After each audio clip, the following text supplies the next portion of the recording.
माननीय प्रधानमंत्री जी,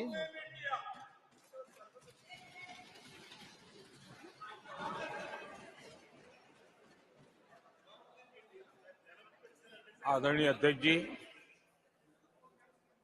आपने मुझे बोलने के लिए अनुमति दी, समय दिया, इसके लिए मैं आपका बहुत आभारी हूं। आदरणीय अध्यक्ष जी, मैं सिर्फ 2-4 मिनट लेना चाहता हूं। कल भारत की संसदीय यात्रा का एक स्वर्णिम पल था।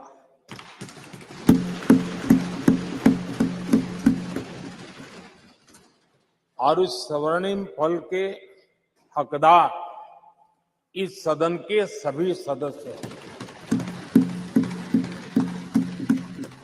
सभी दल के सदस्य,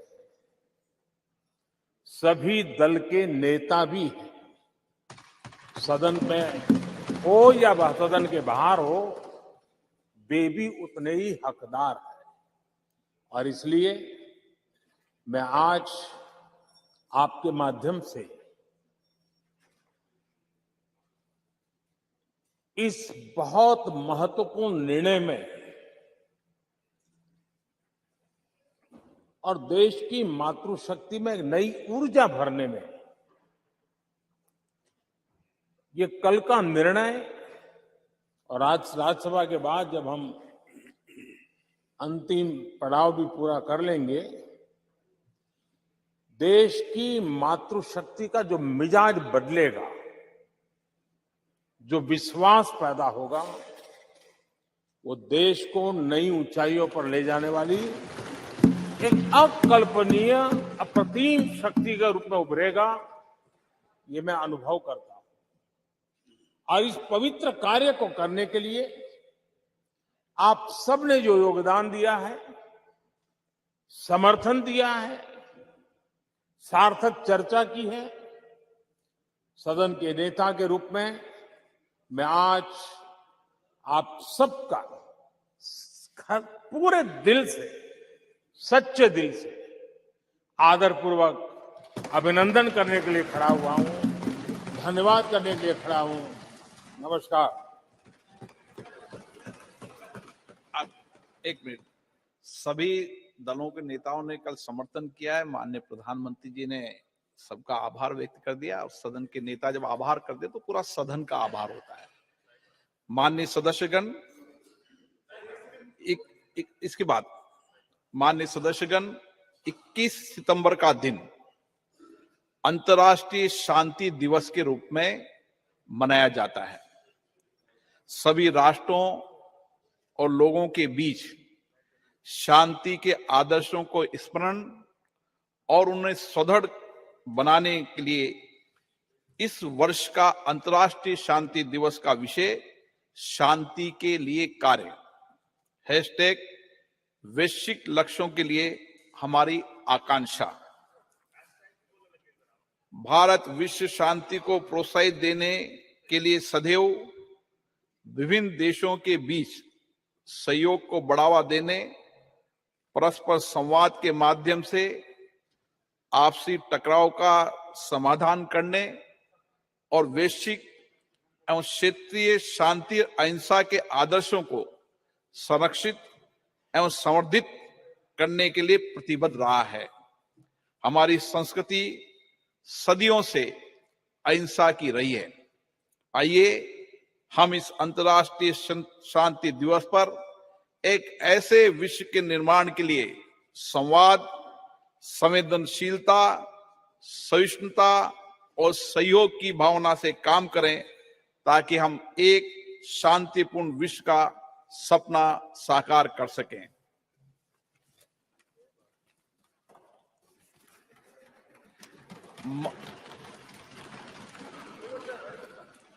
माननीय सदस्यगण, अंतरिक्ष के क्षेत्र में हमारी महत्वपूर्ण उपलब्धियों के लिए पूरे देश को बधाई देते हुए मुझे बेहद खुशी हो रही है। इन उपलब्धियों से प्रत्येक भारतीय गौरवान्वित हुआ है और वैश्विक स्तर पर हमारे देश का कद बढ़ा है। 23 अगस्त 2023 को चंद्रमा के दक्षिणी ध्रुव के पास उतरने वाला पहला देश बनकर हमने एक ऐतिहासिक उपलब्धि हासिल की है।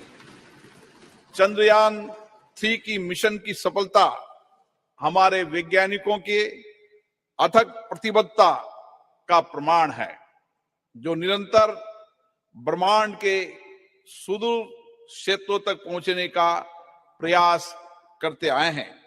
इस सदन के माध्यम से मैं इस अभूतपूर्व उपलब्धि के लिए इसरो के सभी वैज्ञानिकों और इंजीनियरों और भारत के लोगों को बधाई देता हूं।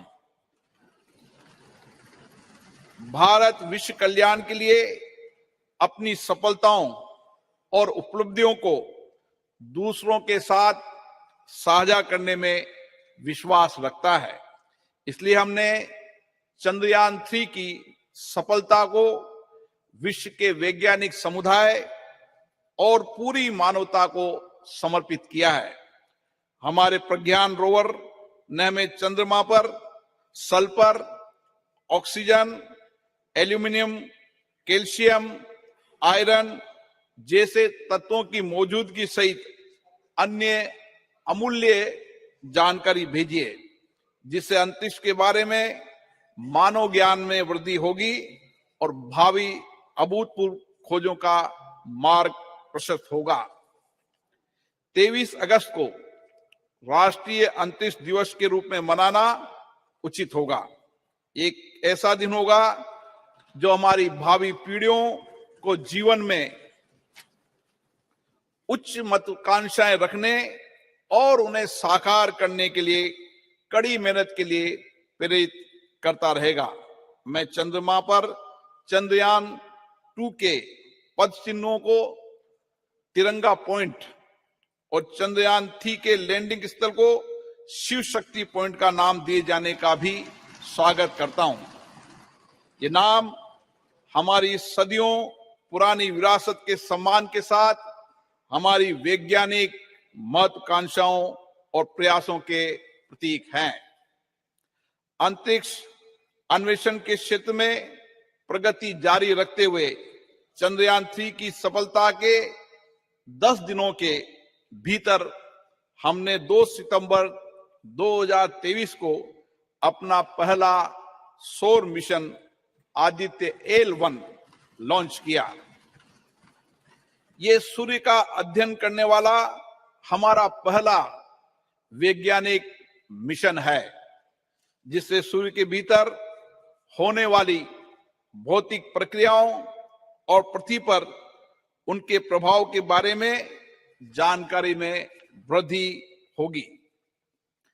चंद्रयान-3 और आदित्य L1 सफल अंतरिक्ष कार्यक्रम होने के साथ ही भारत की वैज्ञानिक और तकनीकी शक्ति के उदय और हमारी प्रतिभा और क्षमता के प्रतीक हैं।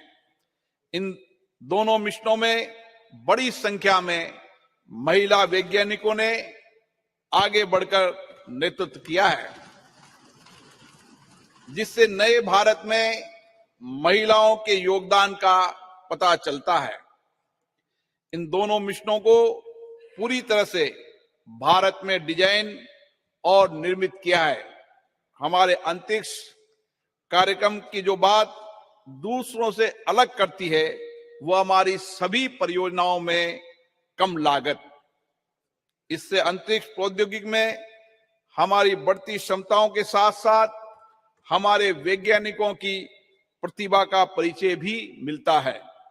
इन उपलब्धियों के फलस्वरूप भारत ने अंतरिक्ष के क्षेत्र में विश्व में अग्रणी देशों में अपना स्थान बनाया है। ये सभी उपलब्धियां प्रधानमंत्री माननीय नरेंद्र मोदी जी के नेतृत्व में भारत सरकार के अथक प्रयासों से संभव हुई है। प्रधानमंत्री बनने से पहले भी श्री मोदी जी अंतरिक्ष में गहरी रुचि रही है और चंद्रयान मिशनों के साथ उनका गहरा भावनात्मक जुड़ाव रहा है। 2008 में जब चंद्रयान-1 का सफल प्रक्षेपण हुआ था, वो इसरो गए और व्यक्तिगत रूप से वैज्ञानिकों को बधाई दी। 2019 में जब अंतिम समय में कुछ तकनीकी खराबी के कारण चंद्रयान-2 वांछित उद्देश्य प्राप्त नहीं कर पाए, तो उन्होंने हमारे वैज्ञानिकों के बीच जाकर उन्हें विफलताओं की चिंता किए बिना लक्ष्य प्राप्ति के प्रयास के लिए प्रेरित किया। कोविड-19 के समय जब पूरी दुनिया संकट में जूझ रही थी, ऐसे में माननीय प्रधानमंत्री श्री नरेंद्र मोदी जी इस विपदा का उपयोग अवसर के रूप में करते हुए अंतरिक्ष क्षेत्र सहित देश की अर्थव्यवस्था के विभिन्न क्षेत्रों में महत्वपूर्ण सुधार लाने के लिए प्रयासरत रहे। उनके इन्हीं प्रयासों के फलस्वरूप हम विश्व अंतरिक्ष शक्ति बनने की दिशा में आगे बढ़ रहे हैं। पिछले कुछ सालों में अंतरिक्ष स्टार्टअपों की संख्या में रिकॉर्ड वृद्धि हुई है। पिछले साल निजी क्षेत्र में निर्मित पहले रॉकेट विक्रम एस का प्रक्षेपण हुआ है। युवा स्कूली छात्रों ने 2 उपग्रह आजादी सेट और आजादी सेट 2 लॉन्च किए। अंतरिक्ष प्रौद्योगिकी क्षेत्र में हमें महत्वपूर्ण सफलता मिली है, जैसे प्रक्षेपण वाहनों का परीक्षण एक बार में 104 उपग्रह लॉन्च करके हमने विश्व रिकॉर्ड बनाया है। इन उपलब्धियों के फलस्वरूप भारत में दुनिया का नजरिया बदला है। हमारे देश को लेकर विश्व समुदाय के दृष्टिकोण में बदलाव आया है। माननीय प्रधानमंत्री नरेंद्र मोदी जी के दूरदर्शी नेतृत्व और विज्ञान और नवाचार को बढ़ावा देने के कारण ही संभव हो पाया है। हमारा सफल अंतरिक्ष कार्यक्रम उनके जय विज्ञान, जय अनुसंधान के आह्वान का सबसे बड़ा प्रमाण है।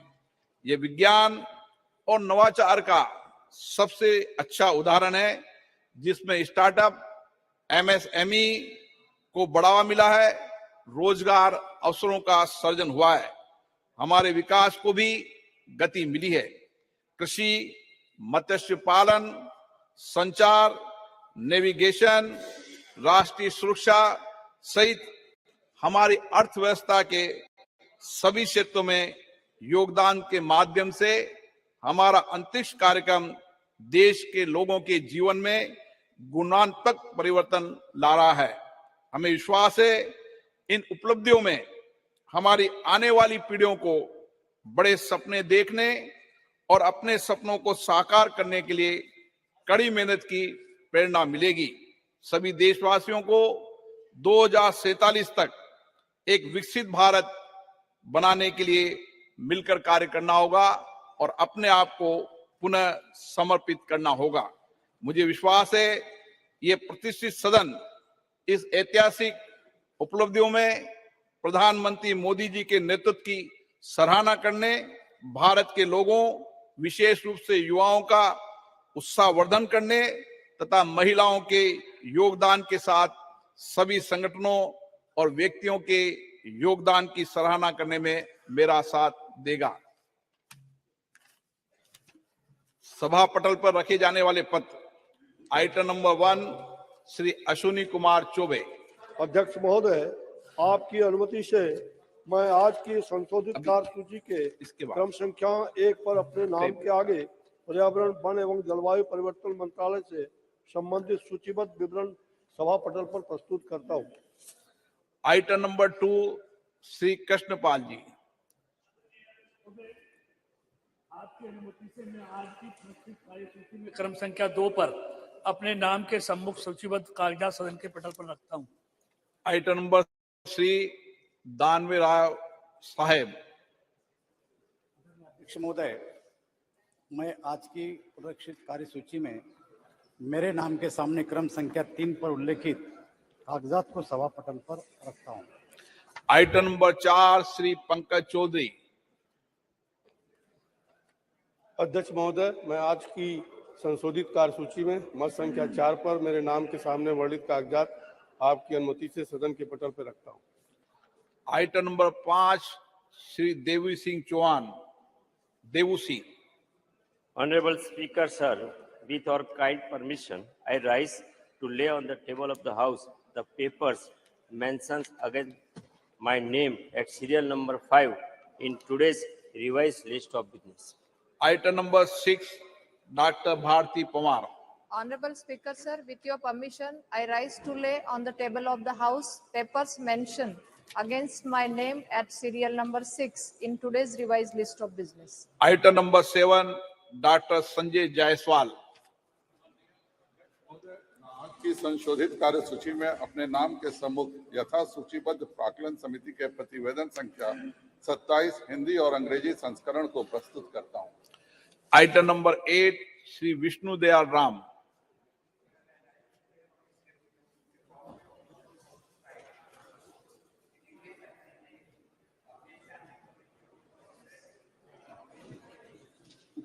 Reforms as listed against my name at serial number 8 in today's list of business. Item number 9 Shri Jagannath सरकार। आज की कार्यसूची में क्रम संख्या 9 पर मेरे नाम के समक्ष यथा सूचीबद्ध शिक्षा, बाल, महिला, युवा और खेल संबंधी स्थायी समिति के उच्चतर शिक्षा में राष्ट्रीय शिक्षा नीति 2020 के कार्यान्वयन संबंधी 356 व प्रतिवेदन अंग्रेजी और हिंदी में सभा पटल पर रखता हूं। आइटम नंबर 10 श्री तापिर गांव। Honorable Speaker, sir, I raise to lay on the table a copy of each of the 355, 356, 357, 358 and 359 report of the Standing Committee on Transport, Tourism and Culture listed against my name at serial number 10 in today's order paper. Item number 11 doctor Mahesh Sharma. With your permission, I rise to lay on the table a copy of the 149th report on the subject implementation of Pradhan Mantri TB Mukt Bharat Abhiyan in Hindi and English of the Standing Committee on Health and Family Welfare. Item number 12 Shri Devu Singh Chauhan. Honorable Speaker, sir, in pursuance of the Direction 73A of the Honorable Speaker Lok Sabha, I would like to lay a statement showing status of implementation of the recommendations, observations contained in the 44th report of Standing Committee on Communication and Information Technology on demands for grants 2023-24 pertaining to Department of Post on the table of the House. Item number 13 Shri Prahlad Joshi ji. Sir, with your permission, I rise to move the following, that this House do agree with the 45th report of the Business Advisory Committee presented to the House on 20th September 2023. प्रश्न है कि सभा कार्य मंत्रणा समिति दिनांक 20/9/2023 का सभा में प्रस्तुत 45वां प्रतिवेदन से सहमत है। जो सदस्य इसके पक्ष में हाँ कहें, जो सदस्य विरोध में ना कहें, मेरे विचार में निर्णय हाँ वालों के पक्ष में, हाँ वालों के पक्ष में प्रतिवेदन स्वीकृत हुआ। आइटम नंबर 14 चंद्रयान-3 मिशन की सफलता, अंतरिक्ष क्षेत्र में हमारे राष्ट्र की अन्य उपलब्धियों के बारे में आज चर्चा होगी। मैं सभी माननीय सदस्यों से आग्रह करता हूं कि सभी वह अपने विचार रखें। पर्याप्त सबको अवसर दूंगा, लेकिन सब बोल लें, ऐसी मेरी अपेक्षा है। From the House under what rule this, whether it is 184 493 under what rule? Item number 14 मैंने शुरू किया है। इसका विषय श्री राजनाथ सिंह जी।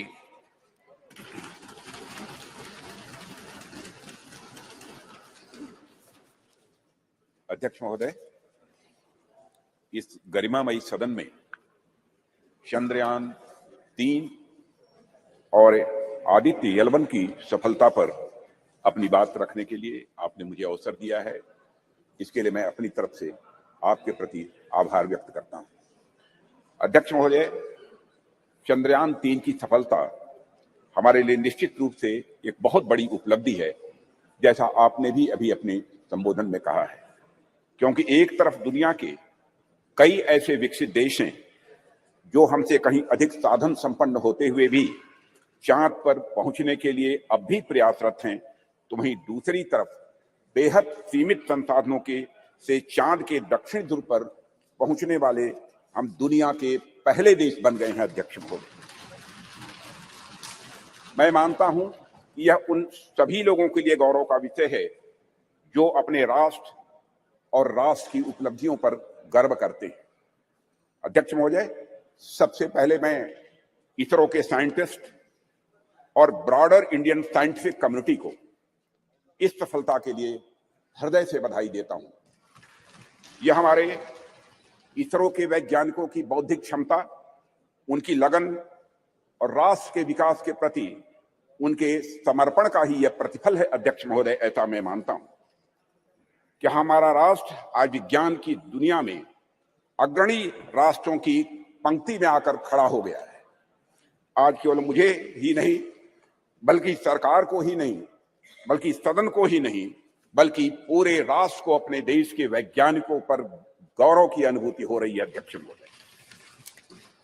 अध्यक्ष महोदय, मैं एक विज्ञान का छात्र रहा हूं, मैं फिजिक्स का शिक्षक भी रहा हूं। यहां पर मौजूद हमारे कई ऐसे साथी हैं जो साइंस बैकग्राउंड से हैं और उन्हें मैं अच्छी तरह जानता हूं। हम सभी यह बात जानते हैं कि स्पेस साइंस विज्ञान का है कि एक फ्रंटियर एरिया हुआ करती है। अध्यक्ष महोदय, जिस पर artificial intelligence, quantum physics, astrophysics और जेनेटिक्स विज्ञान के फ्रंटियर एरियाज हैं, और उसी प्रकार स्पेस साइंस भी एक विज्ञान की फ्रंटियर एरिया है। और इस एरिया में प्रगति करने के लिए अध्यक्ष महोदय निश्चित तौर पर हमें एक टॉप क्लास साइंटिफिक इकोसिस्टम चाहिए होता है, और हमें उच्च गुणवत्ता वाली शिक्षा भी चाहिए और उच्च गुणवत्ता के हमें शिक्षक भी चाहिए, एजुकेशनल इंस्टीट्यूशंस भी चाहिए। अध्यक्ष महोदय, इंडस्ट्री चाहिए होती है जो साइंटिफिक प्रोडक्ट्स का निर्माण कर सके, ऐसी हमको इंडस्ट्रीज भी चाहिए। अध्यक्ष महोदय, कहने का मेरा अर्थ यह है कि अगर चंद्रयान-3 ने चंद्रमा पर अपने कदम रखे हैं, यह एक और इसरो की सफलता तो है ही, साथ ही यह इस बात का भी द्योतक है कि हमारे देश का साइंटिफिक इकोसिस्टम, जिसमें करोड़ों करोड़ों भारतीयों ने जाने अनजाने अपना योगदान दिया है, वह अपनी आज शेप ले रहा है। यह दिखाता है कि हमारे स्कूल्स, हमारे कॉलेजेस और यूनिवर्सिटीज में साइंस की पढ़ाई बेहतर हो रही है और हमारी इंडस्ट्रीज भी अच्छी गुणवत्ता वाले प्रोडक्ट्स और सप्लाई कर रही है।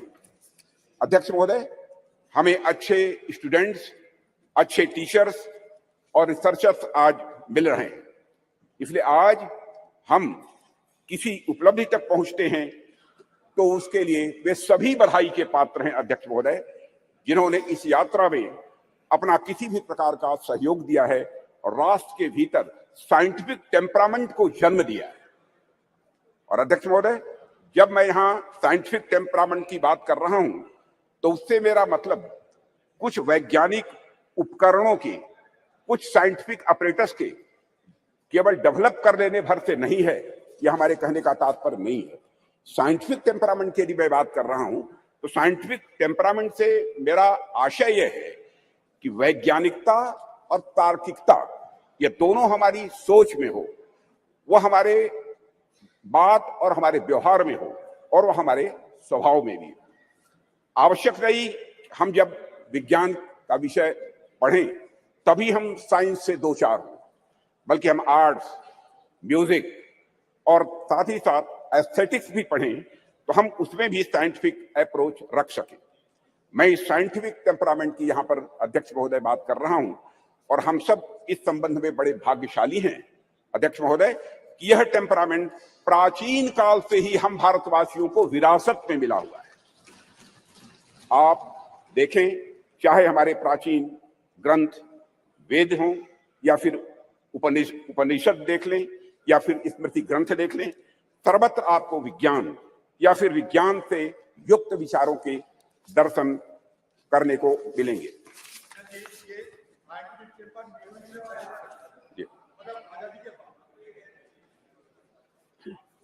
अध्यक्ष महोदय, मैथ्स, साइंस, मेडिसिन, लॉजिक आदि से जुड़े जितने भी फार्मूले यानी सूत्र हैं, हमें हमारे प्राचीन ग्रंथों में भी ये दिखाई देते हैं, जो ग्रंथ हमारी संस्कृत के आधार हैं। इनके मैं उदाहरण दे सकता हूं, लेकिन लंबा समय लगेगा अध्यक्ष महोदय, उस विस्तार में मैं नहीं जाना चाहता हूं। अध्यक्ष महोदय, कभी कभी कुछ लोगों द्वारा यह भी कहा जाता है और कुछ ऐसे लोग हमारे सदन में भी हो सकते हैं कि हमारी सांस्कृतिक विरासत और साइंटिफिक टेम्परामेंट के बीच विरोधाभास है। कुछ ऐसे भी मानने वाले लोग हमारे देश में हैं। यहां तक कहा जाने लगा कि अगर आप साइंटिफिक टेम्परामेंट के हैं तो आप पीपल की पूजा कैसे कर सकते हैं, आप नीम की पूजा कैसे कर सकते हैं, आप तालाब की पूजा कैसे कर सकते हैं, या फिर आप गाय को माता कैसे कह सकते हैं। अध्यक्ष महोदय, अगर आप वैज्ञानिक की तरफ सोचते हैं तो मूर्ख की पूजा कैसे कर सकते हैं, यह कहने वाले लोग हमारे देश में हैं। महोदय, बात तो यहां तक अब होने लगी है कि संस्कृत का विरोध करना, विरासत का विरोध करना, यह प्रगतिवाद यानी प्रोग्रेसिव होने का सूचक हो गया है। और प्रगतिवाद वह नहीं रह गया जो प्रगति की बात करे, बल्कि प्रगतिवाद वह हो गया जो अपनी संस्कृत और विरासत का केवल विरोध करे, वह भी इसलिए कि उसे विरोध करना है। पूछा जाने लगा कि भारतीय संस्कृति और विज्ञान का भला आपस में क्या लेना देना है, इन दोनों में आपस में क्या रिश्ता है। भारत में कभी धर्म और विज्ञान का सामंजस्य रहा ही नहीं है, यह भी कहने वाले लोग हैं। विपक्ष के हमारे कुछ मित्रों का ऐसा भी आरोप रहता है, क्योंकि राज्यसभा में मैंने सुना था कि भारतीय संस्कृति और विज्ञान एक साथ चल ही नहीं सकते हैं, ऐसी उनकी मान्यता है। अध्यक्ष महोदय, इनका ऐसा मानना है कि संस्कृति विज्ञान की विरोधी होती है। मैं इस सदन के माध्यम से उनके इन प्रश्नों का जवाब देने की भी अपनी तरफ से कोशिश करूंगा। भारत में यदि कोई व्यक्ति यह कहता है कि हमारी संस्कृति विज्ञान की विरोधी है, तो मुझे लगता है कि उस व्यक्ति को न तो हमारी संस्कृति का स मालूम है और न ही विज्ञान का व मालूम है। हमारे जो भी साथी विज्ञान का उद्गम पश्चिम के विचारों से मानते हैं, उन्होंने अगर इतिहास पढ़ा होगा तो मालूम होगा निश्चित रूप से उन्हें कि पश्चिम में ऐसे अनेक उदाहरण देखने को मिले हैं जहां चर्च और धर्म की मान्यताओं के खिलाफ जाने पर, वैज्ञानिक बातें कहने पर व्यक्तियों को जहर दे देना या उन्हें जिंदा जला देना यह आम बात सी हो गई थी। अध्यक्ष महोदय, उनको अपने वैज्ञानिक विचार छिपाकर कहने पड़ते थे, और आज से लगभग 2000 साल पहले आर्यभट्ट ने जब कहा था कि हमारी पृथ्वी अपने एक्सिस पर घूमती है, तो क्या उनका विरोध हुआ था? बाराहमीर ने जब यह सिद्धांत दिया कि पृथ्वी का गुरुत्वाकर्षण बल, ग्रेविटेशनल फोर्स, हर वस्तु को अपनी तरफ खींचता है, तो क्या किसी व्यक्ति ने बाराहमीर के इस सिद्धांत को अधर्म कहा था? जब भी भारत में किसी ने कोई नया वैज्ञानिक सिद्धांत दिया है अध्यक्ष महोदय, तो भारतीय समाज ने उस व्यक्ति को ऋषि के रूप में प्रतिष्ठित किया है अध्यक्ष महोदय। और मेरा मानना है कि संस्कृति के बगैर, कल्चर के बगैर, विज्ञान और विज्ञान के बगैर कल्चर या संस्कृति अधूरी है। संस्कृति और विज्ञान दोनों एक दूसरे से जुड़ने के बाद ही अध्यक्ष महोदय वह पूर्णता को प्राप्त करते हैं। दोनों को एक दूसरे का पूरक कहा जा सकता है, क्योंकि दोनों ही मनुष्यता के लिए भी यह आवश्यक है। इसका एक छोटा सा लेकिन बहुत ही महत्वपूर्ण उदाहरण मैं आपके सामने रखना चाहूंगा। अध्यक्ष महोदय, लगभग 2 वर्ष पहले उत्तराखंड में भूस्खलन के रूप में एक दुर्भाग्यपूर्ण आपदा आई हुई थी। मैं समझता हूं कि सदन के सभी सम्मानित सदस्यों को इसकी जानकारी होगी, जिसके कारण एक सुरंग में हमारे कुछ मजदूर फंस गए थे। अब इससे निपटने के लिए यहां पर विज्ञान की भूमिका सामने आएगी। हमने सेंसर आज के माध्यम से यह पता लगाया कि मजदूर सुरंग में कहां फंसे हुए हैं। उसके बाद हमने हेलीकॉप्टर से उन लोगों को वहां से निकालने में भी कामयाबी हासिल की। लेकिन अध्यक्ष महोदय, जैसे ही सुरंग से पहले मजदूर को बाहर निकाला गया, अन्यथा कोई न ले, जैसे ही मजदूर को सुरंग से बाहर निकाला गया, बाहर निकलते ही इसने दोनों हाथ ऊपर करके बड़ी तेजी के साथ जय घोष किया, बद्री विशाल की जय। अध्यक्ष महोदय, इस वाकये ने सारी दुनिया को बताया कि धर्म और विज्ञान किस तरह से यह आपस में जुड़े हुए हैं। एक दूसरे से अलग नहीं है धर्म और विज्ञान, बल्कि यह एक दूसरे से जुड़े हुए हैं। निश्चित रूप से विज्ञान ने उस मजदूर को सुरंग से बाहर निकालने में, अध्यक्ष महोदय, बहुत बड़ी भूमिका निभाई है, इसमें कहीं दो मत नहीं। लेकिन उन मजदूर बंधुओं को सुरंग के भीतर जिसने जिजीविषा की शक्ति प्रदान की, जिसने साहस प्रदान किया, जिसने मनोबल प्रदान किया, जिसने आखिरी समय तक प्रयास करते रहने की शक्ति प्रदान की, वह और कुछ नहीं, हमारा सांस्कृतिक विश्वास ही था अध्यक्ष महोदय, जिसने कि यह संबल उन्हें प्रदान किया। अध्यक्ष महोदय, वह हमारी कल्चर, वह हमारी संस्कृति ही थी जिसने सुरंग में फंसे उस मजदूर को यह भरोसा दिलाया कि वह इस संकट से बचकर निकल जाएगा, उसके ईश्वर इस संकट से उसे निकाल लेंगे, यह उसका विश्वास था, भरोसा था। अध्यक्ष महोदय, हमारी आस्था, हमारी संस्कृति इंक्लूसिव नेचर की है, समावेशी यह स्वभाव की है। हमारा सांस्कृतिक राष्ट्रवाद हमें अखिल मानवता के बंधुत्व का पाठ पढ़ाता है। हम सबने देखा कि जियो पॉलिटिकल दृष्टि से काफी कठिन जो वैश्विक परिस्थितियों के बावजूद हम G20 समिट का हमारे प्रधानमंत्री नरेंद्र मोदी जी के नेतृत्व में हम सफल आयोजन कर सके एवं न्यू दिल्ली डिक्लेरेशन पर भी हम कंसेंसस जुटाने में पूरी तरह से कामयाब रहे। अध्यक्ष महोदय, इसके पीछे हमारे प्रधानमंत्री द्वारा हमारी प्राचीन ज्ञान परंपरा से दिया गया संदेश है, जिसमें पूरी मानवता को एक सूत्र में बांध दिया है। प्रधानमंत्री जी ने ही कहा था, one world, one family, one future. Bharat का यही विश्वास, भारत का यही बंधुत्व का भाव प्रधानमंत्री जी ने G20 की सफलता पर भी मुखरित किया, जब उन्होंने यह कहा था कि यह केवल भारत की सफलता नहीं है, बल्कि पूरे विश्व की यह सफलता है। अध्यक्ष महोदय, विज्ञान तो वैल्यू न्यूट्रल होता है। ये वैल्यू न्यूट्रल क्या है, मैं आगे इसको विस्तार में बताने की कोशिश करूंगा। चंद्रयान जैसे अंतरिक्षयान हो, या परमाणु के भीतर छिपी शक्ति हो, या फिर DNA एडिटिंग की टेक्नोलॉजी हो, विज्ञान हमेशा यह मूल्य निरपेक्ष होता है, यानी वैल्यू न्यूट्रल होता है। विज्ञान हमें परमाणु शक्ति का ज्ञान दे सकता है अध्यक्ष महोदय, लेकिन वह संस्कृति ही है, वह कल्चर ही है जो हमें मार्ग दिखलाएगी उस परमाणु शक्ति का उपयोग हम ऊर्जा के रूप में स्वयं के विकास में करते हैं, या फिर हथियार के रूप में अन्य का विनाश करने में हम करते हैं। कहते हैं, with great power comes great responsibility. इसलिए जैसे जैसे हमारी शक्ति बढ़ती जाती है अध्यक्ष महोदय, वैसे वैसे हमारे संस्कारों का महत्व भी स्वाभाविक रूप से यह बढ़ता जाता है।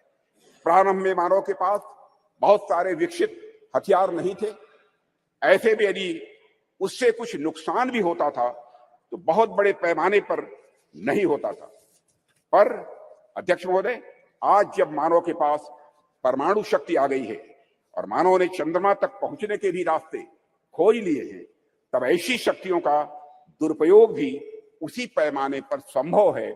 इस संभावना को भी नकारा नहीं जा सकता है। इसे मैं एक उदाहरण के माध्यम से इस सदन के समक्ष रखना चाहूंगा। अध्यक्ष महोदय, जब मैं जर्मन फिलोसोफर नीत्शे ने गॉड इज डेड कहकर अपने महामानव को सामाजिक नैतिकता से मुक्त किया, तो उसका नतीजा जर्मनी में नाजीवाद के कहर के रूप में प्रकट हुआ था। जर्मनी में हुए नरसंहार में मानवता को खत्म करने के लिए जो अपरेटस, जो उपकरण प्रयोग में लाए गए थे, जिन हथियारों या फिर जिन केमिकल्स का प्रयोग हुआ था, निश्चित रूप से वे सभी विज्ञान की ही देन थे अध्यक्ष महोदय। लेकिन नैतिकता और मानवीयता के गुणों के अभाव में उन सभी वैज्ञानिक खोजों का किस प्रकार दुरुपयोग हुआ, इसे हम सभी अच्छी तरह जानते हैं। सेकेंड वर्ल्ड वॉर में हिरोशिमा और नागासाकी पर जो बम गिराए गए थे, वह निश्चित ही विज्ञान की ही देन थे अध्यक्ष महोदय। वह विज्ञान की शक्ति के प्रतिनिधि थे, पर अभाव था तो धार्मिक शक्ति और नैतिक शक्ति का अभाव था। अगर उनके भीतर धार्मिक और नैतिक शक्तियां या प्रबल होती तो इतिहास को इस काले कृत्य से बचाया जा सकता था अध्यक्ष महोदय। इसलिए विज्ञान कितनी भी प्रगति कर ले अध्यक्ष महोदय, विज्ञान चाहे कितनी भी प्रगति कर ले, वह संस्कृति और संस्कारों के बिना सदैव अधूरा रहेगा, ऐसी हमारी मान्यता है अध्यक्ष महोदय। जैसा कि मार्टिन लूथर किंग ने कहा है कि science gives man knowledge which is power, religion gives man wisdom which is control.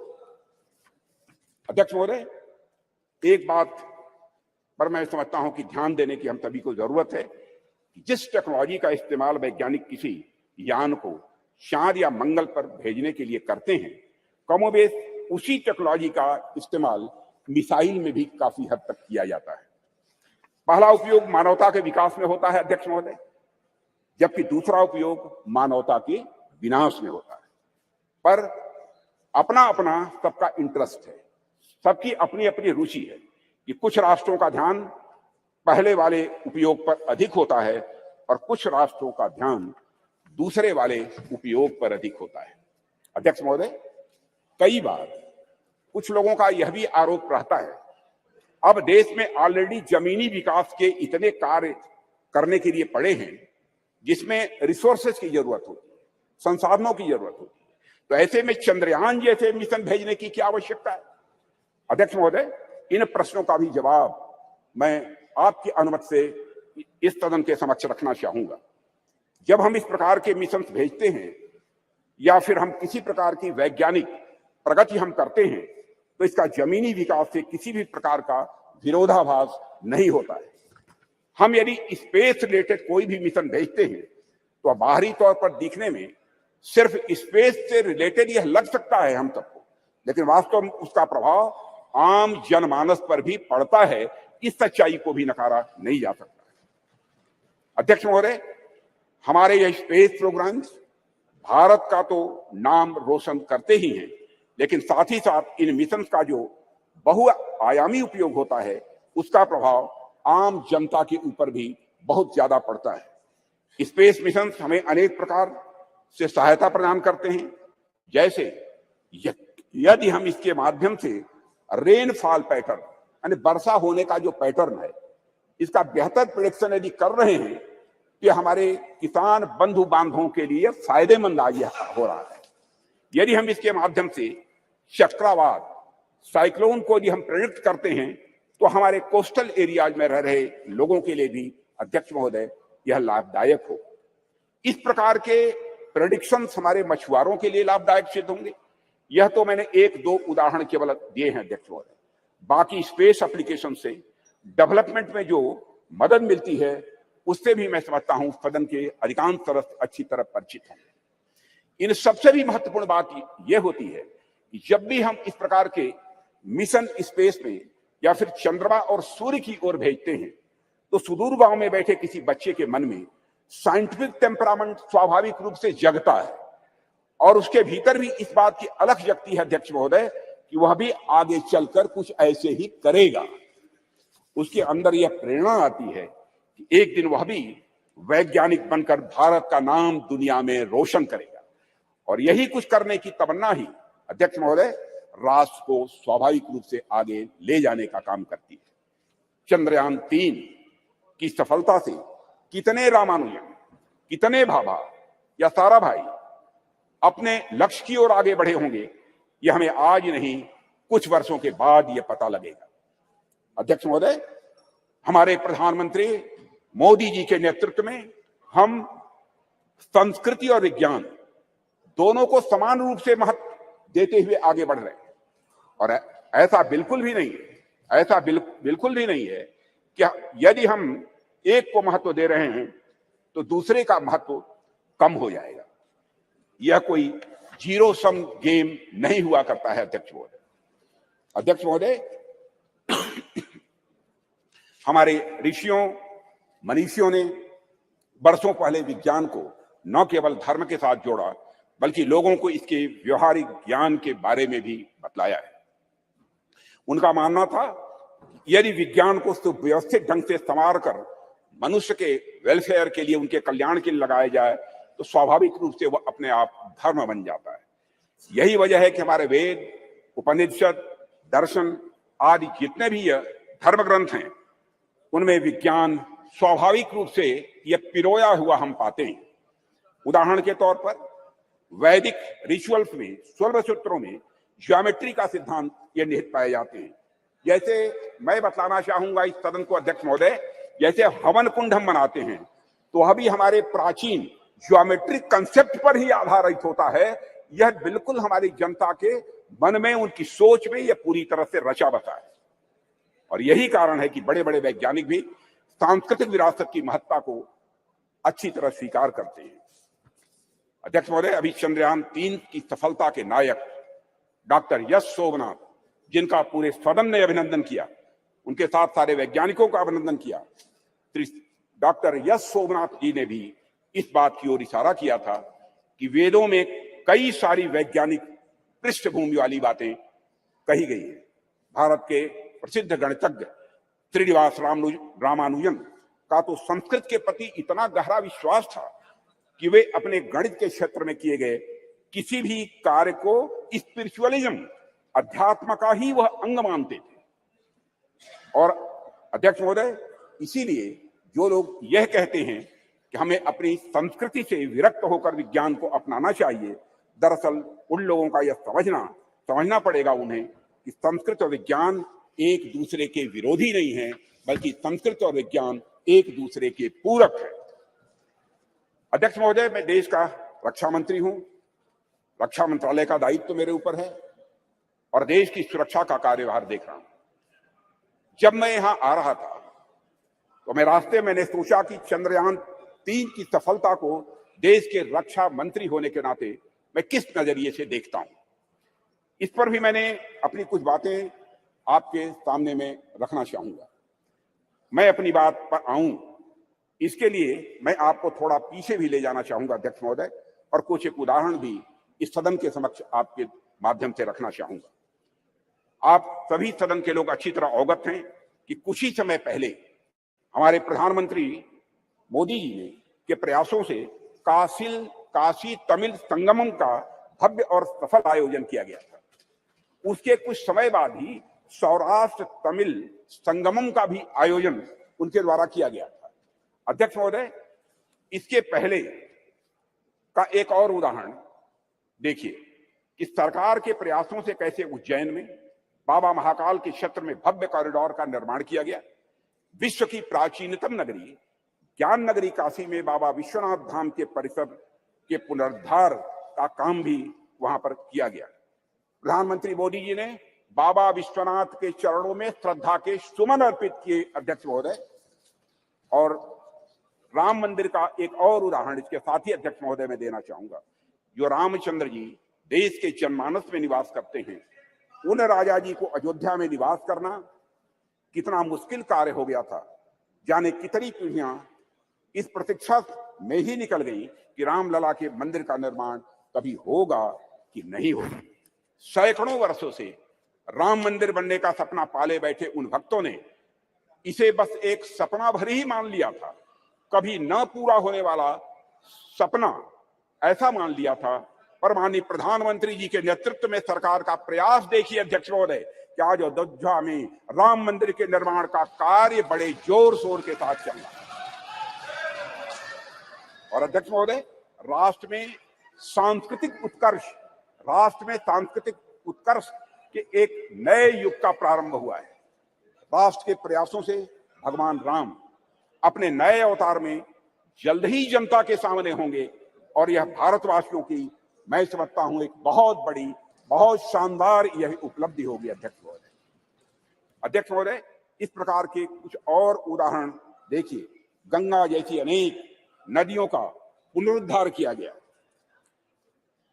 हम देशव्यापी अभियान चलाकर हम गंगा, यमुना और नर्मदा जैसी नदियों की सफाई और उनके संरक्षण का कार्य कर रहे हैं। ऐसे ही अनेक उपक्रम सरकार द्वारा किए जा रहे हैं जो हमारी संस्कृति और परंपरा से जुड़ी चीजों को सहेजने और सुरक्षित रखने का वो काम कर रहे हैं। अध्यक्ष महोदय, आप सभी राष्ट्र के उपयुक्त विकास के लिए अनेक प्रकार की सुरक्षा से भी, मैं समझता हूं, सदन के सम्मानित सदस्य अच्छी तरह अवगत होंगे। आप सभी सीमा सुरक्षा, आर्थिक सुरक्षा, सामाजिक सुरक्षा, खाद्य सुरक्षा, ऊर्जा सुरक्षा और पर्यावरण सुरक्षा के बारे में, मैं समझता हूं, हम सभी समय समय पर चर्चा भी करते रहते हैं। अब तो पूरी हिम्मत है, पूरी हिम्मत है, पूरी हिम्मत है, पूरी हिम्मत है।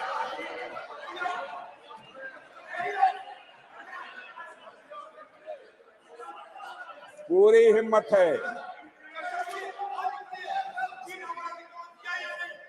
पूरी हिम्मत है। मत इतिहास में मत ले जाओ अधीर रंजन जी, इतिहास में मत ले जाओ। माननीय सदस्य प्लीज, चर्चा चीन पर भी। अध्यक्ष महोदय, अरे भाई, अब सुन लिया आपकी बात, मेरी बात सुन ली।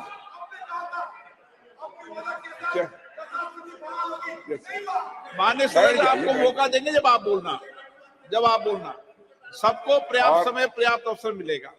और मैं बतलाना चाहता हूं अध्यक्ष महोदय, मैं बीच में कहीं पर अपने को डिबेट नहीं करना चाहता हूं। मैं चर्चा करने को तैयार हूं और सीना चौड़ा करके मैं चर्चा करने को तैयार हूं। अध्यक्ष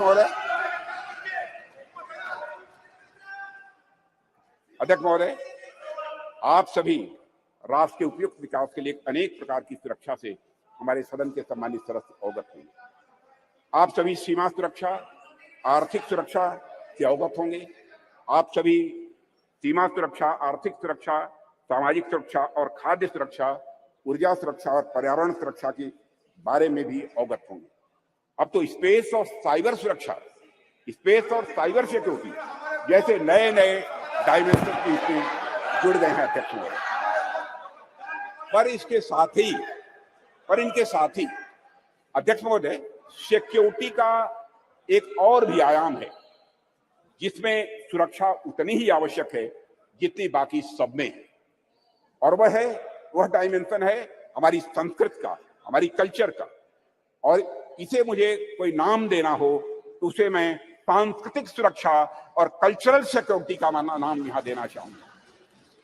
और अध्यक्ष महोदय, जब मैं यहाँ कल्चर अथवा संस्कृति के बारे में कुछ कह रहा हूं, उससे मेरा मतलब हमारी जीवन पद्धति से, हमारे लाइफ सिस्टम से। संस्कृति से मेरा मतलब हमारे खान पान, वेशभूषा, रीति रिवाज, रहन सहन और हमारे विचारों से है। अध्यक्ष महोदय, मैं किसी राष्ट्र के अस्मिता को अक्षुण्ण रखने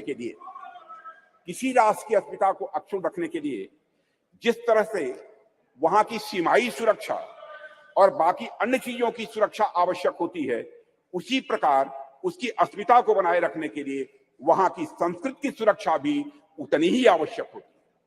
और अध्यक्ष महोदय, और इन उदाहरणों से मैंने यह स्पष्ट करने का प्रयास किया है कि हमारी सरकार भारतीय सांस्कृतिक विरासत को तवज्जो देते हुए सांस्कृतिक सुरक्षा के प्रति भी उतनी ही गंभीर है जितनी अन्य बाकी सुरक्षा के प्रति हमारी सरकार गंभीर है। अध्यक्ष महोदय, आज जब यहाँ पर चंद्रयान की चर्चा हो रही है, तो मैं सांस्कृतिक पुनर्जागरण के इन उदाहरणों को आपके सामने क्यों रख रहा हूं। अध्यक्ष महोदय, वैसे तो ये दोनों निश्चित रूप से अलग अलग विषय हैं, इसमें कहीं दो मत नहीं है, पर ध्यान से देखेंगे तो यह सदन के सभी सम्मानित सदस्य यह पाएंगे कि इनके भीतर एक गहरा संबंध है। इन दोनों के बीच एक गहरा रिश्ता है। अध्यक्ष महोदय, विश्व का इतिहास उठाकर कोई देखे तो आप पाएंगे कोई भी ऐसा राष्ट्र नहीं है, कोई भी ऐसा समाज नहीं है जिसने सांस्कृतिक पुनर्जागरण के बिना आर्थिक, सामाजिक, राजनीतिक और वैज्ञानिक प्रगति की हो। दुनिया में कोई देश नहीं मिलेगा। जब तक संस्कृति समाज को जीवंत नहीं करती, उन्नत नहीं करती, उसे एक दिशा नहीं देती, तब तक समाज जड़ बना रहता है। और अध्यक्ष महोदय, अगर हम और आप अपनी गरिमा, अपनी आगामी पीढ़ी को यही बताएंगे कि अब तक हमारा जितना वैज्ञानिक विकास हुआ है वह केवल बाहर देशों के ज्ञान की नकल पर ही हुआ है, तो क्या हम अपने बच्चों को इस क्षेत्र में किसी भी सूरत में आगे बढ़ा पाएंगे? धीरे हमारे अंग्रेजों ने अगर हमें अब तक यही पढ़ाया हो कि हमारा सारा का सारा ज्ञान दूसरे देशों की कॉपी भर है, उनकी नकल भर है, तो क्या श्री डॉक्टर सोमनाथ एवं इसरो की अन्य वैज्ञानिक भारतीय ज्ञान के बल पर अध्यक्ष महोदय कभी चांद तक पहुंचने का सपना शायद वह कभी न देख पाए? अगर उन्हें इस बात का विश्वास हुआ, अगर उनके मन में संकल्प जगा, तो इसलिए कि उन्हें मालूम था उनके पूर्वज आर्यभट्ट थे, उनके पूर्वज वराहमिहिर थे, उन्हें मालूम था कि उनके पूर्वज भास्कराचार्य थे, उनके पूर्वज ब्रह्मगुप्त थे और उनके पूर्वज सवाई जय सिंह थे। अध्यक्ष महोदय, इसलिए उनको यह प्रेरणा प्राप्त हुई। अध्यक्ष महोदय, हम सोचे कि एक बच्चा है जिसे समाज की प्रगति में केवल विदेशी नाम पढ़ाए जा रहे हैं, दूसरा बच्चा है जिसे ऐसे नाम पढ़ाए जा रहे हैं जो उसके अपने समाज से रहे। ऐसे में किस बच्चे से आप अधिक कॉन्फिडेंस और मनोबल की उम्मीद करेंगे? यह स्वाभाविक है अध्यक्ष महोदय कि वैसे तो मुझे बाहरी नामों से कोई इतराज नहीं है अध्यक्ष महोदय, ज्ञान विज्ञान में उनका भी महत्वपूर्ण योगदान है, यह भी मैं स्पष्ट करना चाहूंगा। पर हमारे बच्चों के मन मस्तिष्क में केवल और केवल बाहरी नाम यदि छाए रहे तो ऐसी स्थिति में बच्चा अपने बल पर समाज के विकास के सपने को जीवन में कभी नहीं देख सकता है। उसमें सपने भी आएंगे तो बाहर के समाज के विकास के ही सपने आएंगे। इसलिए अध्यक्ष महोदय, जब हम महिलाओं और छोटी बच्चों को इंस्पायर करने की बात करते हैं तो हमें यह प्रयास करते हैं कि उनके सामने विमेन आइकन का उदाहरण रखें। तो जब हम भारतीय बच्चों को इंस्पायर करने के लिए, प्रेरित करने का हम प्रयास करते हैं, तो क्या हमारा यह कर्तव्य नहीं होना चाहिए कि हम उनके सामने भारतीय आइकन्स का भी उदाहरण प्रस्तुत करें? इसलिए अगर हमें अपने समाज, अपने राष्ट्र को आगे ले जाना है अध्यक्ष महोदय, हम अपने समाज और संस्कृति से सीखें, हमारे अपने आइकन्स को अपने बात व्यवहार में प्रतिष्ठित करें और उनका अनुकरण करें। यही हम सभी के लिए श्रेयस्कर होगा। अध्यक्ष महोदय, एक बात और मैं यहां कहना चाहूंगा और वह यह है कि चंद्रयान-3 की सफलता में देश की नारी की शक्ति की योगदान की मैं यहां चर्चा करूंगा। पूरा सदन अच्छी तरह जानता है कि इस मिशन में महिला साइंटिस्ट का भी बहुत बड़ा महत्वपूर्ण योगदान है। यह मिशन अगर इतना सफल हो पाया है तो इसके पीछे हमारे देश की नारी शक्ति का समर्पण, उनका त्याग और राष्ट्र को नई पहचान देने की उनकी तमन्ना रही है अध्यक्ष महोदय। और संसद का यह विशेष सत्र नारी शक्ति वंदन विधेयक को समर्पित सत्र है, इसलिए इसकी मैं चर्चा कर रहा हूं। और ऐसे में मैं नारी शक्ति वंदन विधेयक को इसरो की महिला साइंटिस्ट और उनके साथ भारत की पूरी फीमेल साइंटिफिक कम्युनिटी को कृतज्ञ राष्ट्र की ओर से प्रस्तुत यह मैं उपहार के रूप में इसे मैं देखता हूं, नारी शक्ति वंदन को अध्यक्ष महोदय। और यह सदन और राष्ट्र इसरो की महिला साइंटिस्ट और हर भारतीय बेटी को यह नमन करता है, उनकी सराहना करता है और उनके प्रति कृतज्ञता प्रकट करता है अध्यक्ष महोदय। अध्यक्ष महोदय, अपनी बातों विस्तार रूप में मैं यहां रखना चाहूं तो यह है कि चंद्रयान-3 की सफलता कोई एक्सेप्शन नहीं है या कोई अपवाद नहीं है। यह सहस्राब्दियों से चली आ रही हमारी सामाजिक, हमारी सांस्कृतिक और वैज्ञानिक धारा का एक स्वाभाविक और सहज रूप से विकास है अध्यक्ष महोदय। इस सफलता के सूत्र हमारे अतीत में ही छिपे हैं, ऐसा अतीत जहां वैज्ञानिकता एक स्वभाव के रूप में विद्यमान थी हमारे यहाँ, जहां विज्ञान और आस्था के बीच एक पूर्ण सामंजस्य था। हालांकि विदेशी आक्रांताओं के चलते कुछ समय के लिए थोड़ा पिछड़ापन आ गया था, पर हम एक बार फिर से हुंकार भरते हुए पहले से भी अधिक ताकत के साथ उठ खड़े हुए हैं और सूरज, चांद, तारे अब हम छूने के लिए तैयार हैं और वहां पहुंच रहे हैं।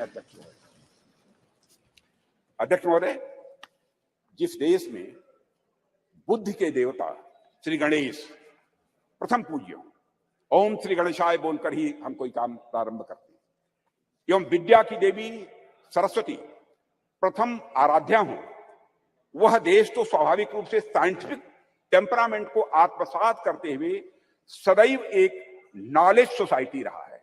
हमारे यहां कहा गया है तेजस्विनावधीतमस्तु, यानी may what we study be representative,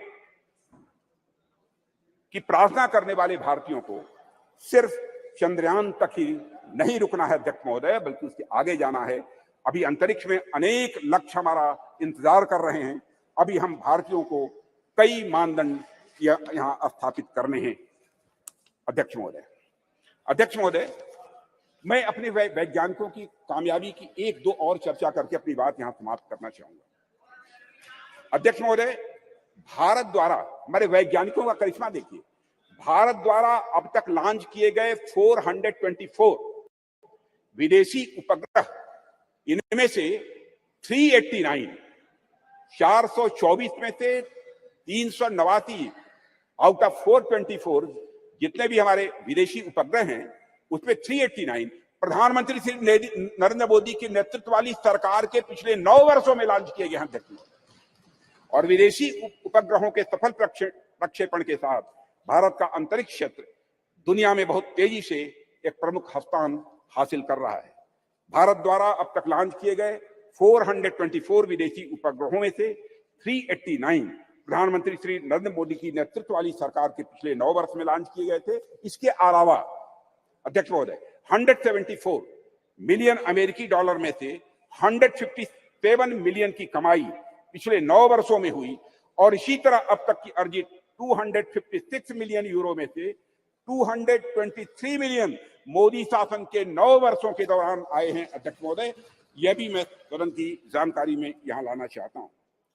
एक बार अध्यक्ष महोदय, मैं फिर अपने वैज्ञानिक समुदाय को बधाई देता हूं और आशा करता हूं कि जल्द ही हम नए मिशनों को भी अंजाम देंगे, आगे नए मिशनों को भी हम अंजाम देंगे, ऐसा मेरा पक्का विश्वास है, समस्त देशवासियों का विश्वास है। अध्यक्ष, अभी तो यह शुरुआत ही है, आने वाले समय में हमारा हाथ मंगल और शनि तक भी पहुंचेंगे और हमारा देश वहां भी अपना परचम लहराएगा अध्यक्ष महोदय, जहां अब तक कोई नहीं पहुंच पाया है। इन्हीं शब्दों के साथ मैं अपनी वाणी को विराम देता हूं और सदन की ओर से राष्ट्र के वैज्ञानिकों को नमन करता हूं। अध्यक्ष महोदय। श्री शशि थरूर जी।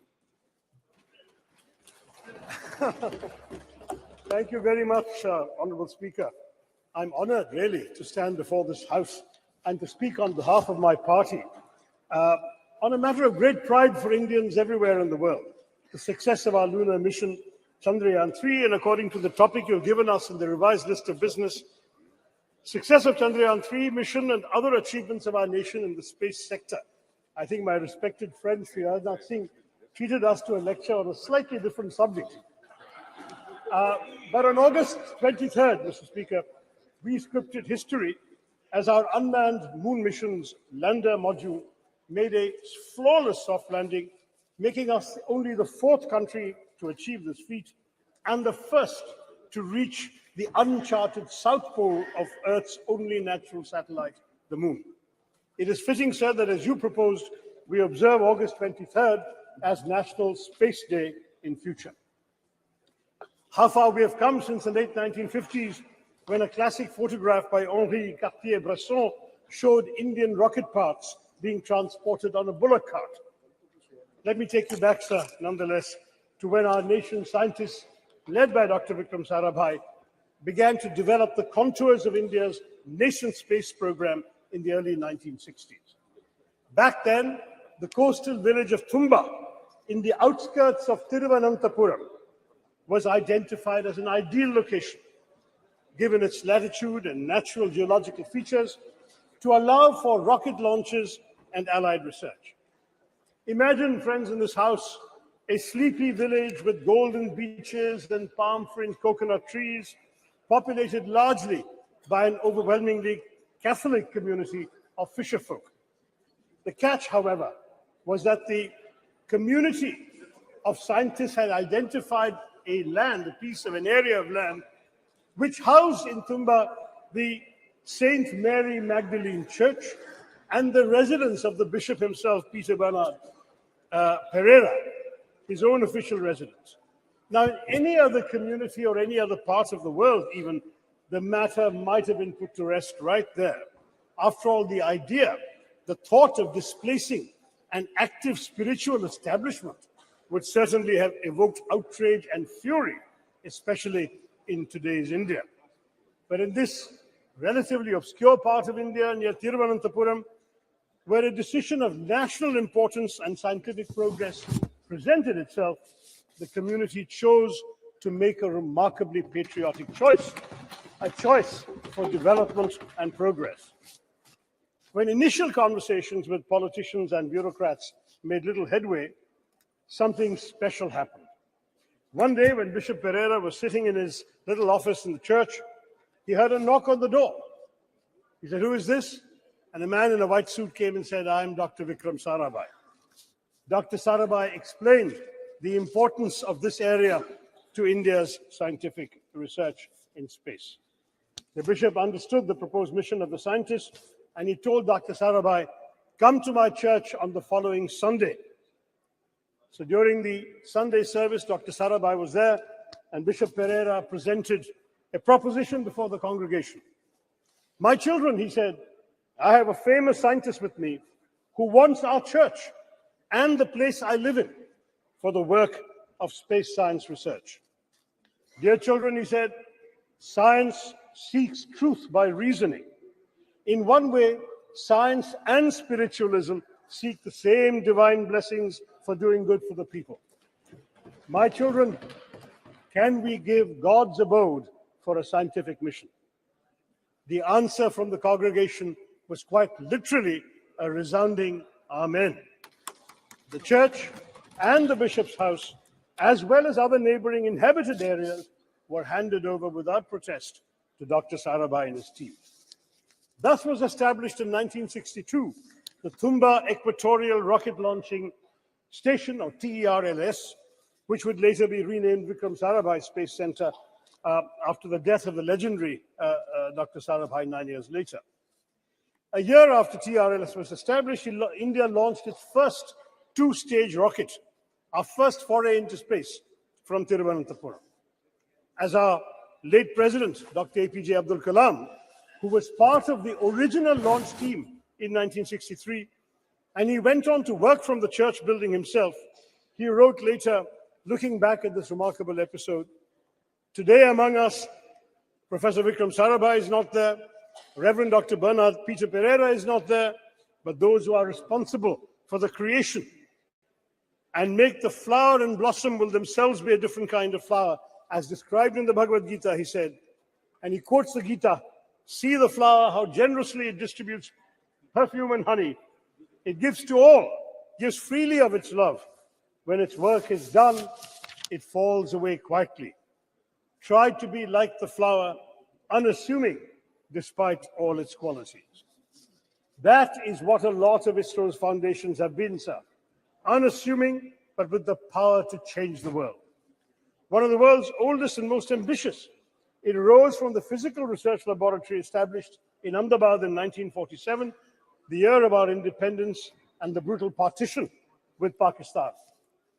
Our visionary first Prime Minister, Jawaharlal Nehru, then created the Indian National Committee for Space Research, or INCOSPA, marking our country's official entry into space exploration.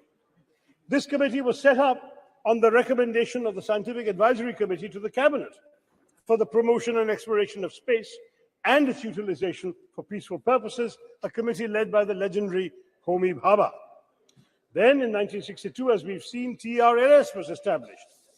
On 15th August 1969, our 22nd Independence Day, under the trusted guidance of Vikram Sarabhai, INCOSPAR and TRLS became the Indian Space Research Organization, ISRO giving Indian space a developmental boost.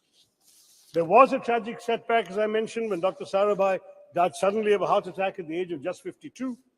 Dr. Satish Dhawan, the head of the Indian Institute of Science in Bangalore, was invited by then Prime Minister Indira Gandhi to lead the organization because she knew that the vision and legacy of Vikram Sarabhai could only be fulfilled by someone like Dhawan. He accepted the invitation, though on condition that the headquarters be shifted to Bangalore, and guided ISRO as a leader who is still admired by many. In July of 1979, sir, our first satellite launch vehicle failed, and Mr. Dhawan, an exemplary leader, took responsibility for it. He gave a statement saying, "Dear friends, we have failed today. I want to support my technologists, my scientists, my staff, so that next year they succeed." The very next year, they did succeed. This is ISRO's history. Every setback became a stepping stone to greater success. And so we Indians are proud of our space program for good reason.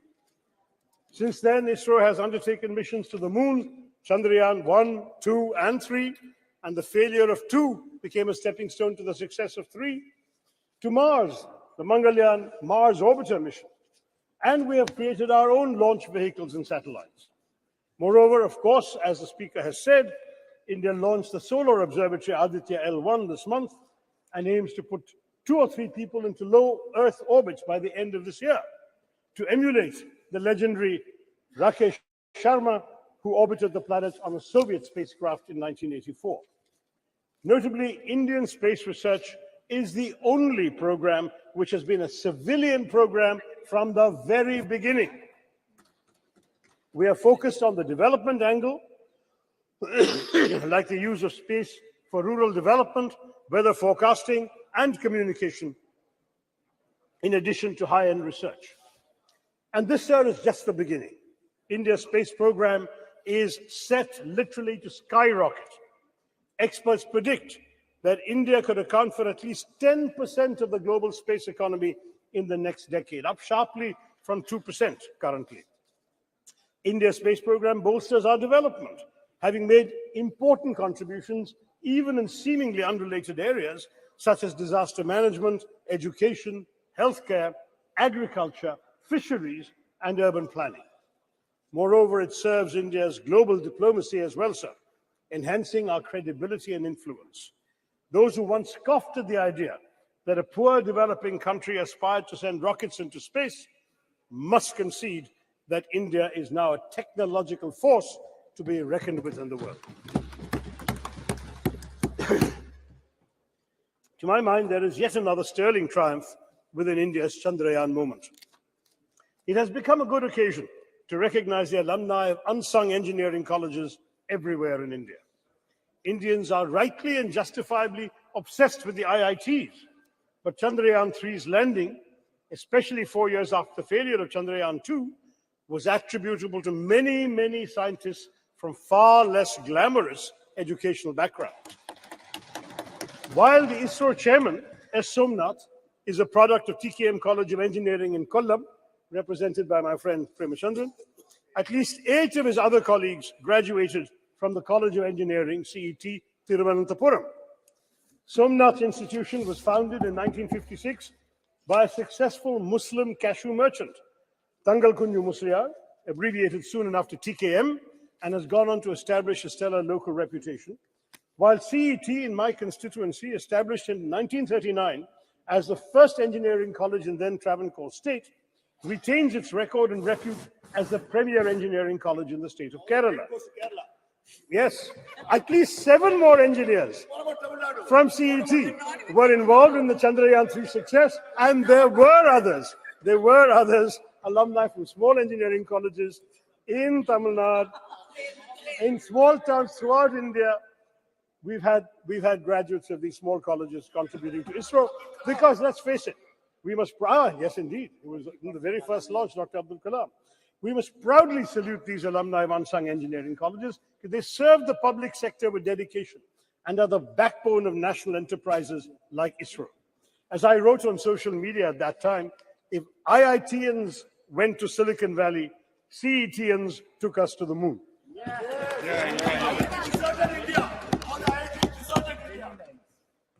I would also like to point out that many of the stalwarts in our space program have been women scientists and engineers.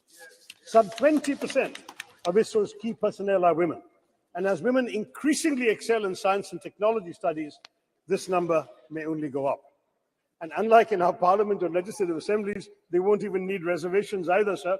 I can tell you from my experience of addressing many convocations, I'm in favor. But I've been giving away prizes at many convocations of science and technology and engineering colleges. And even when the women students are a small minority, maybe 20–30% of the student body, they are 90% of the medal winners, prize winners, and honors winners. This is becoming increasingly a woman's field, and we'll all be the better for it. Now, the only thing that disappoints me today is that some in the government seek to make this their moment to bask in glory and polarize the country by speaking as if all space endeavors only began in 2014. First in the ancient years of the Vedas, and then in 2014. I mean, that's what we're hearing today. Now, the truth is, sir, that our space successes are a consequence of continuity in our national governance, and what has been achieved today stands on the shoulders of many past achievements, as I have described to you with my stories earlier. Any mature democracy would recognize that grooming the brilliance of our scientists, developing infrastructure, R&D, and global synergies on technology cannot be achieved unilaterally by any one government. This is the achievement of successive years of making the right governance choices. For example, we've heard so much about Aditya L1 mission. It began in 2006, sir. It took 17 years to be conceived, planned, executed, and finally launched this year. Thus, the Chandrayaan triumph is truly pan-Indian. Across, I hope, the political divide, it does not belong to any one person or any one party. If we all came together yesterday to affirm the solidarity we all feel for women's reservation bill, let us also come together, sir, to recognize the collective contributions of all governments in bringing glory to India's space endeavors. But after all, who can deny India owes its remarkable progress in space exploration in large part to Pandit Nehru's dedication to developing a scientific temper amongst the Indian people, his understanding of technology's role in national development, and his faith in the country's scientists. Though India was indeed beset by poverty, illiteracy, food insecurity, and disease, Nehru knew that it must and could aim for the stars. We did not have much money, and we relied on ourselves. Nehru's doctrine of self-reliance, though he didn't use the word Atmanirbharta, the concept was there, within very tight budgetary constraints, had an enduring influence on India's space program, exemplified by ISRO's decision, even in this Chandrayaan-3, to take a slower, fuel-saving approach to the moon. Both Mangalyaan and Chandrayaan-3 were the least expensive ventures of their kind, costing about 1/10 of equivalent NASA, NASA, the American space missions. They cost less even than Hollywood depictions of space. Mangalyaan costs less than the Hollywood film Gravity, and Chandrayaan costs less than Interstellar. The shoestring budget was only 615 crore.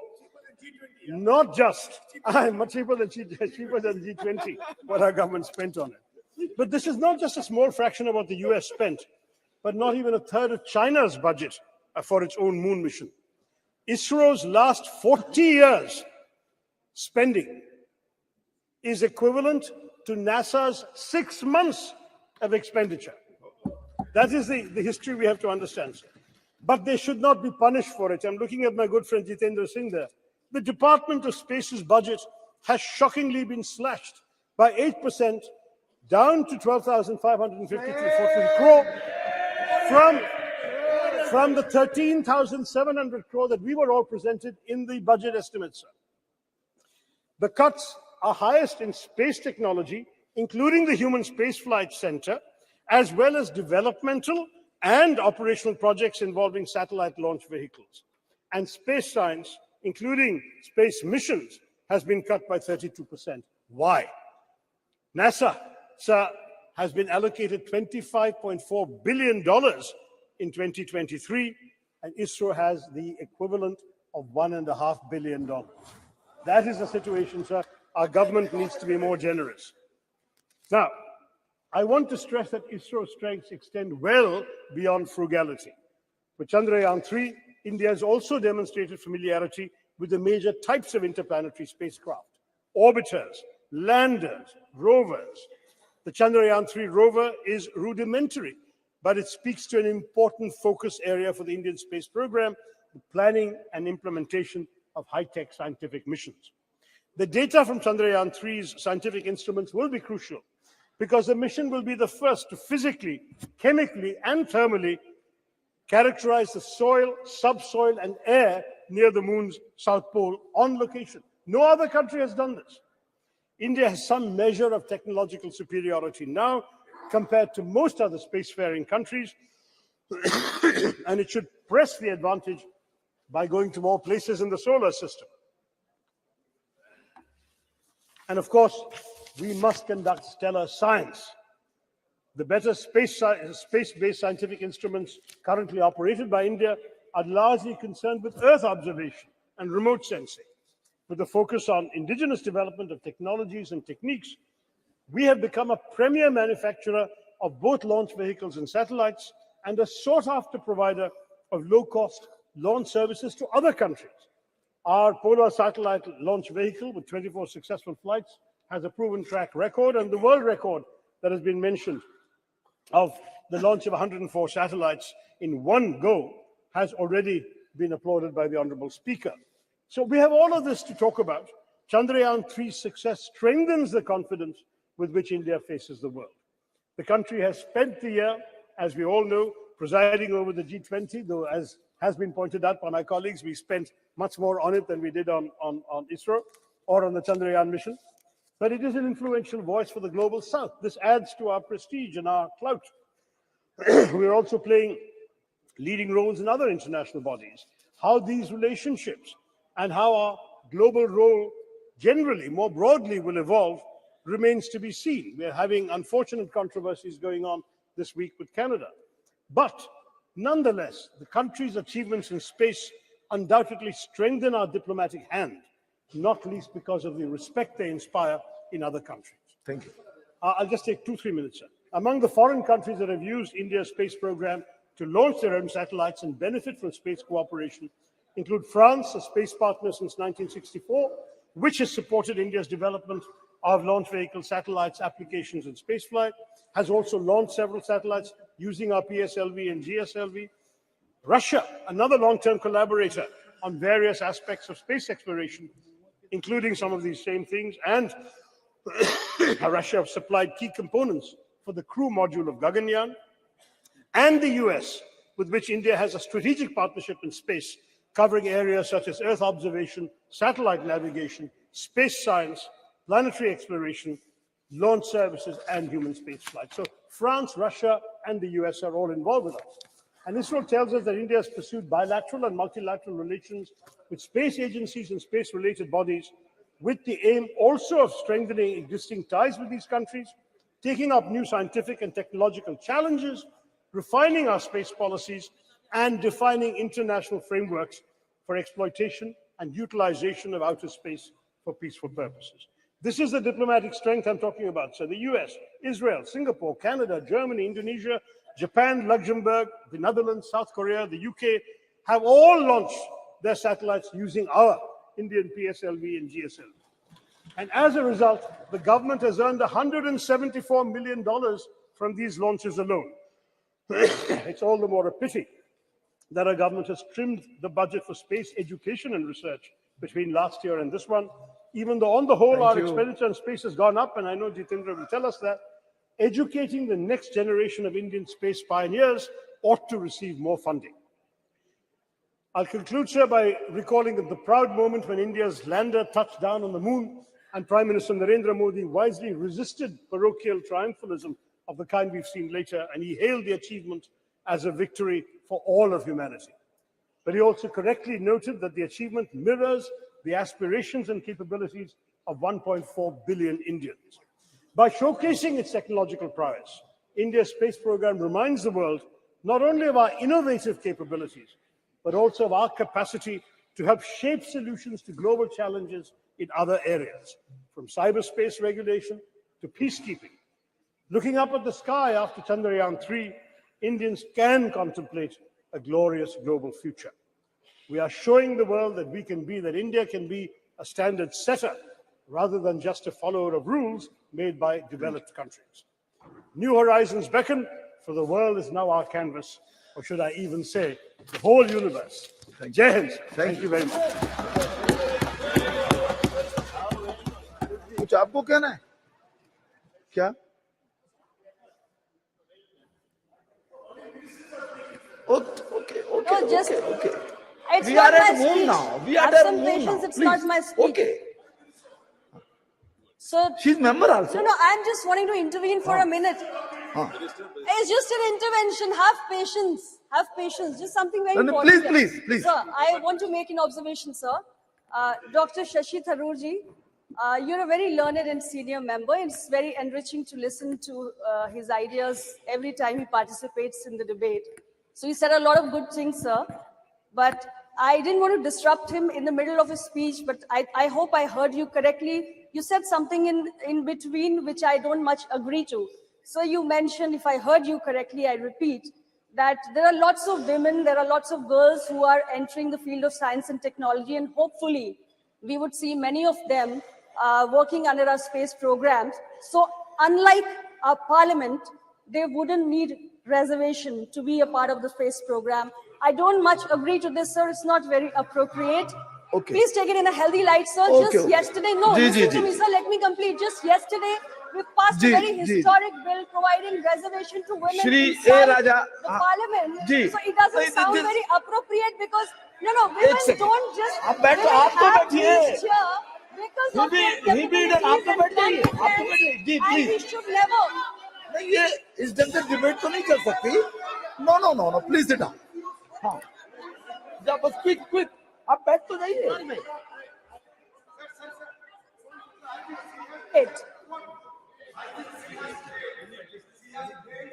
नहीं, आप बैठ जाइए. Sir, your आप बैठ party जाइए. has supported this आप बैठ very जाइए. historic bill, Shri sir, Raja, which please. means you agree to the Okay, idea okay. of providing reservation to women for them बैठ to जाइए. reach इतना bigger. जी. आप बैठिए please. Only A Raja. Only no आप भी बैठ जाइए. बाद में बात कर लीजिए please. Mister A Raja. No. एक सेकेंड. आप मिस्टर थरूर बैठ जाइए. प्लीज बैठ जाइए. नो भाई. अधीर जी आप बैठिए. आप बैठ जाइए. आप बैठिए तो सही. आप भी बैठ जाइए ma'am. Nothing is going on now. Okay now please. एक सेकंड क्या कहना चाहते हैं आप?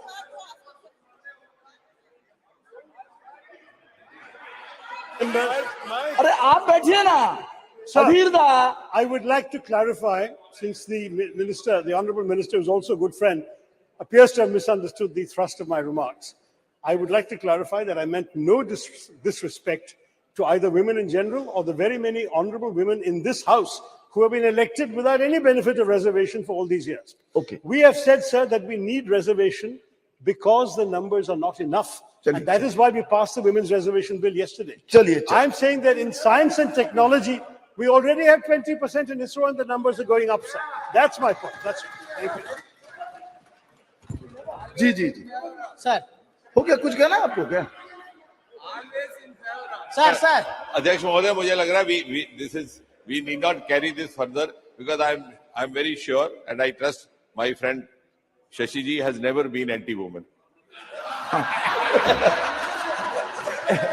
जी. Mr. Chairman, sir. Okay. ठीक है. Mr. Chairman, sir. It should be in good humor always. I must express my gratitude. Please. Mr. Chairman, sir, I must express my gratitude to invite me to speak on this important issue. Sir.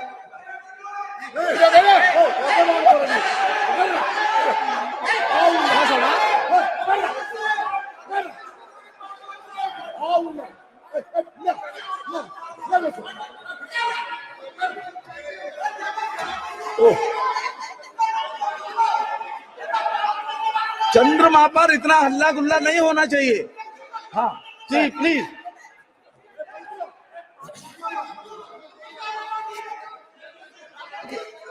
चंद्रमा शांति और शीतलता का प्रतीक है. चंद्रमा शांति और शीतलता का प्रतीक है. इतना हंगामा नहीं होना चाहिए. ना please mister D Raja. Only you are going on record only. Please.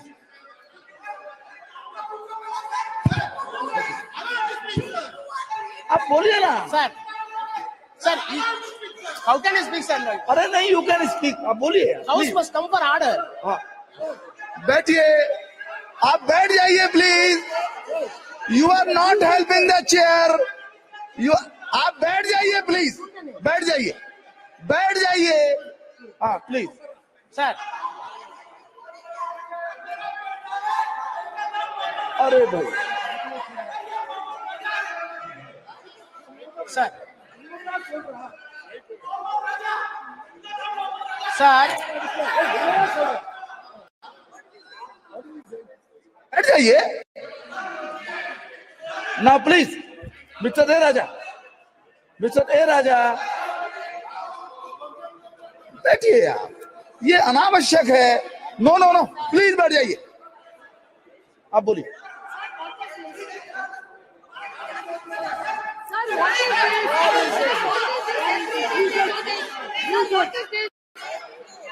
Yesterday also the same thing. Rakesh Singh ji, Rakesh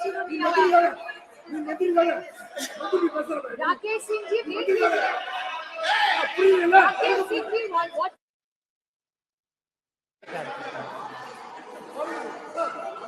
Started speaking. Sir, the chair should give us protection. Sir, what is this? Sir, every time they do this, sir. Please. राजा बोलिए. Sir बोलिए बोलिए बोलिए. I must express my gratitude for granting me this opportunity to say a few words on Chandrayaan. Sir, of course, I decided not to speak because of my health. More specifically, the throat is not cooperating with my voice. However, having heard the speech which was delivered by the Honorable Defense Minister Chandrayaan-3 ji, I am confined to stand before few minutes before this August House. Sir, the Prime Minister was yesterday very magnanimous that no one can claim exclusive credit for Chandrayaan. It is a common efforts, endeavors put by the team of our scientists with political and scientific will. Sir, in spite of that, we must be very magnanimous on behalf of DMK. The role of the Prime Minister or this government bringing this Chandrayaan-3 cannot be undermined. We want to wish and greet the government. Sir, I will come to later part. Once universe and galaxy was treated as a riddle for mankind. Till 1950s. In 1950s, various countries, including USA, used to send satellites to the moon and other planets. Thereafter Russia, thereafter China. No doubt, an exact position India has got today because of Chandrayaan that has been launched and smooth landed was effected. Sir, the parity which we claim today along with America and Russia and China will give a message that India is second to none to anybody in the space research hereafter. Sir, between 1957 to 58, when Soviet Union launched Sputnik 1, Sputnik 2, Sputnik 3, and the US launched Alpha, Pandit Jawaharlal Nehru shared with his view in the parliament that this is a new age of Sputnik. Sir, I must share this house that Tamil is one of the classical language recognized by the world and this government. Sir, Tamil has have deep-rooted scientific measures in the literature. Since the Honorable Defense Minister says the Sanskrit is having such a tremendous potentiality in science, I am not defaming any language. Admittedly, this country is having two culture based on the Tamil and Sanskrit. The C.P. Ramasamy is a known educationalist who served as a vice chancellor, later the Diwan of Tiruvangur. Maybe Sasi may be well aware about his knowledge and prowess. He admitted that there are two cultures in the country. One is headed by Sanskrit by way of Aryan culture, and one is Tamil in the basis of the Dravidian culture. Sir, I am entitled, having said the defense minister, now I am entitled to say what Dravidian and Tamil language says about science. Sir, you cannot imagine, when I read Tolkappiyam, that is 3,500 years back, nobody can believe. It says this country was not created by a single man. This country was produced by evaluation of science. How? Nilam, Neer, Thi, Vali, Visumbodu Kalanda, Aindin Mayakam Ivulaham. What does it mean in English? Sir, there is a metabolical change out of water, land, fire, air, and space. What we call Panchabhutas. Panchabhutas. The entire world that has been made because of these Panchabhutas, you cannot create a new thing. New building has come. Does it mean to say Delhi weight has gone? No. For this bench, somewhere else a tree has been cut off. So this is the science which was later, after all 200 years back, it was scientifically put into a proper phrase that the weight of the universe is constant by Newton.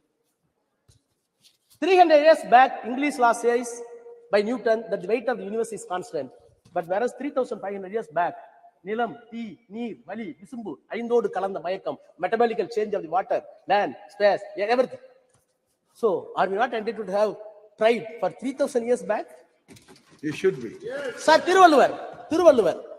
Everybody believed that the earth is static. Other planets are revolving around, including sun. It was believed, even in the Christianity, even in the Hinduism, even in the Islam. But 2,500 years back, he said, Sulandrum Yerpinnadu Ulaham, Ulandrum Ulave Talai. He said, the earth is revolving. Earth is revolving 2,000 years back, Tiruvalluvar says. In spite of that, it is at the biggest of agriculture, at the biggest of flowing. This is a science. Sir, Bharati, last century, early century, he said, Vana Yalapo, Kadal Meena Yalapo, Sandira Mandalati Yel Kandu Delivo. Vana Yalapo, what does it mean? We will measure the space. Poet Bharati, who is a scholar in Sanskrit, he said in Tamil, Vana Yalapo, we will measure the space. Kadal Meena Yalapo, we will measure the sea and fishes. Then ocean. Then the Chandra Mandalati Yel Kandu Delivo. We will study and research the moon, which will be benefit to the mankind. These are all the Tamil literature. You cannot find Tamil literature as far as science. You cannot say one incident that the language Tamil is traveling as against the science. Sir, Bharati is being a Tamil and Sanskrit scholar. In spite of that, when the science comes, he did not shut down the mythological. He did not stick on the mythological value. Sir, I am very proud as a student of Dravidian School of Thought, which was designed by Periyar EVR, and it was articulated by Dr. Annadurai, and it came to power after Kalaignar, respected our leader Dr. Kalaignar Karunanidhi. Along with them, today, the number one Chief Minister of Tamil Nadu, Honorable M.K. Muthuvel Karunanidhi Stalin, we welcome the measures that has been taken by the government to put the Chandrayaan in the correct orbit. By putting the Chandrayaan in the correct orbit, the mythological illusion that has been removed, that is a success of the Dravidian concept. Sir, by this time, I must extend my congratulations to all scientists, those who involved in the scientific team, in the space, more specifically the contribution of Tamilian in Chandrayaan-1, Mailsamy Annadurai, In Chandrayaan-2, Shivam. In Chandrayaan-3, Veeramuthuvel. Sir, these people are very proud. These people are not even went to private schools, private colleges. They belong to OBC. Very ordinary. They came from very ordinary gullible mass and studied in the government school.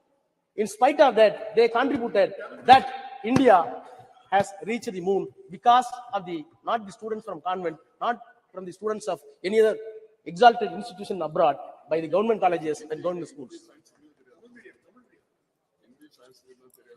Sir, they did not know Hindi and Sanskrit. These scientists did not know Sanskrit and Hindi. They know only Tamil and English. In spite of that, they exalted such a position. Sir, I am looking back the history of space research since 1952, as put in my friend Shashi Tharoor. Sir, rightly he said, when Indian National Committee for Space Research, INCSR, was set up by the Pandit Jawaharlal Nehru under the chairmanship of Vikram Sarabhai, and later it was developed to renamed as ISRO. Sir, I am disturbed when such a remarkable phenomenon took place and the nation got pride. We must introspect other mode of thoughts and views. Sir, I heard the defense minister very patiently. I recall my memories and checked it up with the documents in the parliament just 1 hour back. In 2004, in my 30s, I was Minister of State Health in the Council of Ministers headed by Vajpayee, Dr. Vajpayee. He is known for protecting the Raj Dharma in politics. Sir, that time, a debate was brought by the honorable member from Andhra, Jaipal Reddy, a veteran leader in Congress. The motion is drop the 3 cabinet ministers from the cabinet. One of the person he named is Murali Manohar Joshi, then the HRD minister. Sir, the motion was moved by Jaipal Reddy. The house was rapt attention. Murali Manohar Joshi was there. Atal Bihari Vajpayee was there. Then the Arun Jaitley said, I quote, I have always regarded Dr. Murali Manohar Joshi as a genius scholar, but my philosophical problem with him is that he is confused himself, history with mythology, philosophy with theology, astronomy with astrology. And he further went, Mr. Joshi, you want to change the syllabus and you want to give a saffron syllabus for the students. I am entitled to call, he said, I am entitled to call you in the house that you are a textbook terrorist. Unquote. Sir, I was part of the government, in BJP government, no doubt. The reason is something different. This is not the place to elucidate. Nothing is different. But sir, the accusation that has been made, the accusation that was made by the Murali Manohar Joshi still continues in the mouth of Defense Minister Rajnath Singh. Sir, no doubt, government has done a great job. When the satellites were successfully sent by the America and Russia, Prime Minister Nehru wrote to the all chief ministers, please note this. We have not sent it. India did not send it. Not able to send.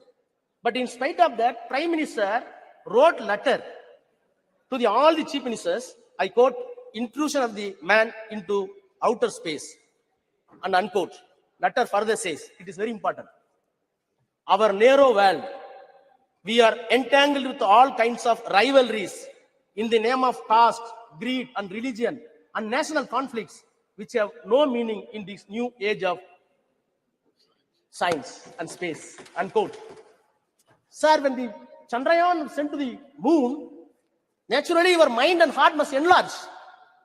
Whereas I feel with all my sincerity that one side you are sending the Chandrayaan to the space and your heart and brain going down somewhere else, which contradicts sense. What happened to my elder leader, T.R. Balu is here. Sethu Samudram project, which is a dream for us. It was completely stopped because of mythology, not by science.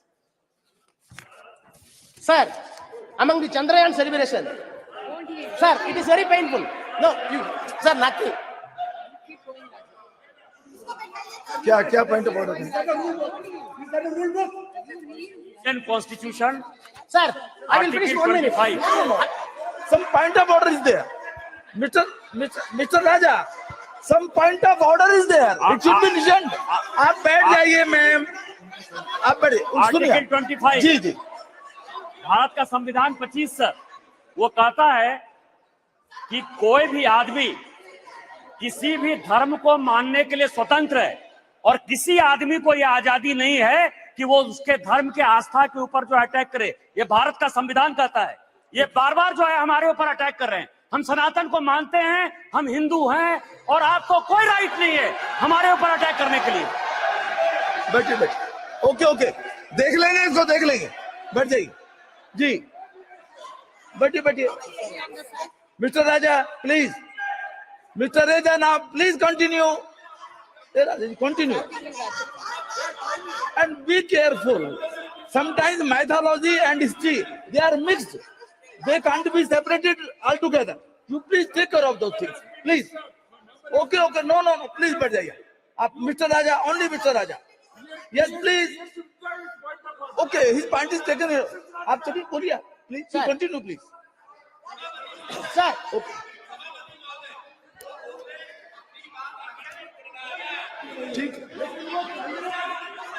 ठीक है बैठिए. बोलिए. Sir. जी. बोलिए. sir, We should be Sir. careful. We should be careful. sir.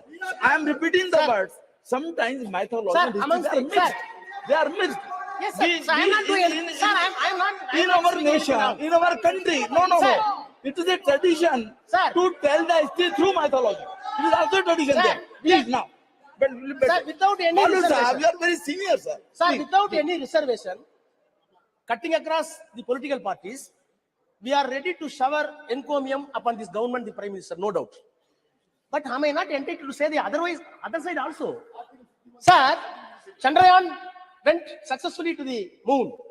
We are celebrating, no doubt. We are entitled.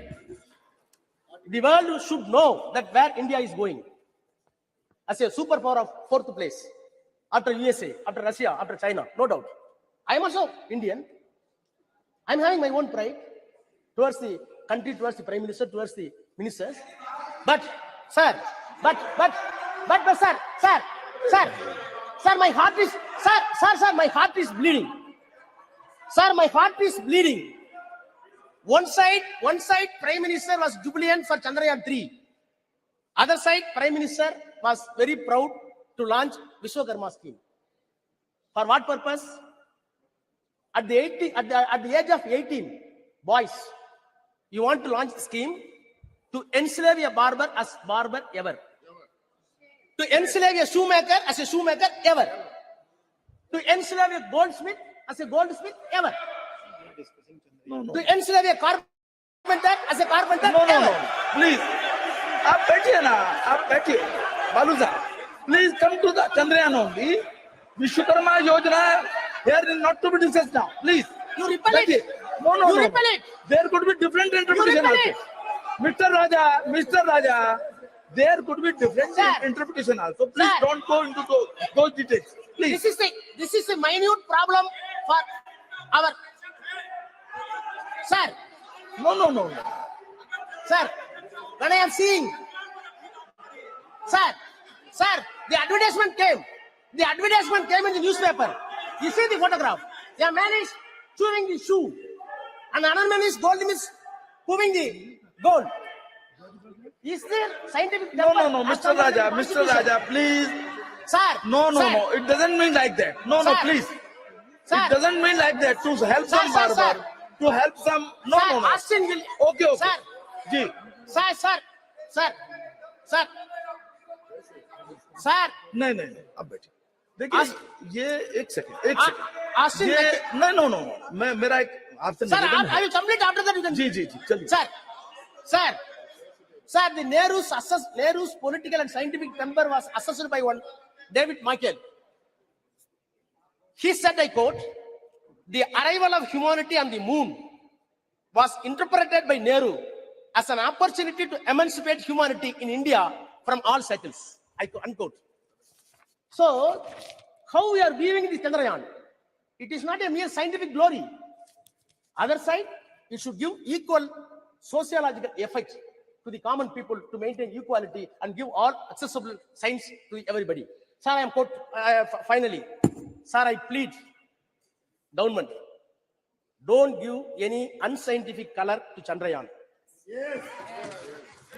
America did not do that. USR did not do that. China did not do that. Please put the name of, please. Now I'm finishing. Sir, please put the name of Vikram Sarabhai name for Chandrayaan-3. Thank you. Yes, very good, very good.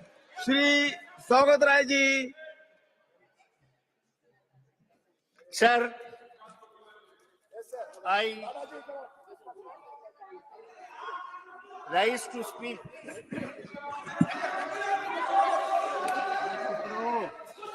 on the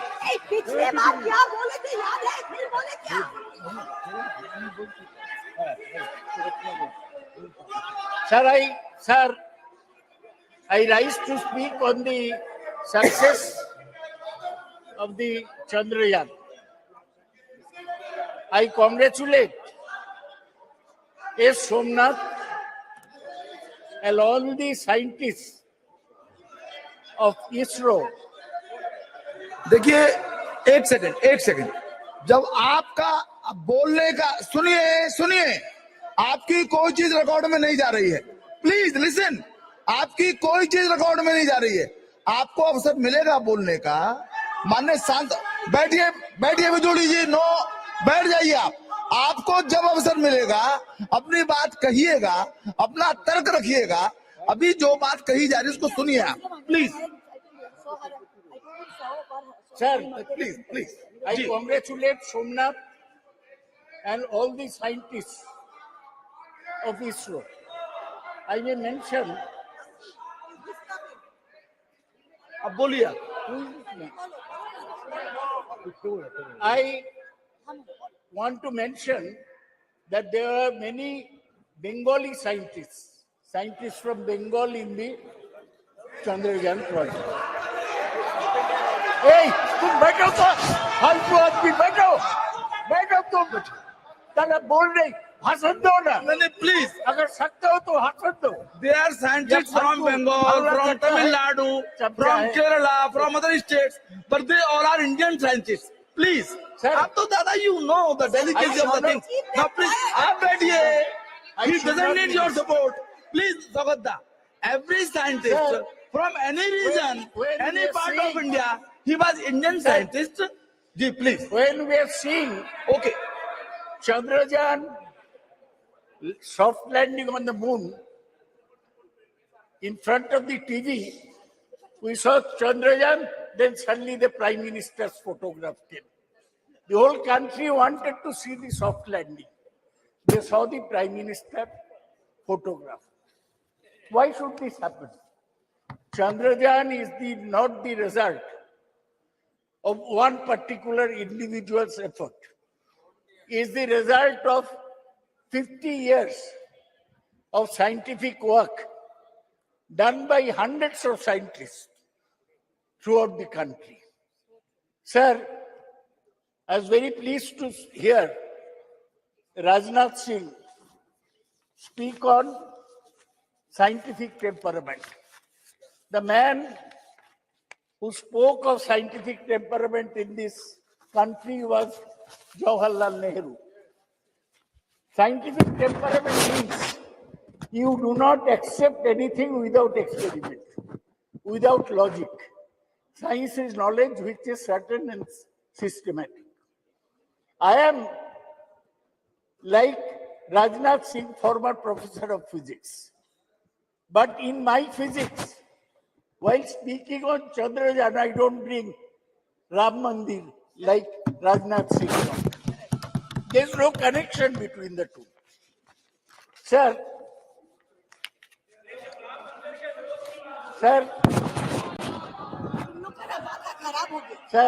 You continue on the. I want to say, I'm not thinking. Sir, I want to say, when somebody in top position says that Ganesh had plastic surgery in the ancient days, I do not accept this. When somebody says that Kauravas were born due to in vitro fertilization, I do not accept this. When somebody says that in Ramayana, the Pushpak Rath was a discovery by the ancient Indians, I do not accept this. I accept only that which is proved by science. Let me make it very clear. Sir,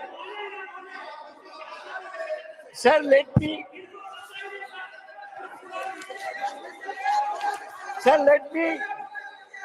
give a background. Sir, the background is this. In 1957,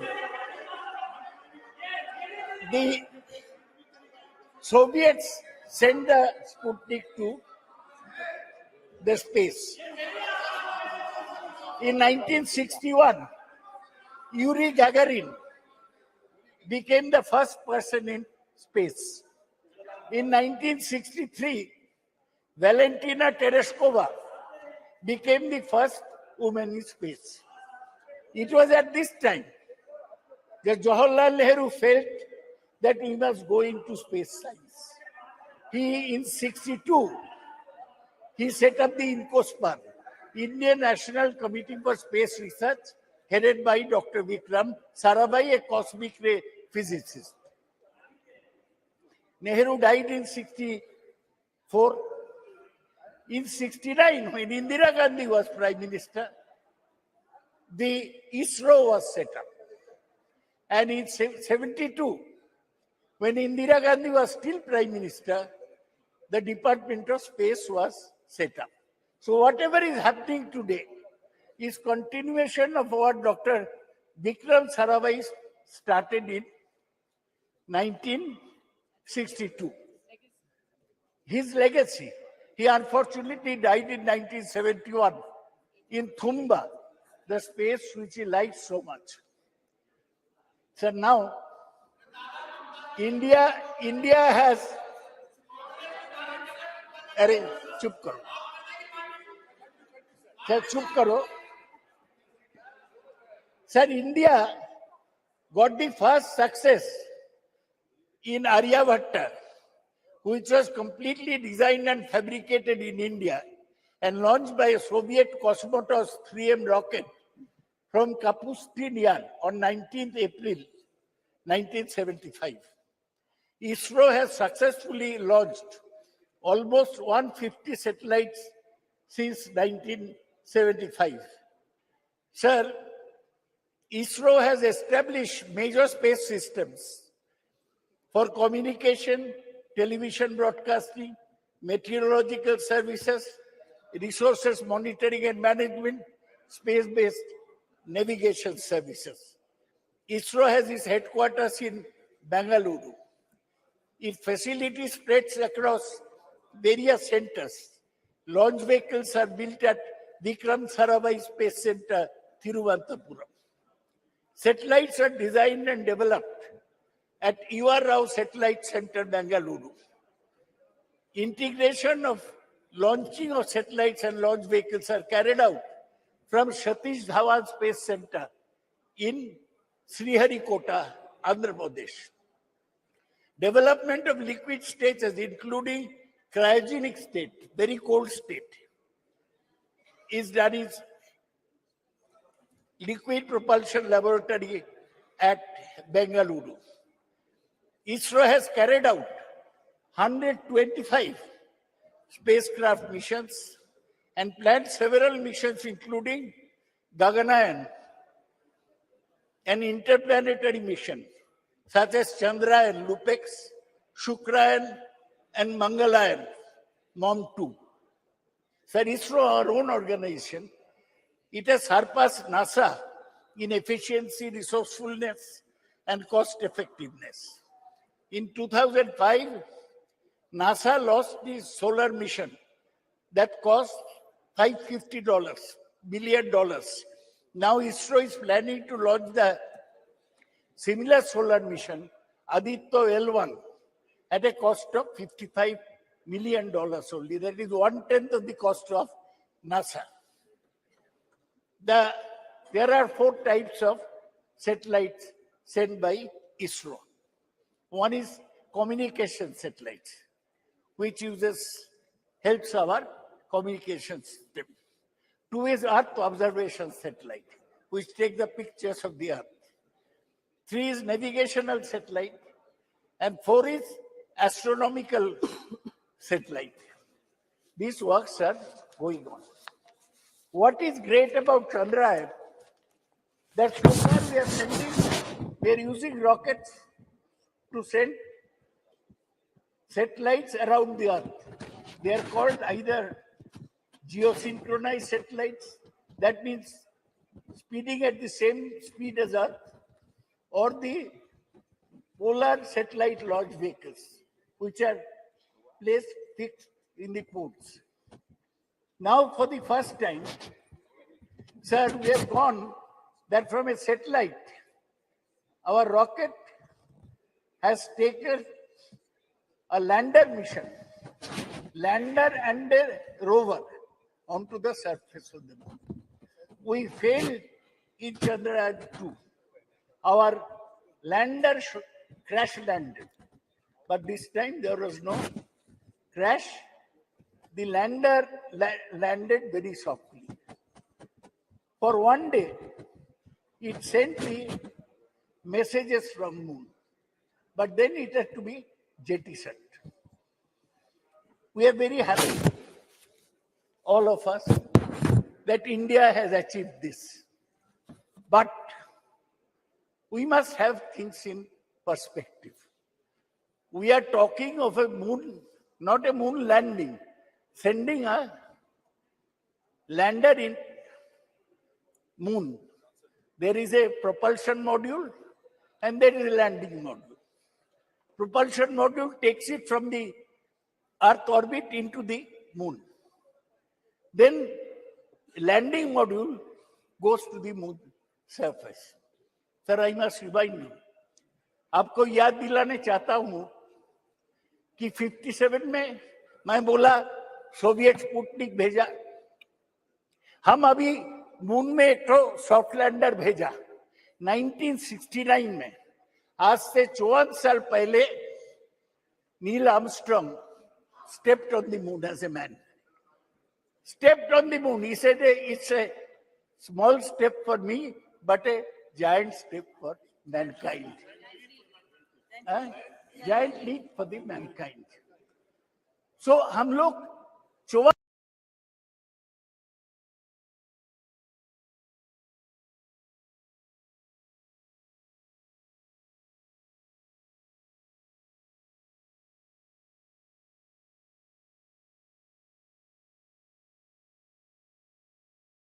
नहीं है, तो हमें balance करके चलना चाहिए. लेकिन हमारा जो सैटेलाइट सिस्टम है, ये बहुत सर्विस दिया. दे प्रिडिक्ट वेदर, कब तूफान आ रहा है, they predict crop development, and they GPS, our taxi walas use GPS now. That is also based on satellite tracking. So I want to say that Chandrayaan-3 has demonstrated safe and soft landing on the lunar surface. It has demonstrated rover roving onto the moon. Thoda hi gaya, and to conduct in situ scientific experiments. What are the technologies there? Altimeters, laser-based altimeters, velocimeters, inertial measurement with laser gyro-based surface, propulsion system, navigational guidance and control, hazard detection and avoidance, and landing leg mechanism. ये सब हम India में develop किया. यही हमारा गर्व की बात है। गप से बोलो, ये लैंडर पेलोड, इसमें चंद्रशेखर के नाम पे चंद्रा सरफेस थर्मोफिजिकल एक्सपेरिमेंट है to measure the thermal conductivity and temperature, instrument for lunar seismic activity, Langmuir probe to estimate the plasma density and its variation. तो इतना sir, I am concluding, I am not discussing anything controversial, तो मुझे बोलने दिया जाए। Agarwal ji, chairman साहब, sir मुझे यही कहना है कि हम आगे बढ़े हैं, लेकिन बहुत दूर जाने पड़ेगा। सी, we have not mentioned, nobody has mentioned Kalpana Chawla. She went by the Columbia space shuttle. Her craft exploded in 2003, and she, along with 7 others, died. Today, I pay respect to Kalpana Chawla, who was an Indian-born astronaut. Sir, आज क्या है, 1 साल पूरा हुआ क्या, किसका? Frank Rubio एक NASA के एस्ट्रोनॉट है, वो 1 साल स्पेस में है, 1 साल इंसान स्पेस में है. He is set to return to Earth this fall after setting the record for the longest single space flight by astronaut. He arrived at the International Space Station 21st September 2022 and will return home after 371 days in space. Rubio and his fellow crew members conducted dozens of scientific investigation and technology demonstration. Sir, ये NASA 58 में setup हुआ. उस समय Soviet union आगे था. वो पहले Sputnik भेजा, पहले मैन ऑन द मून भेजा, पहले women on the, man on the moon नहीं, मैन इन स्पेस भेजा, वुमेन इन द स्पेस. लाइका मर गया, लेकिन वेलेंटिना टेरेस्कोवा पहुंच गया. तो हमारा सर, हमारा लक्ष्य जो है, आप लक्ष्य सिनेमा देखे होंगे ऋतिक रोशन का. लाइफ में एक लक्ष्य होना चाहिए. लक्ष्य यही है कि हम देश को आगे बढ़ाएंगे. देश में जो कुसंस्कार है इन लोग का बीच, ये दूर करेंगे. देश को विज्ञान में और टेक्नोलॉजी में आगे ले जाएंगे जी, तभी हमारा काम पूरा होगा. सर, अभी भी इंटरनेशनल स्पेस स्टेशन घूम रहा है, वो उधर ही रहता है, खाता है, ऐसा जैसा घर है. फ्रैंक रूबियो ऐसा किया है. अभी भी चाइना एक इंटरनेशनल स्पेस स्टेशन बना दिया. 2 American have 1, Chinese have 1. So Chinese भी स्पेस स्टेशन. नाउ प्लीज, बहुत सारे काम करना है. ये जो इंटरनेशनल स्पेस स्टेशन है, उसमें NASA, Russia, Japan, Europe and Canada. अभी एक और वक्ता है आपके. One more speaker is there from the party जी. सर, हमको यही कहना है कि हमारा रैंक अभी 6th है. किसका पीछे? NASA, Russia, Japan, Europe, Canada and China. China बहुत आगे बढ़ गया है. सर, आज इसलिए इस चर्चा में मैं जवाहरलाल नेहरू को प्रणाम करता हूं. Thank you. इंदिरा गांधी को प्रणाम करता हूं, ये हमारा स्पेस प्रोग्राम को आगे बढ़ाए. डॉक्टर विक्रम साराभाई को प्रणाम करता हूं. और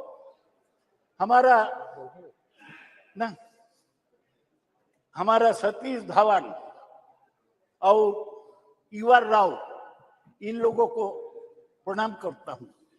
ये सब लोग मिलके हमारा स्पेस प्रोग्राम आगे बढ़ाया. ये बीजेपी का कोई कंट्रीब्यूशन नहीं है, ये साइंटिस्ट का कंट्रीब्यूशन है. Thank you. लक्ष्मी श्री लाबू श्री कृष्ण जी।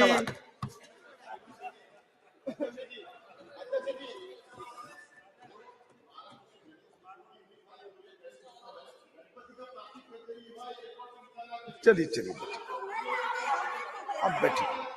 आप जब आए तो बोलिएगा इस बात को, जब आपका बोलने का नंबर आएगा तब इस बात को बोलिएगा जी, please. Don't take this out of my time, sir. देख लेंगे उसको, देख लेंगे उसको, ठीक है, देख लेंगे उसको। यदि आपत्तिजनक बात होगी उसको देख लिया जाएगा ना, प्लीज। Sir, देख लेते हैं उसको, देख लेंगे ना, please. sir, don't take this out of my time, sir. It's good to see you in the new chair in the new parliament, sir. I thank my party floor leader, Mr. Reddy Garu, for allowing me to speak on the second day of the inauguration of this new parliament building, sir. From ISRO Congress and also from all the members of Lok Sabha and Rajya Sabha, we thank the achievements of ISRO. We congratulate the achievements of ISRO. We are indebted to all the scientific achievements they have done in the last 70 or so years, sir.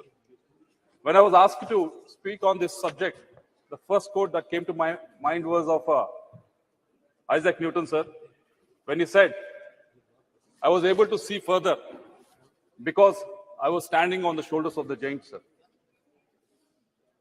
We were able to achieve Chandrayaan mission because there were so many people that have contributed to it. Just now, Professor Dada has mentioned about Vikram Sarabhai, Satish Dhawan, U.R. Rao, Madhavan Nair, Kastur Rangan. Because of what they've achieved in the last 65 to 70 years, Shivan, all these people have achieved and contributed to the frontiers of the space exploration, sir. Because of them, we were able to achieve Chandrayaan mission to the moon, sir.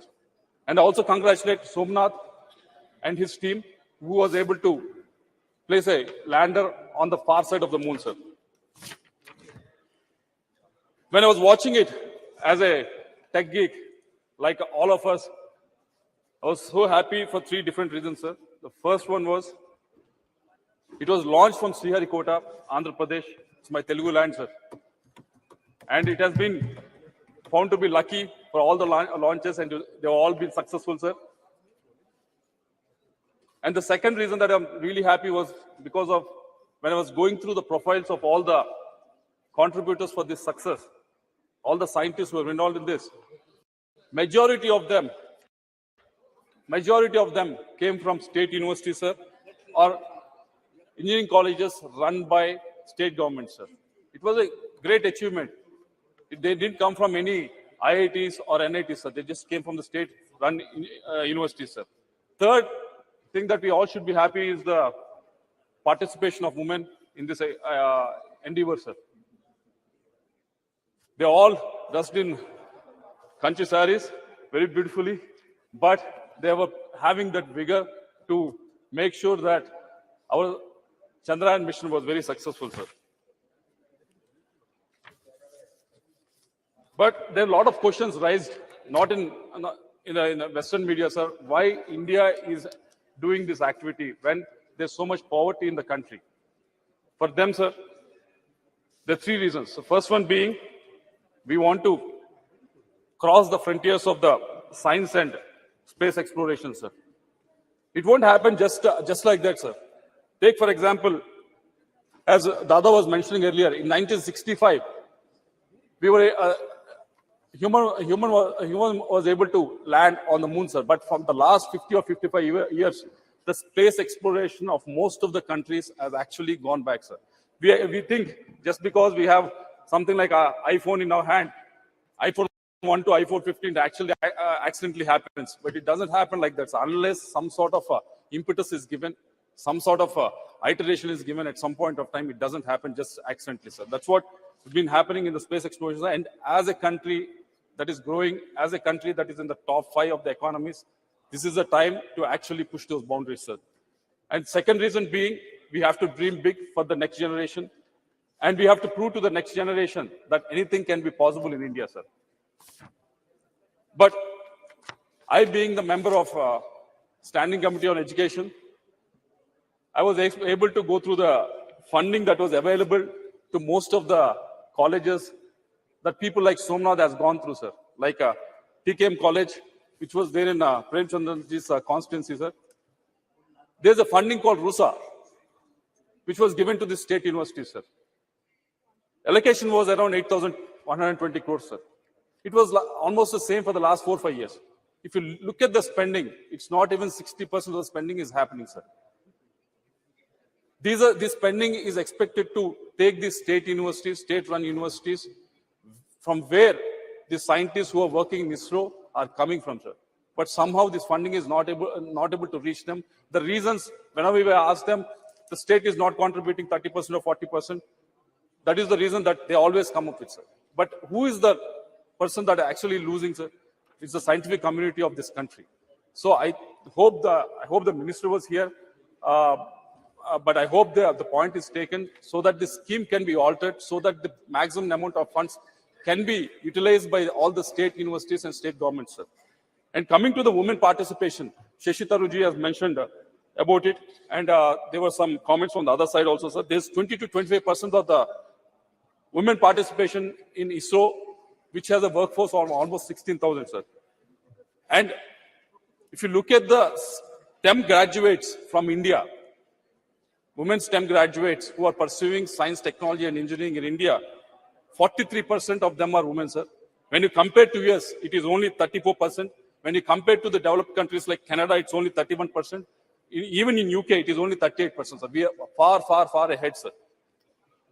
And also 30% of the research papers across 186 fields, this information I got it from Scopus, sir, are being published by women, sir. But only 14%, even though there's 43% of them are STEM graduates, of them are women, only 14% of the women are participating in STEM-related jobs, sir.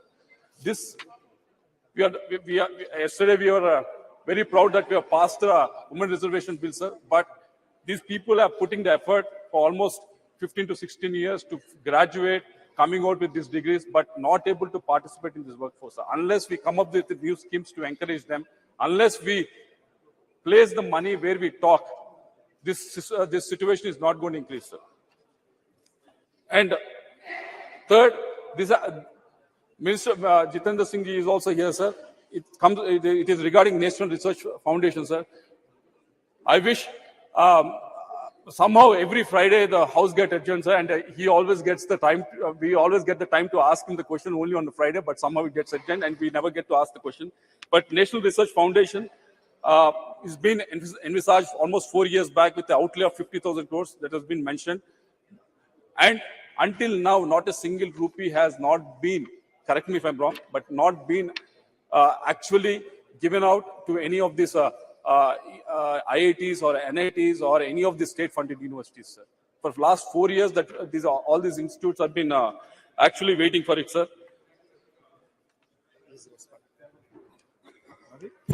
Mike, please.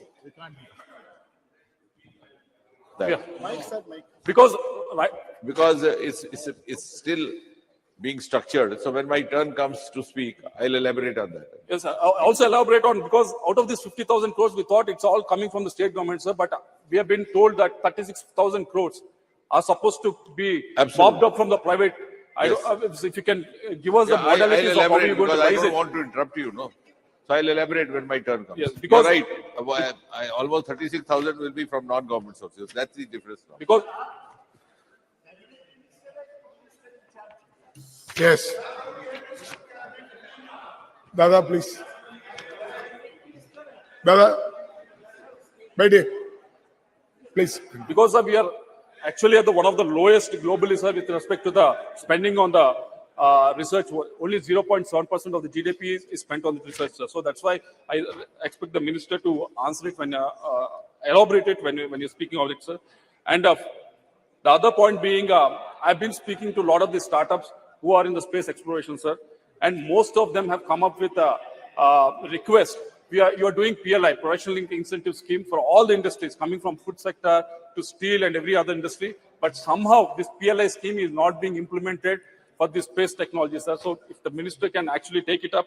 And also the second suggestion that they came up with is regarding GST exemptions for private satellite launch service providers, sir. There's a company called Skyroot, which is based out of Hyderabad. They're trying to, most of the cost that happens is during the launch, sir. And this company, Skyroot, is trying to reduce the cost, like how SpaceX is doing. But indigenously, they're trying to reduce it. So if some sort of encouragement can be given with regards to this, that will be a big favor to, because let me put this on record. So because there's no disrespect to our scientific community or anything like that, sir, but if you look at GSLV Mark IV, correct me if I'm wrong, it can only put 4 tons into the geostationary orbit, sir, whereas Long March 5, which is the Chinese one, can put almost 14 tons satellite in the same orbit, sir. And also in the lower orbit, GSLV Mark IV can only place 7 tons of the satellites, whereas Long March 5, which is of the Chinese one, can put almost 25 tons in the lower orbit. So because there's a huge difference in our payload capacity and their payload capacity. So this can be closed down only if the participation of the private players in this whole thing, sir. So I wish the government, yes, our scientific community is doing exceedingly well with a frugal funding that is available for them, sir. But they will do much, much better if the funding can be increased, sir, and also if the private participation is increased, sir. I'll end up by saying what our Prime Minister has, I keep on quoting, abhi samay hai aur sahi samay hai. I think this is the right time for all of us to do, because India being a country with young population, with a lot of aspirations, so this is the right time for the treasury benches to actually put the money where they're talking, sir. Thank you very much. Thank you. Honorable Member Pratap Rao Jadhav.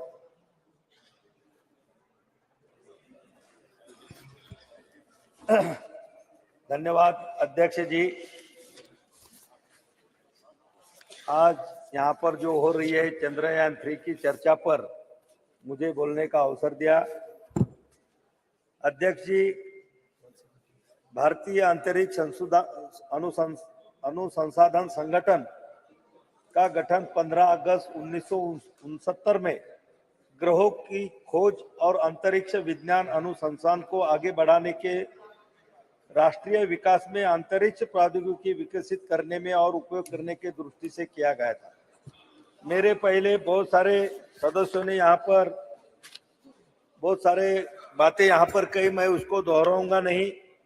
लेकिन अध्यक्ष जी, आजादी के बाद से अब तक भारत ने अंतरिक्ष का सफर शानदार तरीके से तय किया है।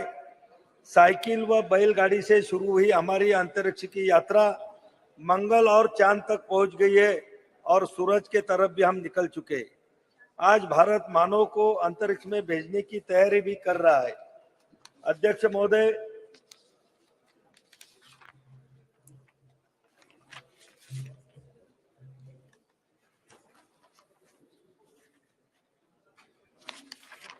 अध्यक्ष जी, 19 अप्रैल 1975 को भारत ने अपना पहला उपग्रह आर्यभट्ट रूस के प्रक्षेपण केंद्र से सफलतापूर्वक प्रक्षेपित कर अंतरिक्ष के दुनिया में अपना भारत के सुनहरे भविष्य के लिए नींव तैयार की थी।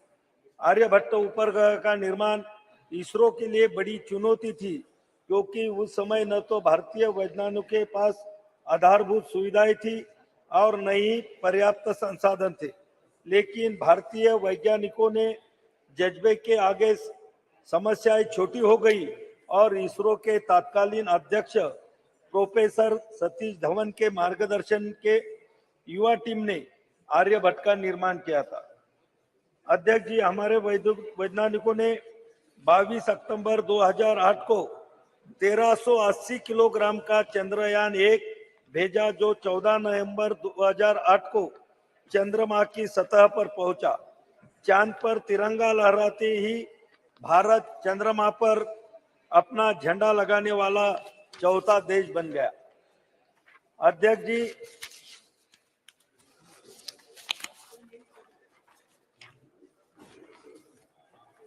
यह सिलसिला यहाँ नहीं रुका। 22 जुलाई 2019 को भारत ने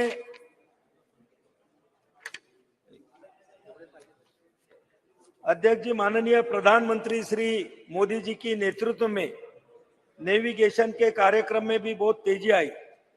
अध्यक्ष जी, कारगिल युद्ध में के दौरान अमेरिका ने अपना नेविगेशन सिस्टम भारत को देने से मना कर दिया था, जिससे हमारी सेना को कारगिल की पहाड़ियों पर दुश्मन के छुपे ठिकानों का पता लगाना मुश्किल हो गया था।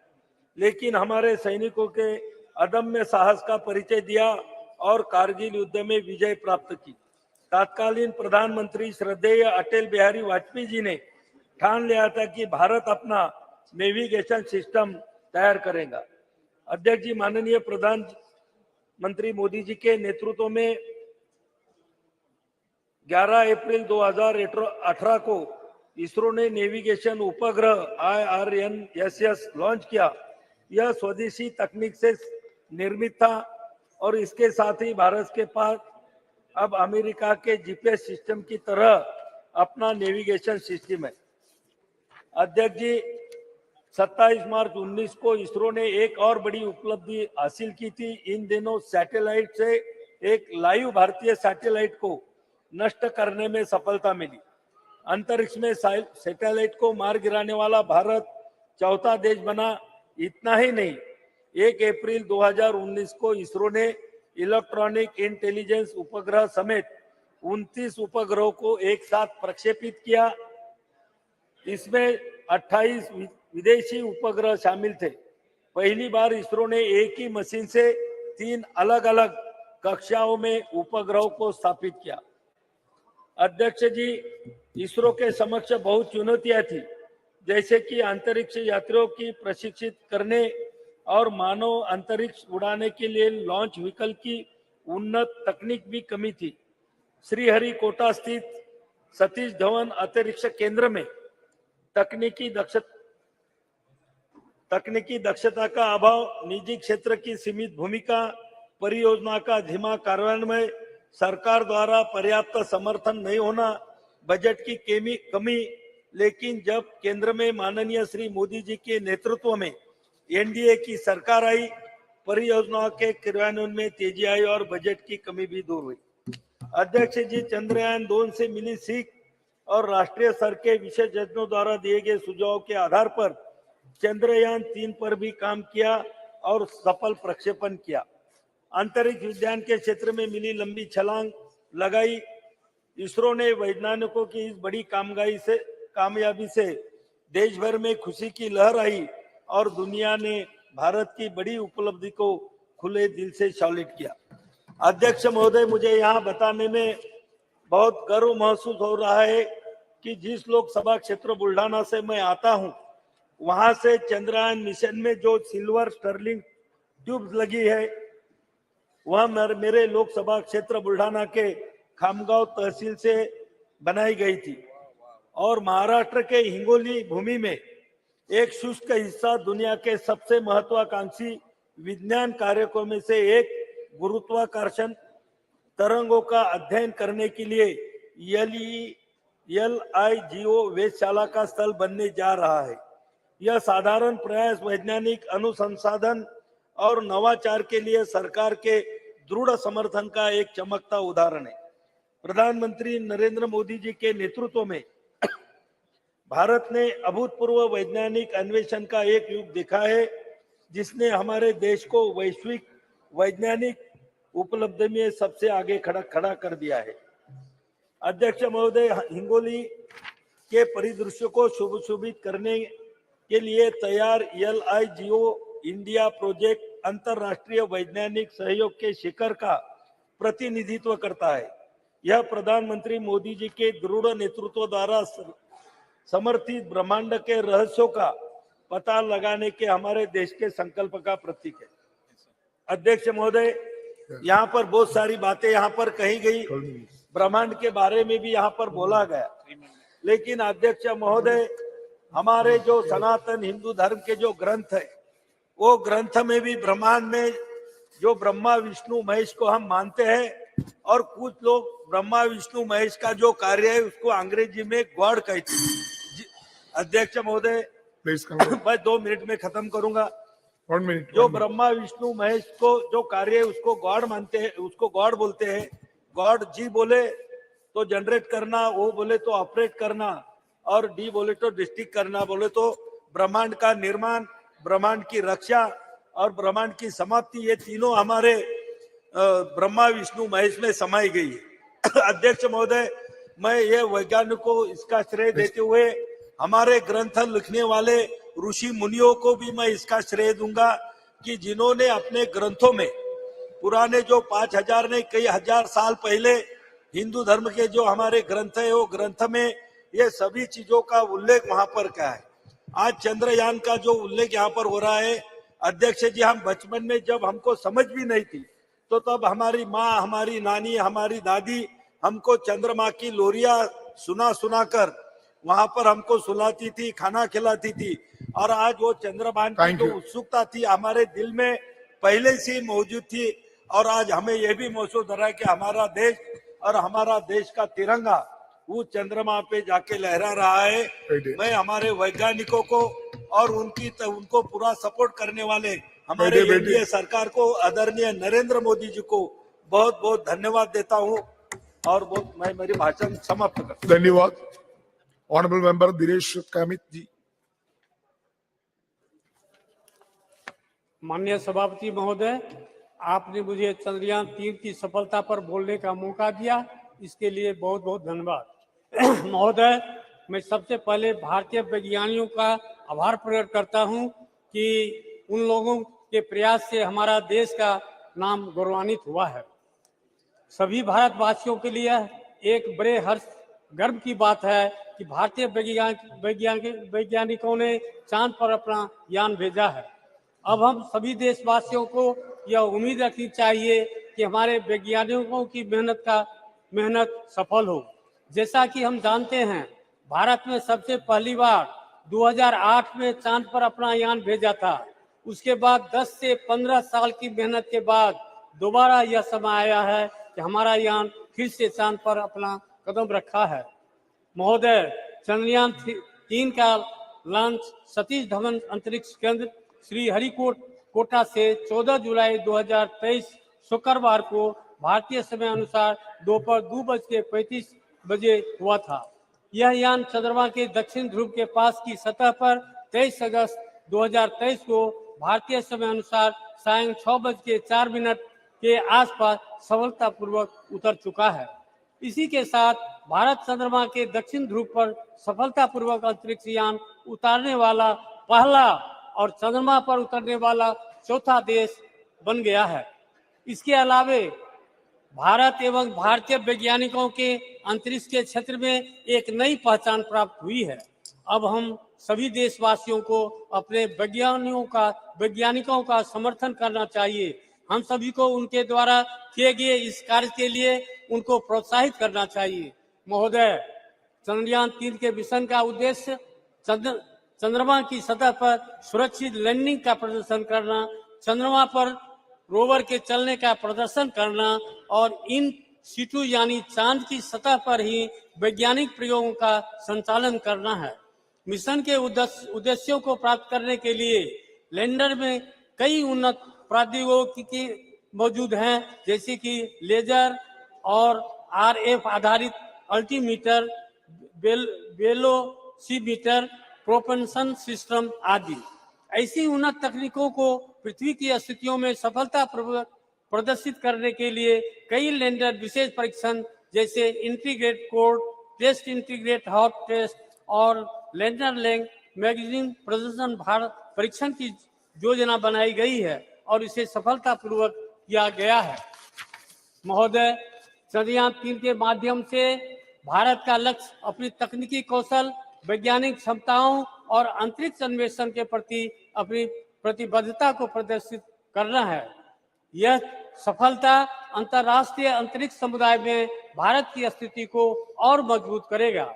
यह मिशन युवा पीढ़ी को विज्ञान, प्रौद्योगिकी, इंजीनियरिंग और गणित में कैरियर बनाने के लिए प्रेरित करेगा तथा विश्व में भारत की प्रतिष्ठा को बढ़ाने का काम करेगा। महोदय, इस अवसर पर मैं कहना चाहता हूं कि भारत ने सबसे पहली बार 2008 में चांद पर अपना चंद्रयान भेजा था और 2008 में ही हमारे संसदीय क्षेत्र सुपौल तथा कोसी में भयानक विनाशकारी बाढ़ आई हुई थी, जिसकी वजह बहुत ही बड़े स्तर पर जान व माल की क्षति हुई थी। साथ ही कई रेल मार्ग ध्वस्त हो गए थे, जिन पर आज कुछ खंड भी परिचालन का शुभारंभ नहीं हो पाया है। महोदय, सदन के माध्यम से मैं माननीय प्रधानमंत्री, माननीय रेल मंत्री जी से आग्रह करता हूं कि पूर्वी मध्य रेलवे के समस्तीपुर मंडल अंतर्गत ललित ग्राम से फारबिसगंज तक सीआरएस का इंस्पेक्शन 11 जनवरी को हो चुका है, किंतु अभी तक उस खंड पर रेल परिचालन का शुभारंभ नहीं हो रहा है। बस मालिकों द्वारा जनता का शोषण हो रहा है, जबकि कई बार माननीय रेल मंत्री से संपर्क करके उनका ध्यान आकर्षित किया, उस पर अतिशीघ्र रेल परिचालन का शुभारंभ किया जाए। जोगबनी दानापुर तथा जोगबनी सहरसा एक्सप्रेस ट्रेन का शुभारंभ किया जाए, जिसे रेलवे बोर्ड के द्वारा जोगबनी से चलने वाली ट्रेन जिनका नया समय सारणी निर्गत हो चुका है, उसे भी हरी झंडी दिखाकर परिचालन शुभारंभ किया जाए। साथ ही राजधानी एक्सप्रेस गाड़ी 12,527 और 12,528 सरायगढ़ या सुपौल तक विस्तार किया जाए, जिससे सुपौल जिला सहित कोसी तथा सीमावर्ती क्षेत्र के सभी जनता को इसका लाभ मिले। महोदय, इसी के साथ पुनः मैं अपने पूरे संसदीय क्षेत्र की जनता की तरफ से हार्दिक धन्यवाद एवं बधाई देता हूं और ईश्वर से यह प्रार्थना करता हूं कि आप सभी वैज्ञानिकों को उनके कार्य क्षेत्र में सूर्य की तरह तेज प्रकाश बना रहे और इसी तरह देश को सर्वोच्च सम्मान मिलता रहे। इन्हीं शब्दों के साथ बहुत बहुत धन्यवाद। Thank you. धन्यवाद। Honorable Member Shri Achyutanand Samant ji. I would like to thank Honorable Chair to grant me this wonderful opportunity to participate in the discussions regarding success of Chandrayaan-3 mission and other achievements of our nation in the space sector. It's my first address in this new house that has brought with the historic passage of Nari Shakti Bandhan Adhiniyam, and today we are to discuss the other momentous milestone of soft landing of Chandrayaan-3 near the south pole of the moon, making Bharat the fourth country to achieve a soft landing on the moon after the US, Soviet Union, and also China. 23rd August, all of us were glued to the screen and were keeping updates of what was happening second by second. Whole of India watched it through group live streams with finger crossed, becoming a part of this majestic lunar mission by heart. And when it landed, there was celebration and joy all over. It was the victory of each of 140 crore Indians. Really, it was the day when we saw the best of the poetic and literary references of Chand in relation with the space achievement. Chand pe ghar, Chanda mama ke paas, Chand dilaunga, etc., etc., and so on. In this regard, Russia's president acknowledged the impressive progress made by India in science and technology. South Africa president celebrated the moment as a significant achievement for the BRICS coalition, while Nepal's prime minister termed it historic. The European Space Agency was thoroughly impressed, and the United States praised the success for its inspirational and historic significance. In this regard, we acknowledge this and celebrate the significant contribution of Indian scientists who made this possible. It is their efforts and perseverance that paid off. They are shining examples of knowledge, dedication, and expertise.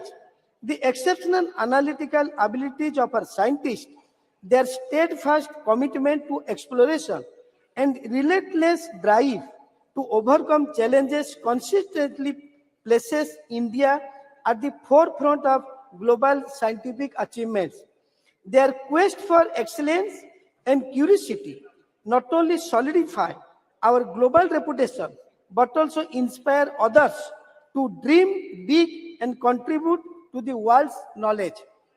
The involvement of large number of women scientists have contributed to the success of Chandrayaan-3 and India's space program in general motivates aspiring women scientists like no one else. In this regard, I am happy that several scientists from our state, Odisha, played very significant roles in ISRO Chandrayaan-3 lunar exploration mission. Devashish Mahapatra, Sarath Kumar Das, Atal Krishna Khotua, and Naga Raju, and so many Odias have contributed in this mission.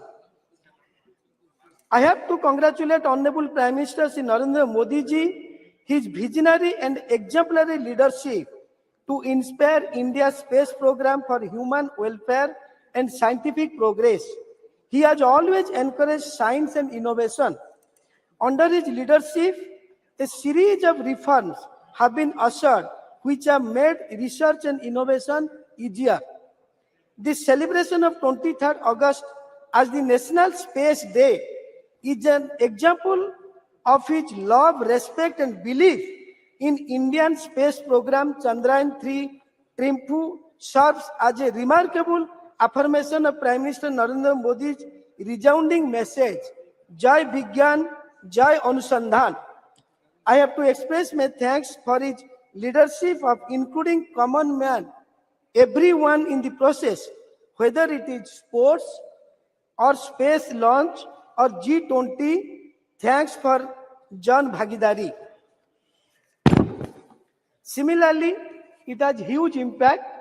It has opened up web of opportunity for several sectors that could boost India's economic growth. It has opened up a new horizon of opportunity for several startups and companies involved in sectors such as space technology, aerospace, defense, and R&D. It will also boost private investment in allied sectors. Coupled with higher budgetary allocation, it will ultimately contribute to economic growth. It also paves the way for an increased scientific temper amongst the youth of India, an accelerated pathway for self-reliance in emerging sectors and technology, and instilling the confidence to be amongst the top 3 economy of the world, solidifying the Made in India image. Lastly, the future of the Indian space sector is vibrant with several major initiatives and projects in progress, continuing government funding and private sector collaboration. India is poised to make an indelible imprint in the field of space exploration and technology. India is and will continue to be in the forefront of the space technology race. Thank you, sir. Thank you. Honorable Member Shri Ram Shiromani Verma ji.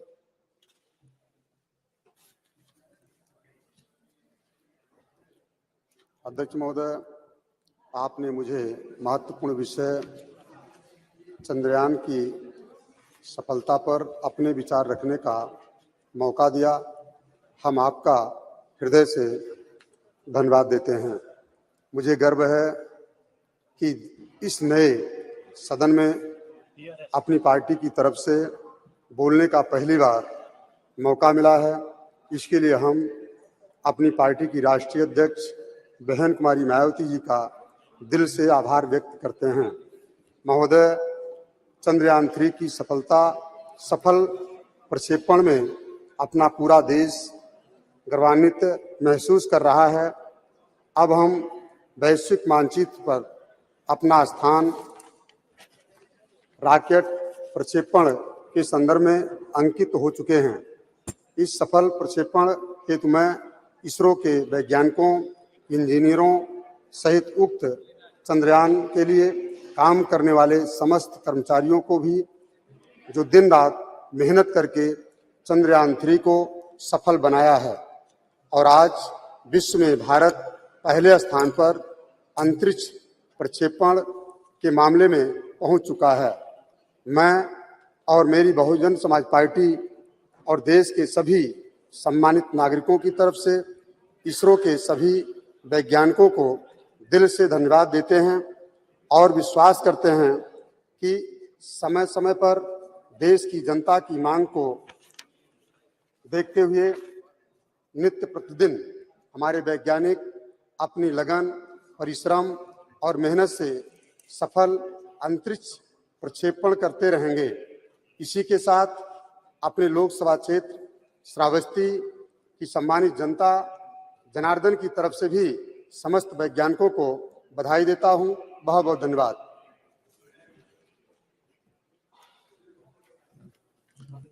Thank you. Honorable Member Shri Kota Prabhakar Reddy ji.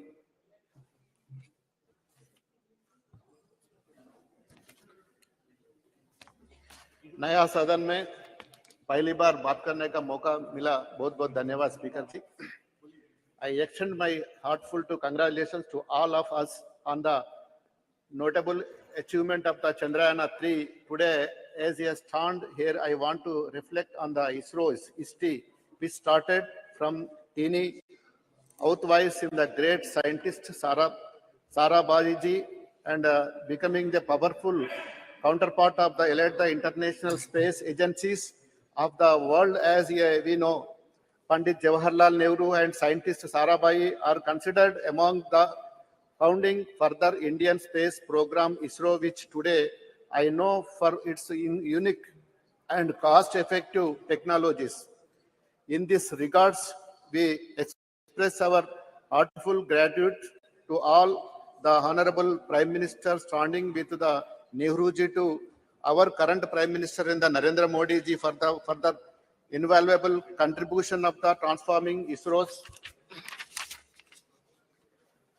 trajectory into the historic one, and I pay my respects to all of the scientists from the Aryabhatta to Somanath ji for the having contributed so much to the nation of the mission to the space.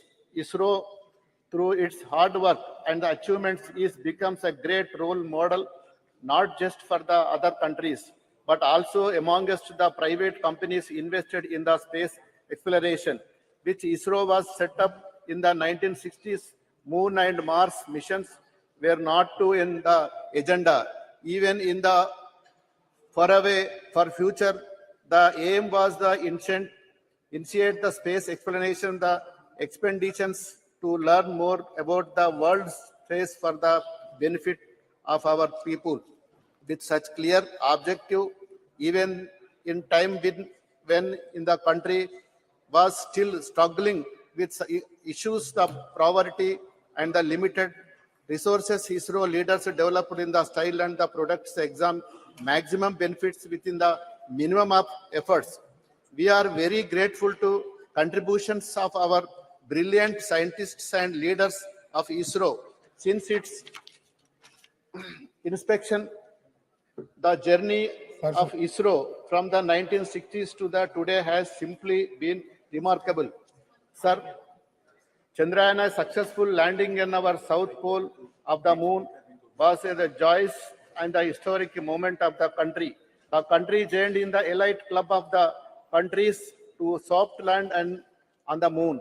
The successful landing on the south pole of the moon, which no country has ever achieved so far, also shown the technologies programs that India has made so far and the scientific capabilities and the commitment to work to our Indian scientists and the engineers. The success Chandrayaan-3 is not only an achievement for the country to fulfill global aspirations, but also open the avenue for the economic growth across various sectors. In the believed the bolster of Make in India initiative to contribute to the growth. Sir, of domestic companies which are engaged in the developing satellite systems and the telecommunications. The success of the great missions has also paved the way of the fostering heightened scientific mindset among the Indian youth, accelerating the journey towards the self-reliance of the emerging sectors and the technologies, and instilling confidence position ourselves among top of 3 economics globally. While taking about the many achievements of the ISRO, it is the quality important also take about the extensive role played by the Telangana for our same the Telangana state emerging as the commercial hub of the space-related products and the services in the well-known that over 30% of the components used in the ISRO highly acclamated Mars orbits missions in the supplied by SME based in Hyderabad. Sir, 1 minute, sir. I can proudly to say that I am the first state that effectively take about the mate waivers and most receptive state of encourage youth and relay space of the behind this was is the dream that turned out of the true overturn. There was no vision of the mission of the Chief Minister of Chandrasekhar Rao and our IT Minister of the KT Ramarao, which is the launch of the space technology framework in the April 23. Telangana government under the leadership of K. Chandrasekhar Rao unvalued, and this is the aim of the blostering private industry involvement in the space technology sector. This framework has been the magic position establishment, the state of the globally recognized the one-stop designations in the technology. And we are the emerging closer to the dream. My launching is the space tech framework and the implementing of the plan initiated to the Telangana state is the intents of the further achievements realize vision the promoting the domestic products and the launch of the vehicle satellite systems and their companies ground the equipment manufacturing and the various other facilities within the state of Telangana. The state's government of Indian can be matched, guided by the vision of the Chandrasekhar Rao Chief Minister, dedicated effect the Ramarao young individuals of the T-Hub established by Telangana government are the achieving the remarks factors on the across the various domestic expansional talents in the Telangana, pushing the boundaries, achieving the significant milestones in the nations of the setup and the provide the city-led launch of the history Hyderabad startup companies spended the door of the new opportunities in the Indian space sectors. 1 minute, sir. One notable achievements in the economy, Skyroof Aerospace Private Limited, which has successfully pioneered Indian the made in private rocket launches in the Vikram. Yes, setting the remarkable presented. This is the epitome of the Telangana government. Involving the support of the young individuals who are the showing of the talented world and the transforming their brilliant ideas in the reality through their startups. Further coming up the latest national achievements of the Chandrayaan-3, there is a doubt about the mission if the displayed the fact of the Indian will be soon emerge prominent player as the cost of the effective satellite launcher. It is expected that is a will urgent argument of the Indian contribution of the global space of the economy by 8.10%. Honorable member, please sum up. Moreover, expected the believement the Chandrayaan-3 is the ending time the influences Indian domestic market as is the expected of the foreign investors prepare respectively of the Indian grow in the space of the research. Yes. Thank you, sir. Okay. Honorable member, Srimati Supriya Sule. Thank you, sir. Is there a cabinet minister present in the house? Please raise your hand. Cabinet minister, cabinet. Honorable Well, a cabinet, not for MOS, cabinet minister. Sir, such an important debate going on. There is not one cabinet minister, sir. We can expect ministers. Sir, please, you must put it, sir. It's such how serious they are about Chandrayaan-3, sir. Yes. It's such a we are so proud of what has happened. Sir, you must give a ruling. There has to be one cabinet minister here, sir. Message will convey to ministers. Sir, please put Please, it on you can record. start. There is not one cabinet minister for such an Noted. important debate. Sir. Your point is noted. It will convey to ministers. Please They do, will sir. convince. Please give us. You can start now. Aap ruling Nada dijiye, bhai. sir. They don't have any right Not to a single like this, cabinet sir. minister. That's really Yes. shameful, sir. You Sir, can I'd like to take this opportunity to congratulate the success of Chandrayaan-2.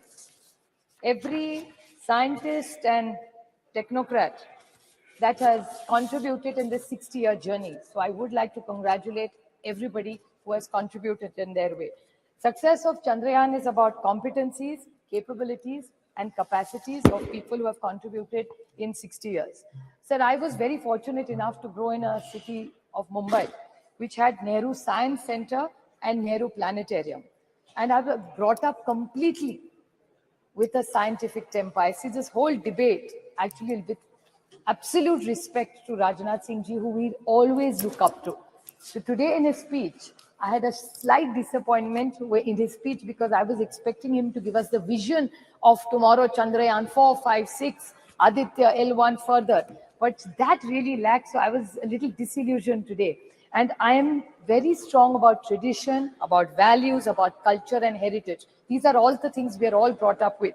But today, as a proud Indian, I felt from the treasury benches that completely lacked in the speeches that came from you.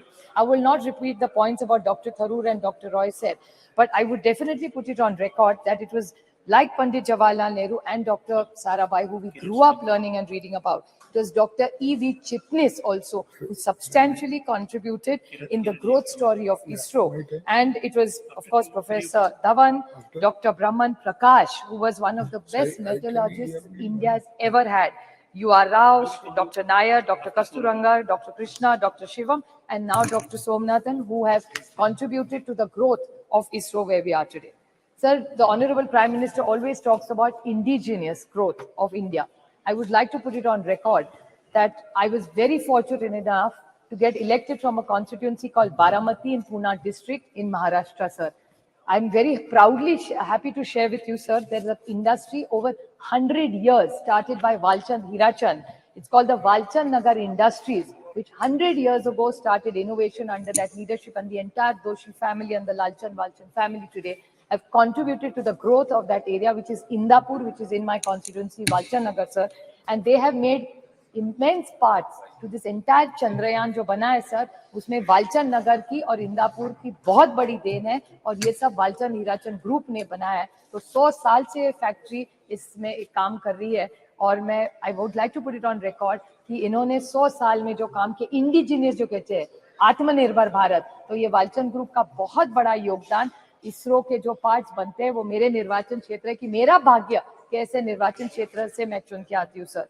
वैसे innovation की जब बात होती है तो और दो है कि खेड़ शिवापुर जो एरिया मेरे निर्वाचन क्षेत्र में है सर, वहाँ VCB इलेक्ट्रॉनिक्स, ये एक कंपनी है VCB इलेक्ट्रॉनिक्स, जहाँ भानुदास भोसले, सुजाता भोसले, संदीप चौहान और सोन सुंदर, ये वेलू एरिया में है, जिन्होंने चिप्स बनाई है सर जो इस चंद्रयान में गई है. तो मेरे निर्वाचन क्षेत्र से दो बड़े कॉन्ट्रीब्यूशंस है, एक वालचंद ग्रुप का और दूसरा VCB इलेक्ट्रॉनिक्स का. So I feel very very proud when I stand here where we are praising about Chandrayaan, and these are all indigenous.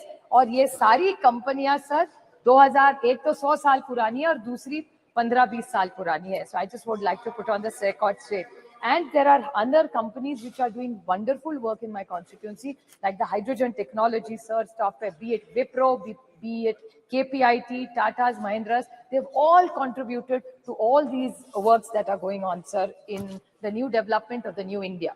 Sir, the whole thing which Dr. Tharoor also mentioned and Professor Roy also said was the spirit of inquiry and the spirit of the questioning, sir. The entire debate today, somewhere I felt that we are very proud of our glorious tradition, sir. Be it in mathematics, be it in metallurgy, and be it in astronomy. India is very proud. 2000 years ago, mathematics, something that everything goes around. Unless तुम्हारा गणित अच्छा हो, life में कुछ नहीं हो सकता. So we have such rich tradition. So instead of getting trapped into stories, which people were talking about earlier in the debate, I'm not condescending. It's wonderful. Whatever your mother has taught you can never be wrong. But we must not forget the rich tradition of mathematics, metallurgy, and astronomy, which India is so proud of. Because श्रद्धा तो होनी ही चाहिए sir, लेकिन अंधा श्रद्धा नहीं होनी चाहिए. So श्रद्धा जो आपको सिखाया, वो जो आप चाहते हैं उस पर आप विश्वास रखिए, वो आप, it is in a democracy, it's your right. But the problem is, I get worried when people in position of power and who are sitting on that side of parliament today talk about issues which actually surprise me when we are talking about the scientific temper.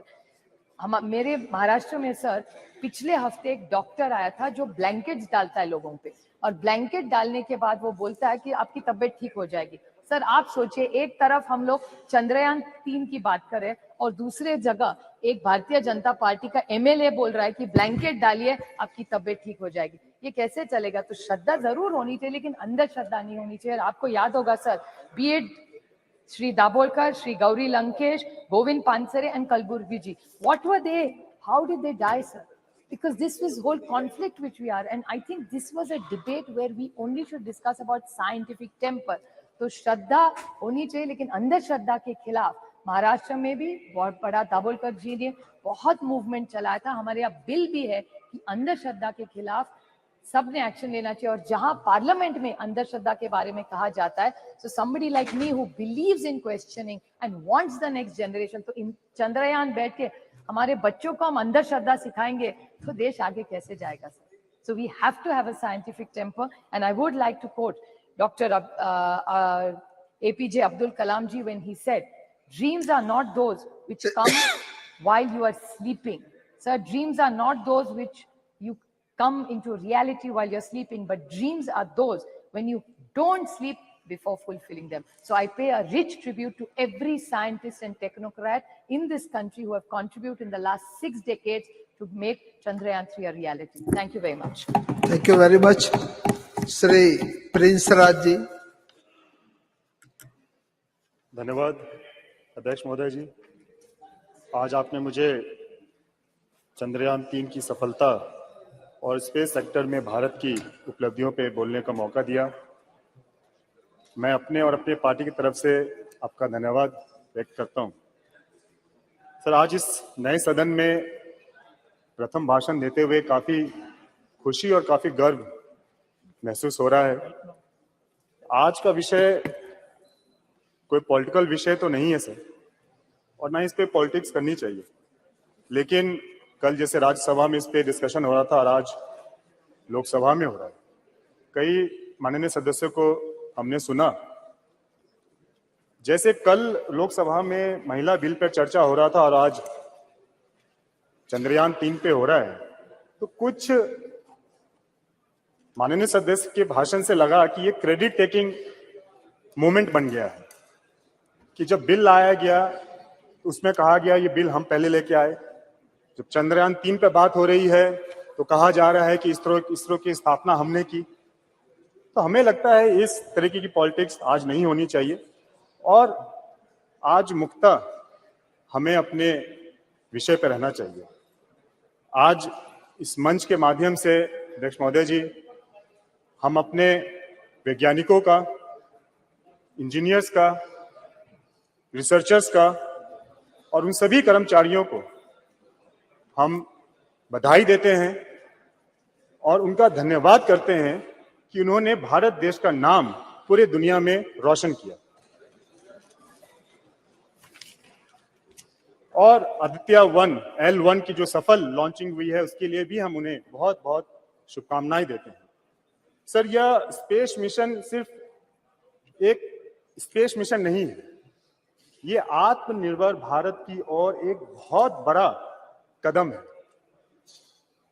हमने सभी को धन्यवाद दिया, लेकिन हम चाहेंगे कि हम अपने उन महिलाएं साइंटिस्ट को विशेषकर धन्यवाद दें जिन्होंने अपना योगदान इस सफल स्पेस मिशन में दिया है। हम उन्हें धन्यवाद देना चाहेंगे कि किस तरीके से उन्होंने अपने योगदान के बदौलत एक पिक्चर बदला है, एक इमेज बदली है। चाहे कल हम लोग यहाँ पे जैसे डिस्कशन कर रहे थे महिला आरक्षण बिल के ऊपर, उसकी जरूरत क्यों पड़ी? उसकी जरूरत इसलिए पड़ी क्योंकि सभी सेक्टर्स में हमारी माताएं बहनों ने अपना अपना स्थान बना लिया, चाहे वो डॉक्टर्स हो, नर्स हो, इंजीनियर्स हो, डिजाइनर्स हो या एडवोकेट्स हो, जज हो, पायलट्स हो, लेकिन कहीं ना कहीं सदन में, विधानसभा में उनकी कमी हमेशा रही और कल के बिल के पास होने से हमें लगता है ये भी कमी पूरी हो जाएगी। जिस तरीके से हमने महिला साइंटिस्ट को विशेषकर धन्यवाद दिया क्योंकि उन्होंने सोच बदली है। पहले कहा जाता था कि हिंदुस्तान की महिलाएं, उनका काम सिर्फ चूल्हा तक है, खाना बनाने तक है, लेकिन वो सिर्फ यहां तक सीमित नहीं है। एक और सच्चाई है जिसे बहुत लोग देख नहीं पाते हैं, समझ नहीं पाते हैं कि जो हाउसवाइफ होती हैं सर, जो घर की महिलाएं होती हैं, वो सिर्फ खाना बनाने तक नहीं है सर। वो महिला उस घर की होम मिनिस्टर होती है, वो महिला उस घर की फाइनेंस मिनिस्टर होती है, वो महिला उस घर की हेल्थ मिनिस्टर होती है, वो महिला उस घर की एक सपोर्टिव सिस्टम होती है, एक फूड मिनिस्टर होती है सर। उस घर के निर्माण में उस महिला का बहुत बड़ा योगदान रहता है सर। सर, ये बात दुनिया समझ नहीं पाती है कि किस तरीके से हिंदुस्तान में एक तरफ हमारी आ माताएं रहे बहनें, और यहाँ मंत्री जी भी है उपस्थित। सर ये दुनिया समझ नहीं पाती है कि हिंदुस्तान में, भारत में किस तरीके से एक तरफ हमारी माताएं बहनें चंदा चांद को अपने करवा चौथ वाले दिन पूजती है और दूसरी तरफ हमारी माताएं बहनें उसी चांद पर दोनों मंत्री है और आ रहे हैं लैंडिंग मंत्री। करती है। कृपया शांत रहिए। ये हमारी संस्कृति है, ये हमारी शिक्षा है, इसको दर्शाती है। हम माननीय प्रधानमंत्री जी ने जो कहा बिल्कुल सही कहा, चंदा मामा अब दूर नहीं है। सर, विश्व के अन्य देशों के मुकाबले हम लोगों का जो बजट है, जो स्पेस मिशन का बजट है, वो बहुत कम है और बहुत कम बजट में भी हम लोगों ने काफी उपलब्धियां प्राप्त की।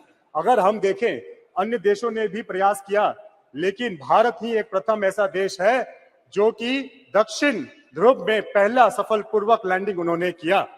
तो इसके लिए हम अपने साइंटिस्ट को बहुत बहुत बधाई देते हैं और एक आत्मनिर्भर भारत की ओर बढ़ता एक भारत का पहचान उन्होंने बनाया है। सर, हम अपने प्रधानमंत्री आदरणीय नरेंद्र मोदी जी का भी धन्यवाद और करेंगे कि जिस तरीके से बुरे परिस्थिति में उन्होंने अपने साइंटिस्ट का साथ दिया, उनका हौसला बढ़ाया, उनको हिम्मत दी, उनका नेतृत्व किया, उसी का परिणाम है सर कि आज हम लोगों ने एक सफल मिशन, स्पेस मिशन हम लोगों ने पूरा किया।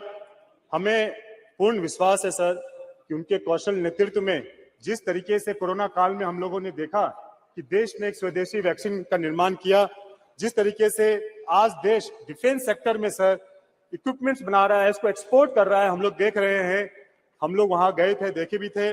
और जिस तरीके से ये नया संसद भवन भव्य भवन बनकर तैयार है और चंद्रयान-3 की लैंडिंग हो या आदित्य L1 की सक्सेसफुल लॉन्चिंग हो, सर इससे यह दर्शाता है कि किस तरीके से भारत आत्मनिर्भर बनता जा रहा है।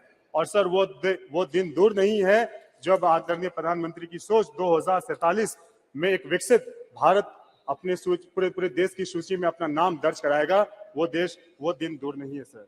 सर, ज्यादा समय नहीं लेते हुए सर, आप एक बार पुनः हम अपने सभी साइंटिस्ट, सभी अपने महिला साइंटिस्टों का, सभी इंजीनियर्स का, सभी रिसर्चर्स का, सभी उन कर्मचारियों का और जितने भी लोग इस कार्यक्रम से जुड़े हुए थे, मिशन से जुड़े हुए थे, हम उन्हें पुनः हमें नमन करते हैं, उन्हें धन्यवाद देते हैं, उन्हें बधाई देते हैं। बहुत बहुत धन्यवाद। बहुत बहुत धन्यवाद। श्री जयंत सिन्हा जी। बहुत बहुत धन्यवाद सभापति महोदय। मैं आपका, हमारे परम आदरणीय प्रधानमंत्री जी का, अपने पार्टी का और विशेष रूप से हजारीबाग की जनता का मैं आभार व्यक्त करना चाहता हूं, क्योंकि उनके सहयोग और आशीर्वाद से मुझे अवसर मिला है कि जो हमारा पुराना सदन था, ऐतिहासिक और सुंदर सदन, वहां बोलने के अवसर मिले और आज इस भव्य और आधुनिक भवन में भी बोलने का मुझे अवसर मिल रहा है। उससे आप लोगों के लिए सबको कोटि कोटि धन्यवाद, हृदय की गहराइयों से धन्यवाद। सभापति महोदय, ये सही है, जैसे माननीय प्रधानमंत्री जी ने कहा, यही समय है, सही समय है, अमृत काल का समय है, अमृत काल का समय है और बड़ी तेजी से देश बदल रहा है, देश में परिवर्तन आ रहे हैं और हम सबको महोदय, सब मान्य सदस्यों को, यहाँ देश की जनता को लग रहा है कि हम लोग रोज रोज इतिहास को रच रहे हैं, रोज इतिहास को रच रहे हैं। कल ही हम लोगों ने महिला आरक्षण के लिए संवैधानिक संशोधन किया जो स्वर्णीय अक्षरों में इतिहास में लिखा जाए। उसी के पहले 19 सितंबर को हम लोग पुराने सदन से इस भव्य सदन में हम लोग आए, इतिहास हम लोगों ने रचा। 9 सितंबर को, 10 सितंबर को जब G20 की लीडर्स समिट हुई, तब भी हम लोगों ने नई दिल्ली में इतिहास हम लोगों ने रचा। और क्योंकि आज चंद्रयान के बारे में हम लोग चर्चा कर रहे हैं, चंद्रयान भी जब 23 अगस्त पे जब चंद्रयान ने चंद्रमा के साउथ पोल पे सॉफ्ट लैंडिंग की साथियों, तब भी हम लोगों ने दुनिया का इतिहास रचा, भारत का इतिहास रचा।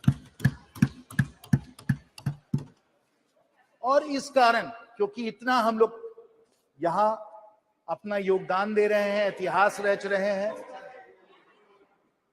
इतिहास रचा जा रहा है, आज भारत विश्व में विश्व मित्र और विश्व गुरु के रूप में उभरता चला जा रहा है। भारत उभरता चला जा रहा है, और इसलिए उभर रहा है क्योंकि अगर हम में समृद्धि है तो हम में सादगी भी है, अगर हमारी शक्ति है तो हमारे में एक शांति है, और अगर हमारा साइंस है तो हमारे संस्कार भी हैं, अगर हमारा साइंस भी है तो हमारा संस्कार भी है।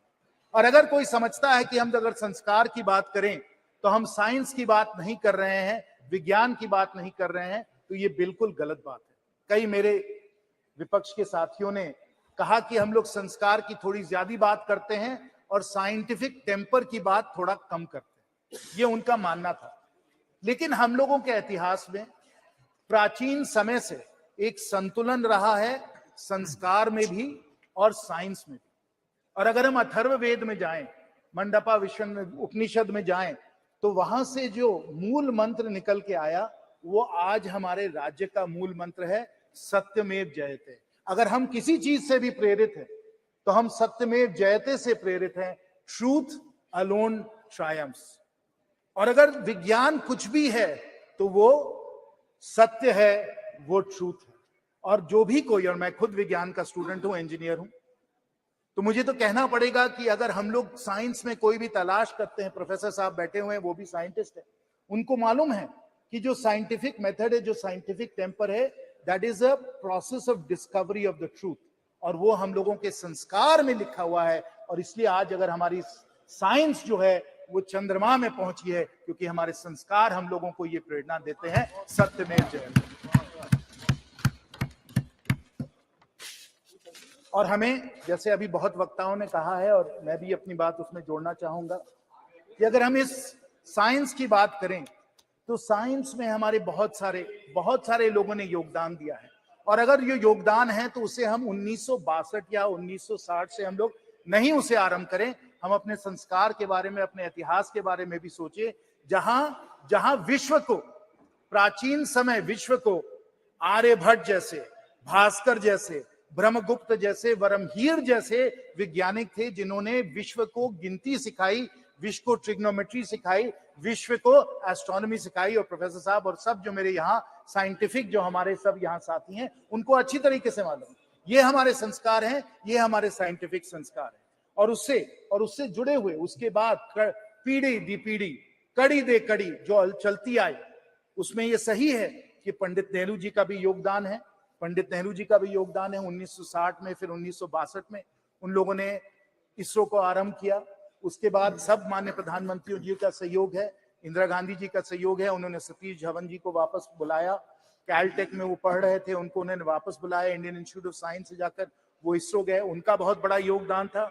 और उसी प्रकार हमारे भारत के बहुत सारे ऐसे वैज्ञानिक रहे हैं जो मुझे प्रेरणा जिन्होंने दिया है, जैसे सीवी रमन साहब, मेघनाथ साहा साहब, विक्रम साराभाई, होमी भाभा, एचजीएस मूर्ति, वमन पटवर्धन, हमारे परम आदरणीय एपीजे अब्दुल कलाम जी, सतीश धवन जी, इसरो के सब जो चेयरमैन रहे हैं, सतीश धवन जी, राधाकृष्ण जी, शैलेश नायक जी, किरण कुमार जी, शिवन जी, और अब सोमनाथ जी, यूआर राव जी, कस्तूरी रंगन जी, माधवी नायर जी, इन सबको हमें धन्यवाद देना है। और विशेष रूप से इन सबको तो धन्यवाद देना ही है, लेकिन हम लोगों को सब जो हम लोगों की साइंटिफिक कम्युनिटी है, ना सिर्फ आईआईटी दिल्ली में या और सब आईआईटीज में जहां से मैं हूं, लेकिन जो हमारे सैकड़ों इंजीनियरिंग कॉलेजेस हैं, हजारीबाग में विनोबा भावे में भी इंजीनियरिंग कॉलेज है, वहां से हमारे इंजीनियर आए जिन्होंने इसरो में और साइंस में उन्होंने योगदान दिया है। अभी हमको बता रहे थे विद्युत जी कि जमशेदपुर से भी बहुत सारे लोग हैं जो इसरो में जुड़े रहे हैं, त्रिवेंद्रम से लोग जुड़े हुए हैं,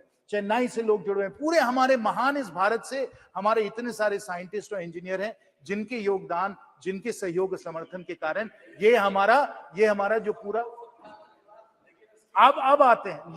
लेकिन इन सबको धन्यवाद, हम सबका नमन करते हैं, हम सबका प्रणाम करते हैं। लेकिन अगर एक व्यक्ति का, अगर एक व्यक्ति का योगदान इसमें स्मरणीय रहा है, अकल्पनीय रहा है, अतुल्य रहा है, तो हमारे परम आदरणीय प्रधानमंत्री जी का योगदान रहा है। सबको हम धन्यवाद देते हैं, लेकिन नेतृत्व और जो अतुल्य योगदान हमारे माननीय प्रधानमंत्री जी का रहा है, वो इतिहास कभी नहीं भूल जाए। हमारे विपक्ष के साथी भले भूल जाएं या चाहे उसको भूलने के लिए, लेकिन इतिहास उनको नहीं भूल सकते। और अगर सत्य में जयते, अगर आप साइंटिस्ट है, अगर आपको फैक्ट से अगर आपको कोई ताल्लुक है, तो इसको आप ना भूले। और मैं इसको सिर्फ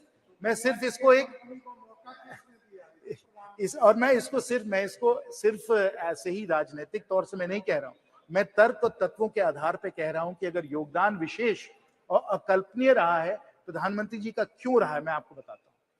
आप जान लीजिए कि 2013-14 में जो इसरो का बजट था वो 5,600 करोड़ का बजट था। आज के समय इसरो का बजट 2 गुना से ज्यादा हो गया है, 12-13 हजार करोड़ हो गया है। ये हम लोगों ने 9 वर्षों में किया। ये माननीय प्रधानमंत्री जी का योगदान है। और यहाँ सब जानते हैं, सब अनुभवी हमारे माननीय सदस्य हैं, उनको मालूम है कि ऐसे बहुत कम विभाग हैं भारत सरकार में, सभापति महोदय जी, ऐसे बहुत कम विभाग हैं जो सीधा प्रधानमंत्री जी से जुड़े हुए हैं, जो प्रधानमंत्री जी के ही अधिकार क्षेत्र में आते हैं, और वो डिपार्टमेंट ऑफ स्पेस यही उनका है। और अगर इसमें बजट को 2 गुना से ज्यादा कर दिया है तो माननीय प्रधानमंत्री जी ने किया, इसको आपको स्वीकार करना पड़ेगा। दूसरा आप ये भी जान लीजिए, और सुप्रिया जी ने कहा, मैं बिल्कुल उनका समर्थन करता हूं उसमें, कि हमारे प्राइवेट सेक्टर का भी इसमें बहुत बड़ा योगदान रहा है, चाहे वालचंद का हो, चाहे वो हम LNT की बात करें, और विशेष क्योंकि मेरे सब झारखंड के यहाँ साथी बैठे हैं, मैं HEC रांची का भी इसमें सहयोग जो उन्होंने दिया है, जो क्रायोजेनिक इंजन बना है वो HEC रांची में ही बनाया गया है, तो प्राइवेट सेक्टर का योगदान रहा है। लेकिन 2020 में माननीय प्रधानमंत्री जी का निर्णय था कि जो पूरा जो स्पेस का जो सेक्टर है, इसको हम लोग प्राइवेट सेक्टर के लिए इसको खोल दें, इसको लिबरलाइज कर दें। और इसके कारण, क्योंकि हम लोगों ने प्राइवेट सेक्टर को इतना प्रोत्साहन दिया है, इतना सहयोग दिया है, कि आज स्पेस में 140 स्टार्टअप्स आ चुके हैं, और हम लोगों का स्पेस का इकोसिस्टम बहुत तेजी से बढ़ता चला जा रहा है। ये भी माननीय प्रधानमंत्री जी का निर्णय था। जैसे उन्होंने बजट को 2 गुना किया, वैसे उन्होंने स्पेस को लिबरलाइज करके 140 स्टार्टअप्स को उन्होंने योगदान दिया। और तीसरा कि जब हम लोगों ने इस तरीके से लिबरलाइज किया, तो विश्व में नंबर 1 और सबसे अफोर्डेबल किफायती तरीके से अगर कोई भी सैटेलाइट को जियोसिंक्रोनस ऑर्बिट में डाल सकता है, तो वो इसरो ही डाल सकता है। और पिछले कुछ वर्षों में हम लोगों ने कुल मिलाकर, मैं आपको ये आंकड़े बता दूं, स्पष्ट आंकड़े जो हैं, कि हम लोगों ने करीब लगभग 400 फॉरेन सैटेलाइट्स को हम लोगों ने अर्थ ऑर्बिट में डाला है, जिससे हम लोगों को इसरो में 3300 करोड़ का हम लोगों को इसमें रेवेन्यू हम लोगों को मिला है। वो भी माननीय प्रधानमंत्री जी की सोच थी कि इस तरीके से इसरो को हम लोग पूरी तरीके से ओपन अप करके सैटेलाइट लॉन्च में हम लोग ले आए। और इस तरीके से अगर किसी को भी पूरी तरीके से श्रेय इस सफलता को मिलना चाहिए, तो माननीय प्रधानमंत्री जी को मिलना चाहिए। ये हम सब लोग स्वीकार करते हैं। इसरो का इतिहास बहुत दिनों से चलता है। मैं चंद्रयान पे आता हूं, लेकिन अगर हमें चंद्रयान को समझना है, तो हम उसको पहले आर्यभट्ट सैटेलाइट को समझना होगा, जो सोवियट्स ने 1975 में जिन्होंने अर्थ ऑर्बिट में डाला। उसके बाद हम लोगों का खुद का लॉन्च व्हीकल सैटेलाइट 1980 में गया। फिर रोहिणी सैटेलाइट्स गए, इनसैट सैटेलाइट्स गए, IRS सैटेलाइट्स गए। ये सब सैटेलाइट्स गए, एक लंबी हम लोगों ने एक कड़ी बनाई इसकी। हम लोगों ने नए लॉन्च व्हीकल्स हम लोगों ने तैयार किए, polar synchronous launch vehicle, GSLV, और फिर छात्रों के लिए भी स्मॉल सैटेलाइट्स को भी हम लोगों ने लॉन्च करने की क्षमता की। और हम लोगों ने मंगलयान को भी हम लोग जाकर, मार्स को भी जाकर हम लोगों ने ऑर्बिट में हम लोगों ने अपना सैटेलाइट भेजा। और आपको याद होगा, तब हम लोगों ने सब जगह कहा था कि इतनी किफायती तरीके से हम लोग कर रहे हैं कि हॉलीवुड की पिक्चर के बजट से कम तक हम लोग मंगलयान के द्वारा हम लोग मार्स तक पहुंच सकते हैं। ये हमारी क्षमता है। और अगर ये क्षमता है, अगर माननीय प्रधानमंत्री जी ये काम में लगे हुए हैं, अगर पूरा भारत इस काम में लगा हुआ है, तो हमें समझना चाहिए कि स्पेस जो है और चांद पहुंचना कितना प्रेरणा का स्रोत है, और इसको कितने दिनों से इसको एक लक्ष्य बनाया गया। और उसमें मैं अमेरिका की भी बात करना चाहता हूं, क्योंकि अगर जो अमेरिकन जो स्पेस कैपेबिलिटीज हैं उससे हम लोग सब लोग प्रेरित हैं। और खासकर जॉन एफ कैनेडी का एक बहुत ही जाना माना एक भाषण है जो मैं अभी कोट करना चाहूंगा। और जॉन एफ कैनेडी ने कहा था वो हम लोगों को याद करना चाहिए। जॉन एफ कैनेडी ने 1962 में कहा था, Why some say the moon? Why some say the moon? Why choose this as our goal? This replies to India. Why choose the moon? Why is this our goal? And why, they may well ask, why climb the highest mountain? Why climb the highest mountain? Because it is there. New hopes for knowledge and peace are there. We choose to go to the moon this decade and do the other things, not because they are easy. We choose to go to the moon. This applies to India. We choose to go to the moon not because they are easy, but because they are hard. अगर हम बड़े लक्ष्य अगर हम लोग हासिल करने के लिए हम लोग अपनी आकांक्षाओं को बनाते हैं, अगर हम इस भवन का निर्माण 3-4 साल में कर सकते हैं, इसलिए नहीं क्योंकि ये आसान काम है, इसलिए क्योंकि ये मुश्किल काम है. Not because it is easy, because it is hard that we choose to go to the moon. It is not easy to build this parliament building in 3 or 4 years. It's not easy, but because it is hard, we have chosen to do it. It is hard to build all the roads and highways and everything else, but because it is hard, we want to do it, because that's the new India we want to build. It is hard to be able to feed 80 crore people with the Garib Kalyan Yojana, but क्योंकि मुश्किल है, इसलिए हम इसको करने के लिए प्रतिबद्ध हैं और हमने करके दिखाया. It is not because it is easy, but because it is hard. And it is hard. अगर कोई समझता है कि चंद्रयान चांद में पहुंच गया और कोई भी इसे कर सकता है, तो मैं आपको लूना 25 के बारे में बताना चाहता हूं. लूना 25 के बारे में. और आप जानिए कि अगर 1950s में स्पेस रेस चालू हुआ और अगर जॉन एफ कैनेडी ने कहा कि हम लोगों को 1960s में ही हम लोगों को मून पे पहुंचना है, तो क्यों किया उन्होंने? क्योंकि उनके सामने एक चुनौती थी, एक कंपटीशन था. और वो कंपटीशन किसके साथ था? वो सोवियत यूनियन के साथ था, क्योंकि सोवियत यूनियन ने स्पेस फ्लाइट और स्पेस का पायनियरिंग जो उन्होंने किया था, यूरी गगारिन वगैरह आप सबको याद होगा. उस स्पेस रेस के कारण जॉन एफ कैनेडी ने कहा कि we must get to the moon. वही सोवियत यूनियन, वही स्पेस प्रोग्राम उसी समय जब चंद्रयान अगस्त में पहुंच रहा था south pole of the moon, उनका लूना 25 जो था वो भी अगस्त में फेल हो गया. Not because it is easy, it is because it is hard that we go to the moon. The Russians who developed, who pioneered space flight, they were the ones who were not able to succeed. They tried a South Pole landing and they failed. And they used a 30 kg robotic launcher, a 1750 kg launch mass, not because it is easy. What did we do? Instead of putting a 1750 kg launch mass, Professor Saab, we put a 4000 kg launch mass and a much larger payload on Chandrayaan-3. We put it into Earth orbit. We moved it out of Earth orbit into the lunar orbit. And then on August the 23rd at 6:04 p.m., and I'm sure everybody here must have been spellbound watching. And I will tell you also that the number of concurrent users on the ISRO channel on YouTube that day was the highest YouTube has ever recorded. पूरा भारत उस ऐतिहासिक क्षण को देख रहा था YouTube के channel पे. और 6 बजे अगस्त 23 को हम लोगों का चंद्रयान वहां चांद पे पहुंचा. साउथ पोल की लैंडिंग हुई. 14 दिन उन लोगों के सब साइंटिफिक एक्सपेरिमेंट चले. Not because it is easy. The Russians were not able to do it. It is because it is hard that we did it, and we accomplished something that the Russians were not able to accomplish. Because it is hard, not because it is easy. That is the India we are building. That is the India that we want to see. That is the India our Prime Minister wants to see. और इसी कारण जो हमें चंद्रयान में सफलता मिली, सब हमारे scientist और इंजीनियर्स की सफलता थी. और मुझे तो खुद निजी तौर पे बहुत खुशी हुई, बहुत मुझे गर्व हुआ.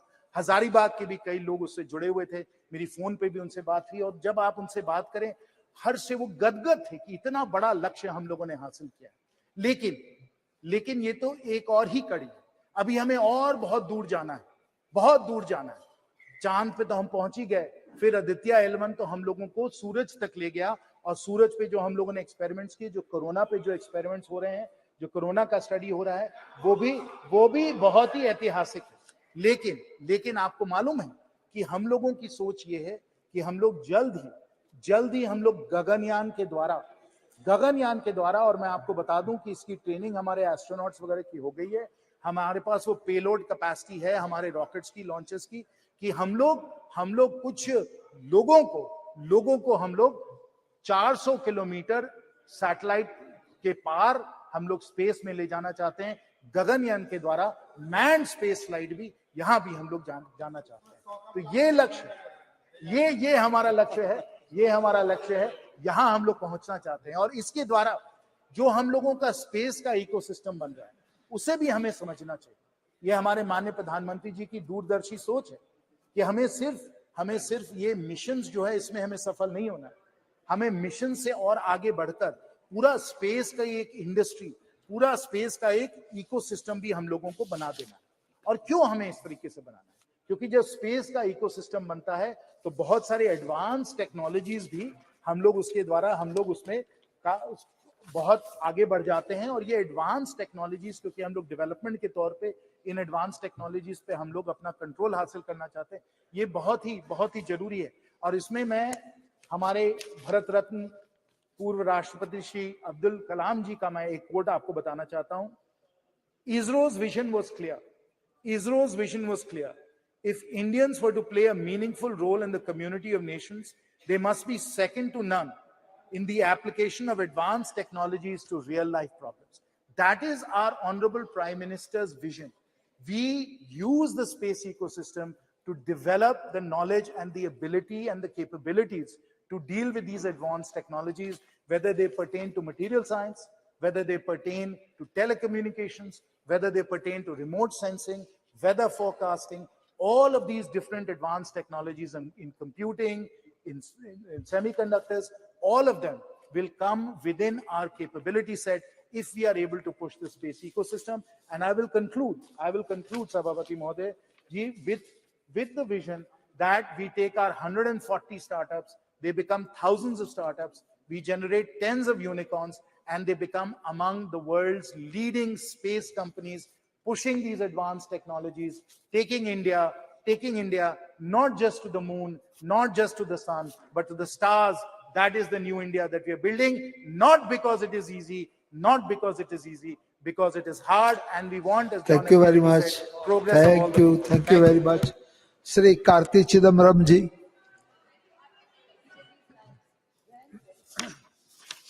Sir, there are certain events in a nation's history which uplifts the entire national mood. And August 23rd, 2023 was definitely a golden moment in our history when billions in India abatedly watched Chandrayaan successfully land on the uncharted part of the moon. It was really an epoch-making day, and it was a day which lifted up the spirits of entire India. This spirit was lifted up by ISRO, which is manned by people like TK Anuradha, M. Vanita, Latikamba, Kalpana Kalasti, Mangala Mani, Sohan, Subhashish Nayak, and the former director Sivan, and the project director Veeramuthuvel from Vilupur. These are people who come from small towns, who studied mostly in government schools and in small and in non-private colleges, not very glamorous institutions, who lifted up the spirit of India through ISRO. So this house, I'm sure, and the entire nation pays great tribute to them. Sir, it's not surprising that our defense minister, who was a physics lecturer, veered into philosophy, veered into spiritualism, veered into faith. Every physicist, including Oppenheimer, who was the father of the atom bomb, eventually became a philosopher. And I'm sure our defense minister has got a philosophical side to it. But sir, the point is, we confuse spiritualism and faith. I agree that science and spiritualism have a very close connection. I agree that philosophy and science has a broad connection. But sometimes we confuse faith to be spiritualism and science. Faith cannot be questioned, because if it is questioned, an Ayatollah will give a fatwa, a clergy will expunge you from the church, or a self-styled godman will tell you that you're a heretic. So faith is not questioned, but spiritualism is questioned and science is questioned. What is questioned is what can be science. What can't be questioned can only be faith. So let's not confuse faith and spiritualism. Sir, I am a believer in God. I have faith in astrology. I have faith in God. I have faith in ritualism. That is my faith. But that should not be confused with spiritualism or with science. What is science is it must be experimentally proved. It must be tested. Spiritualism is also tested. Nothing which is permanent can be science because science is constantly questioned. But faith, we believe, is permanent and can't be questioned. So let us never confuse that. And in today's world, faith, mythology, fable are being used by charlatans in the guise of science. And in today's political environment, this confusion is getting even worse. So it is very, very important that we maintain the scientific temper of India, which has been showcased by ISRO and by the various scientists I listed up. Sir, it is actually baffling. This question of us landing in the moon, people have said we have launched the cheapest moon mission in the world. This moon mission was cheaper than the two Hollywood movies which are produced about space. I completely agree with that. But it also poses some very serious questions to us. As a people, as a nation, I'm not pointing fingers at the government. How can we as a nation, which is able to land in the uncharted part of the moon, still have manual scavenging? How can we not build roads which don't go away in one monsoon? While we have this great scientific capacity, where have we lost this? I completely understand our heritage and our history has been very closely associated with science and with astronomy. In Tamil Nadu, you come to the Brigadishwara temple, you will talk about that building for thousands of years. But I'm not sure whether we are going to be talking about this parliament 1,000 years from now. I'm not sure whether this building will last 1,000 years from now. Where have we lost that? That is where we really need to focus. I am completely in agreement that we must research, we must test, we must go back to our roots to find out where did we lose this science which we already had. How can we as a people have this contrast, landing in the moon and having manual scavenging at the same time? How can we be there? We're launching satellites for everybody else, but can't manage a road in a monsoon. Why can't we do that? There is something seriously wrong in our society if we can't leverage on the scientific advancements we've been making. We really need to reach out. There are geniuses in every town, in every village. Then ISRO is being the classic example of little town India. ISRO is not about Ivy League schools. ISRO is not about IITs. ISRO is not about Oxford and Cambridge. ISRO's success is about the genius of India. If you want to call it Bharat as well. And we need to unleash that genius. And how do we do that? I have a proposal to the government. Please institute fellowships, scholarships, and internships for ISRO in government schools, particularly aimed at government schools. You are very, very good in running national campaigns, I must confess. Please run a national campaign. Identify the next Kalpana Chawla. Identify the next Vikram Sarabhai from the government schools of India. Run a nationwide program. Encourage people to believe that they can also be part of it. Because people, until this landing happened, many people don't even know that ISRO was there. Many people do not know that they can become scientists. And here we have living examples of people from small towns who went to government schools becoming great scientists. Run a national campaign, run fellowships, run scholarships, and run internships. Open the doors of ISRO to the average Indian who's so curious, who's fired by ambition, who's fired by aspiration to be part of it. Sir, this is a great day and a great time in our lives. It is important for us to merge our historic scientific knowledge with modern science. But let us never ever confuse ourselves. Let us never ever confuse ourselves with charlatans who confuse faith and who use that as a propaganda itself. I know many years ago, I am a firm believer in the Lord Ganesha, but they were telling us that Ganesha was drinking milk. But nobody ever explained it was actually capillary effect of a porous body which was actually sucking up a liquid. They tell us that first plastic surgery was on Ganesha without ever explaining how the circumference of an elephant trunk can be fitted on a human body. But sir, faith is different, spiritualism is different. Spiritualism is questioned, faith is not questioned. But let us never ever confuse that. I am not disparaging any faith. I am a man of faith. I believe in God. I believe in rituals. I even believe in astrology. But that should never take away the scientific temperament of India. And we must be a scientific nation, build on the foundations and answer these contrasting questions which are being posed to us. I once again salute the unsung heroes of ISRO and hope we unleash the true potential of India. Thank you very much. Thank you very much. Sri K. Subaryam ji.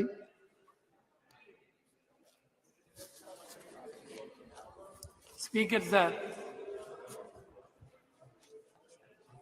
மனிதர்களை மூட நம்பிக்கையிலிருந்து விடுவிப்பது விஞ்ஞானம். மனிதர்களுக்கு இடையில் நிலவக்கூடிய மூட பழக்க வழக்கங்களும் நம்பிக்கைகளும் விஷமத்தனமான விஷம் நிறைந்த கருத்துக்கள் புதர்போல் மண்டி வளர வாய்ப்பளிக்கிறது. எனவே மனிதர்களை மூட நம்பிக்கைகளிலிருந்து விடுவிக்க வேண்டிய அவசியம் இன்றைக்கு நம்முடைய இந்திய நாட்டில் ஏற்பட்டிருக்கிறது. அதற்கு இந்த விஞ்ஞானம் மிகப்பெரிய அளவிற்கு துணை நிற்கிறது. முதலில் இதற்கு நாம் நன்றி சொல்ல வேண்டியது ஜவஹர்லால் நேரு அவர்களைத்தான். எதிர்கால இந்தியா எந்த திசை வழியில் வளர வேண்டும் என்று ஊடுருவி கண்டு உணர்ந்து முன்கூட்டியே தடம் போட்டு விட்டு சென்றவர் மறக்க முடியாத மகத்தான மனிதர் ஜவஹர்லால் நேரு. நேரு அவர்கள்தான் விதை போட்டார். நேரு போட்ட விதைதான் இன்றைக்கு சந்திராயனாக சந்திராயன் 1, 2, 3 என்று வளர்ந்திருக்கிறது. புதிய புதிய விவரங்களை மனிதர்களுக்கு தந்து கொண்டிருக்கிறது. அதற்கு துணை புரிந்த நேரு அவர்களுக்கு என்னுடைய நன்றியை முதலிலே தெரிவித்துக் கொள்கிறேன். ஒரு 50 ஆண்டு கால தொடர் முயற்சியின் விளைவாகத்தான் இந்த சந்திராயன் வெற்றி அடைந்திருக்கிறது. இந்த சந்திராயன் வெற்றியின் மூலம் நிலவை பற்றி மூன் பற்றி கற்பிக்கப்பட்டிருந்த கற்பிதங்கள் பொய் என்பதை நிரூபித்திருக்கிறது. இதுவரையிலும் சொல்லப்பட்டு வந்த நிலவு குறித்து சொல்லப்பட்டு வந்த விஷயங்கள் முற்றிலும் சந்திராயன் 3 தகர்த்தெறிந்திருக்கிறது.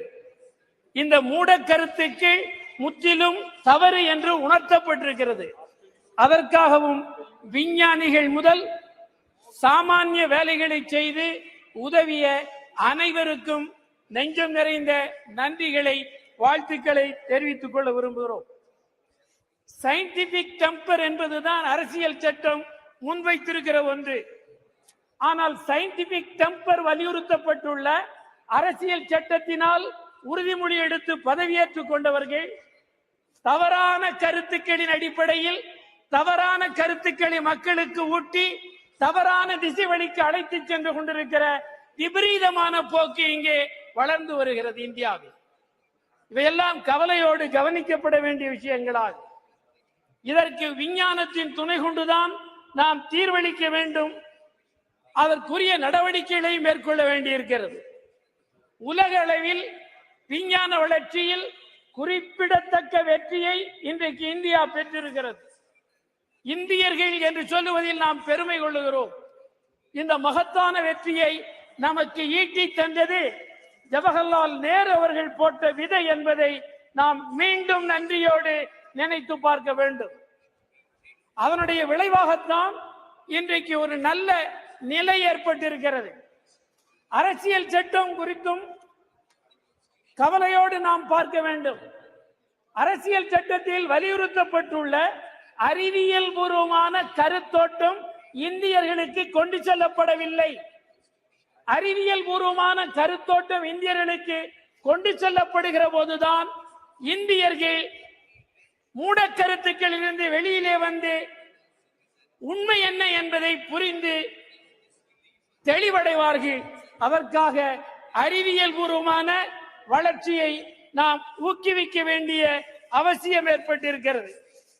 இந்த சந்திராயன் 1, 2, 3 மூன்றிலேயும் தமிழர்கள் மகத்தான பங்கு வைத்திருக்கிறார்கள். தமிழ்நாட்டு விஞ்ஞானிகள் இந்த 3ஐ படைப்பதிலேயும் அடர்த்தியான பங்களிப்பை செலுத்தி இருக்கிறார்கள். இதன் மூலம் என்ன புலப்படுகிறது என்றால் இந்தியாவுக்கு இந்த 3 சந்திராயன் 3ஐயும் படைத்து அருளியதன் மூலம் தமிழ்நாட்டின் கல்வியின் தரம் இந்தியாவிற்கு உணர்த்தப்பட்டிருக்கிறது. இந்தியாவுக்கு கல்வி எவ்வளவு வளர்ச்சி தமிழ்நாட்டில் பெற்றிருக்கிறது, கல்வி வளர்ச்சியில் தமிழ்நாடு எவ்வளவு கூர்மையாக இருக்கிறது என்பதையும் இது புரிய வைத்திருக்கிறது. எனவே அதற்காக தமிழ்நாட்டை நீங்கள் கவனத்தோடு கவனிக்க வேண்டும் என்பதையும் இந்த சந்திராயன் வெற்றி 1, 2, 3 வெற்றி நிரூபித்திருக்கிறது, துலக்கி காட்டியிருக்கிறது. அதே மாதிரி நான் இந்த நிகழ்ச்சியை ஒட்டிய ஒன்றை யூனியன் அரசுக்கு குறிப்பிட விரும்புவது, கிராமங்கள் உட்பட எல்லா இடங்களிலேயும் அறிவியல் கண்காட்சிகள் நடத்தப்பட வேண்டும். அறிவியல் கருத்தோட்டத்தை மக்களுக்கு கற்பிக்க வேண்டும். அதன் மூலம்தான் அரசியல் சட்டத்திற்கு நாம் நம்பகத்தன்மை உள்ளவர்களாக இருப்போம் என்பதை சொல்லி விடைபெறுகிறேன். வணக்கம்.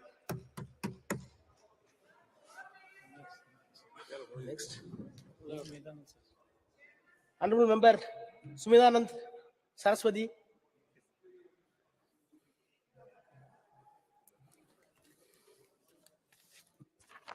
धन्यवाद सभापति जी, आपने मुझे बोलने का मौका दिया है। सबसे पहले मैं माननीय अध्यक्ष जी का बहुत बहुत आभार व्यक्त करना चाहूंगा कि उन्होंने एक बहुत ही महत्वपूर्ण विषय पर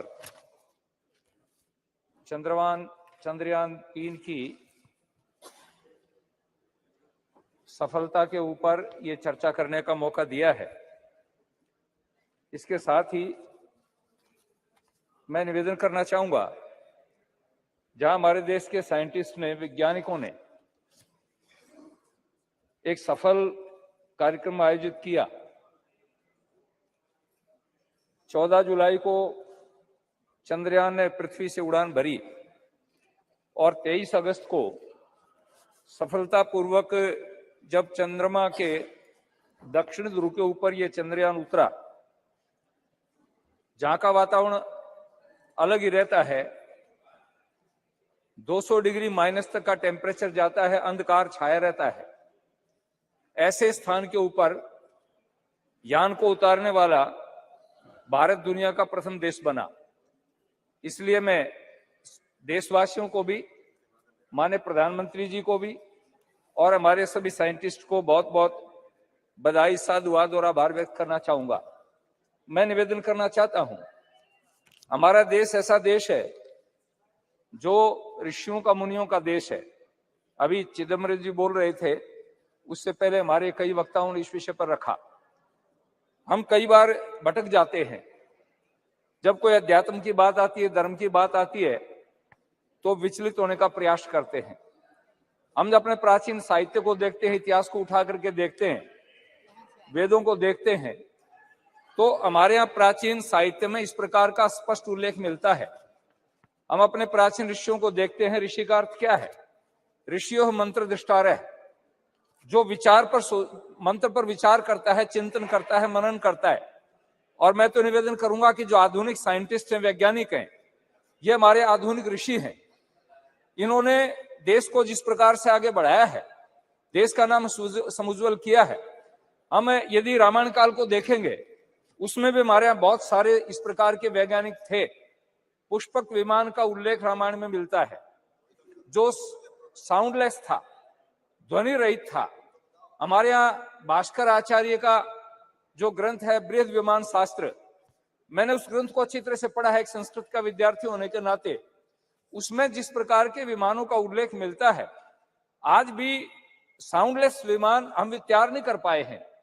और रात्रि को जो विमान उड़ते थे तो अंधेरे के अंदर भी दिखाई देता था। तो उस स्थान तक पहुंचते पहुंचते हमारे दुनिया के वैज्ञानिकों को भी अभी अध्ययन करना पड़ेगा, रिसर्च करना पड़ेगा। हमारे के जो दर्शन के विद्वान थे, गौतम थे, कणाद थे, कपिल थे, उन्होंने परमाणु के ऊपर और अणु पर जो विचार किया, हमने उन दर्शनों को कई बार नास्तिक दर्शन कह दिया। जिस ग्रंथ के अंदर यदि धर्म की चर्चा ने, हम उसको नास्तिक कह देते हैं, और यदि धर्म की चर्चा होती उसको हम अंधविश्वास कह देते हैं। ये दोनों का समन्वय जब तक नहीं होगा, मैं हमेशा एक बात कहा करता हूं, एक पक्षी जैसे उड़ान भरता है, पक्षी के एक पंख को बांध दीजिए, एक पंख को बांधने के बाद पक्षी उड़ान नहीं भर सकता। यदि मनुष्य अपने जीवन में पूर्ण विकास करना चाहता है, कोई भी देश पूर्ण विकास करना चाहता है, वो बिना अध्यात्म के आगे नहीं बढ़ सकता। अध्यात्म से विल पावर मिलता है। विल पावर क्या करता है? जैसे आपने देखा, हमारा 1 साल पहले एक यान हमारा असफल हुआ। माननीय प्रधानमंत्री जी हमारे साइंटिस्ट के बीच में गए और उनकी पीठ थपथपाई, उनको धीरज बंधाया।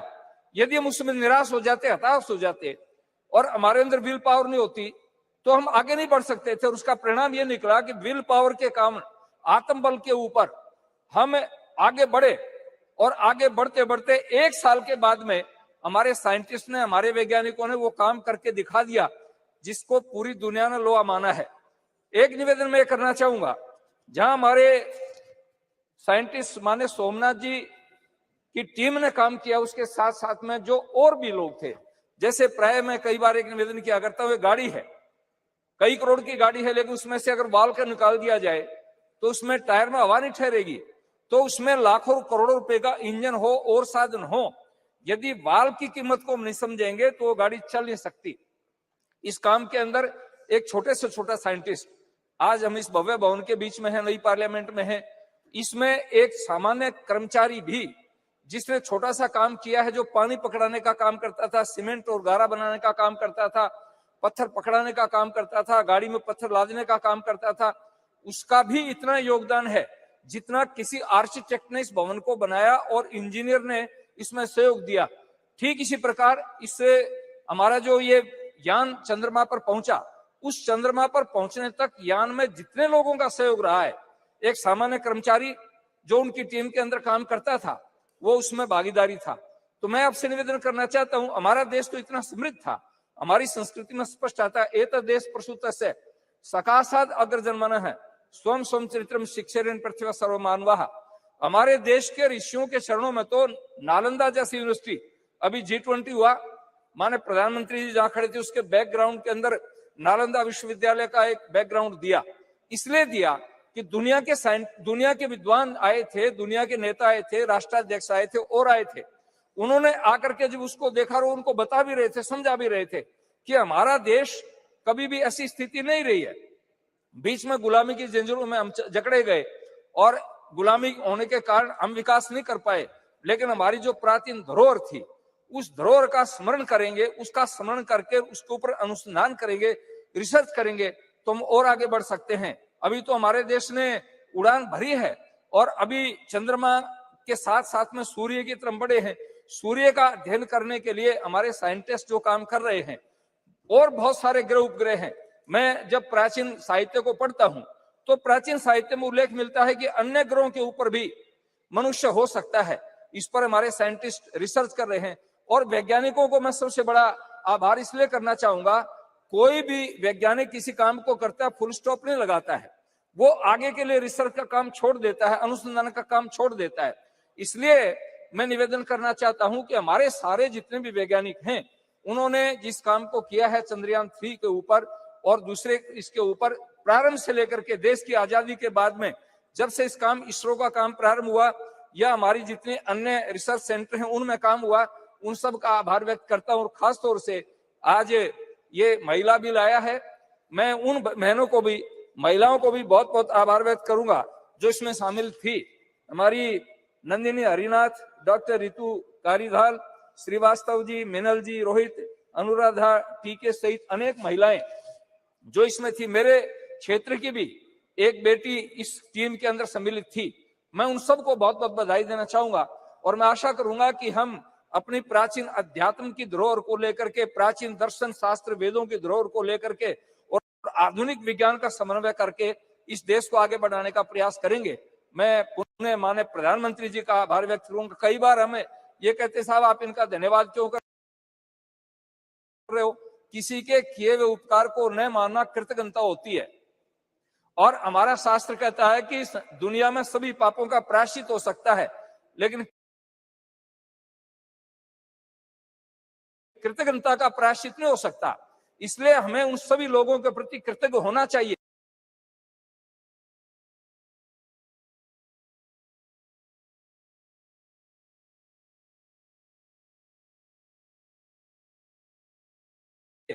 जिन्होंने इसमें योगदान दिया है, तो माने प्रधानमंत्री जी ने पर्याप्त मात्रा में बजट दे करके, और जिस दिन प्रधानमंत्री जी विदेश की धरती से यहाँ पहुंचे, मैं प्राय सुबह टेलीविजन नहीं खोलता हूं, लेकिन सुबह एक्सरसाइज कर रहा था, मैंने टेलीविजन खोला और प्रधानमंत्री सीधे बेंगलुरु गए और वैज्ञानिकों के सामने जब जाकर के कहा कि मैं आपके दर्शन करने के लिए आया हूं, देश की दुनिया का एक सबसे बड़ा नेता और हमारे साइंटिस्ट के सामने जाकर के जब उनके सामने कहता है मैं आपके दर्शन करने के लिए आया हूं, आप अनुमान लगा सकते हो कि हमारे साइंटिस्ट का कितना प्रोत्साहन बढ़ा होगा, कितना उत्साह बढ़ा होगा।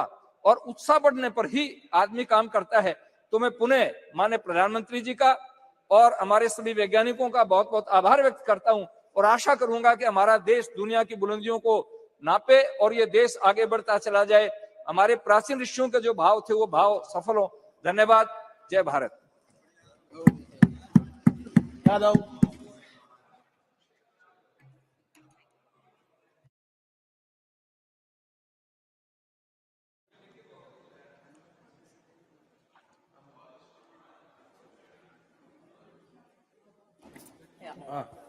Thank you, Speaker, sir, for giving me an opportunity to speak today.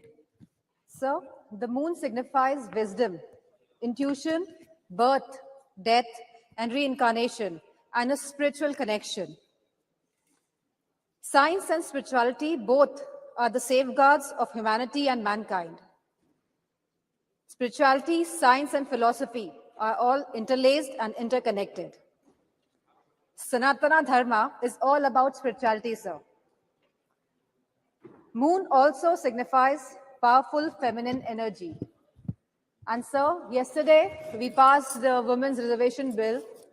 And sir, I would like to congratulate all the women of the country. And I would also repeat the demand of the Samajwadi Party that the OBC women should have reservation in the reservations for Women's Bill. Because sir, Bhajpa का जो अस्तित्व है, जो भाजपा सरकार में है, वो OBC vote bank की वजह से ही है। और हम ओबीसी महिलाओं का हक, सम्मान और अधिकार और उनका उनको राजनीतिक अधिकार मिलना चाहिए सर, उससे हम उनको दूर नहीं रख सकते हैं। Sir, as we know, the Chandrayaan-3 landed successfully on 23rd August 2023 on the moon's south pole. With this great achievement, India has also become a member of Artemis Accord. I would like to congratulate all the scientists of ISRO from its very inception. Vikram Sarabhai ji, Satish Dhawan ji, Homi J. Bhabha ji, APJ Abdul Kalam ji, G. Madhavan Nair ji, Radha Krishnan ji, E.V. Chitnis ji, K. Shivam ji, and the current ISRO chief, S. Somnath ji, and all the supporting technicians and all the supporting staff. This achievement belongs to all the scientists and the community alone. And let us not lower our dignity in taking the credit of our dear scientists of the country. Let us all take pride in it. Such a space program have always been an instrument of inspiration for the country and a tool of developmental aspirations of the country. I would just like to say that it is a movement of great pride for the country, for each and every citizen of this country. And we salute to all the scientists. Jai Hind, sir. Very good. Very nice. Jagat Rachakan.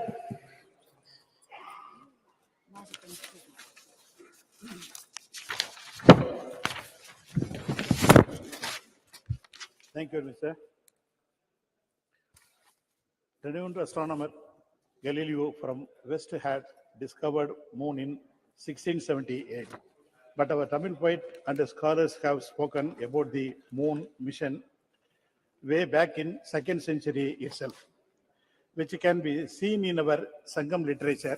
Tamil literature is a testament to the fact that Tamils known the scientific method of measuring the planets and their orbits in the sky, their movement and time scales.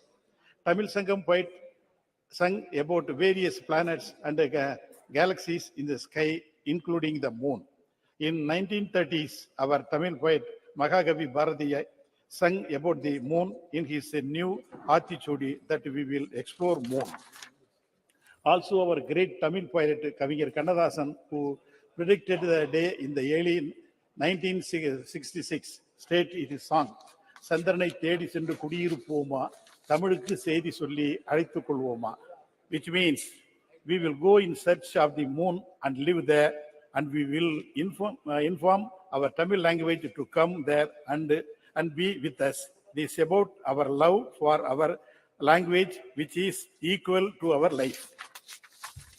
Our great leader and the Prime Minister, Madam Indira Gandhi, pioneered this mission and sent Sri Rakesh Sharma to the space in 1984.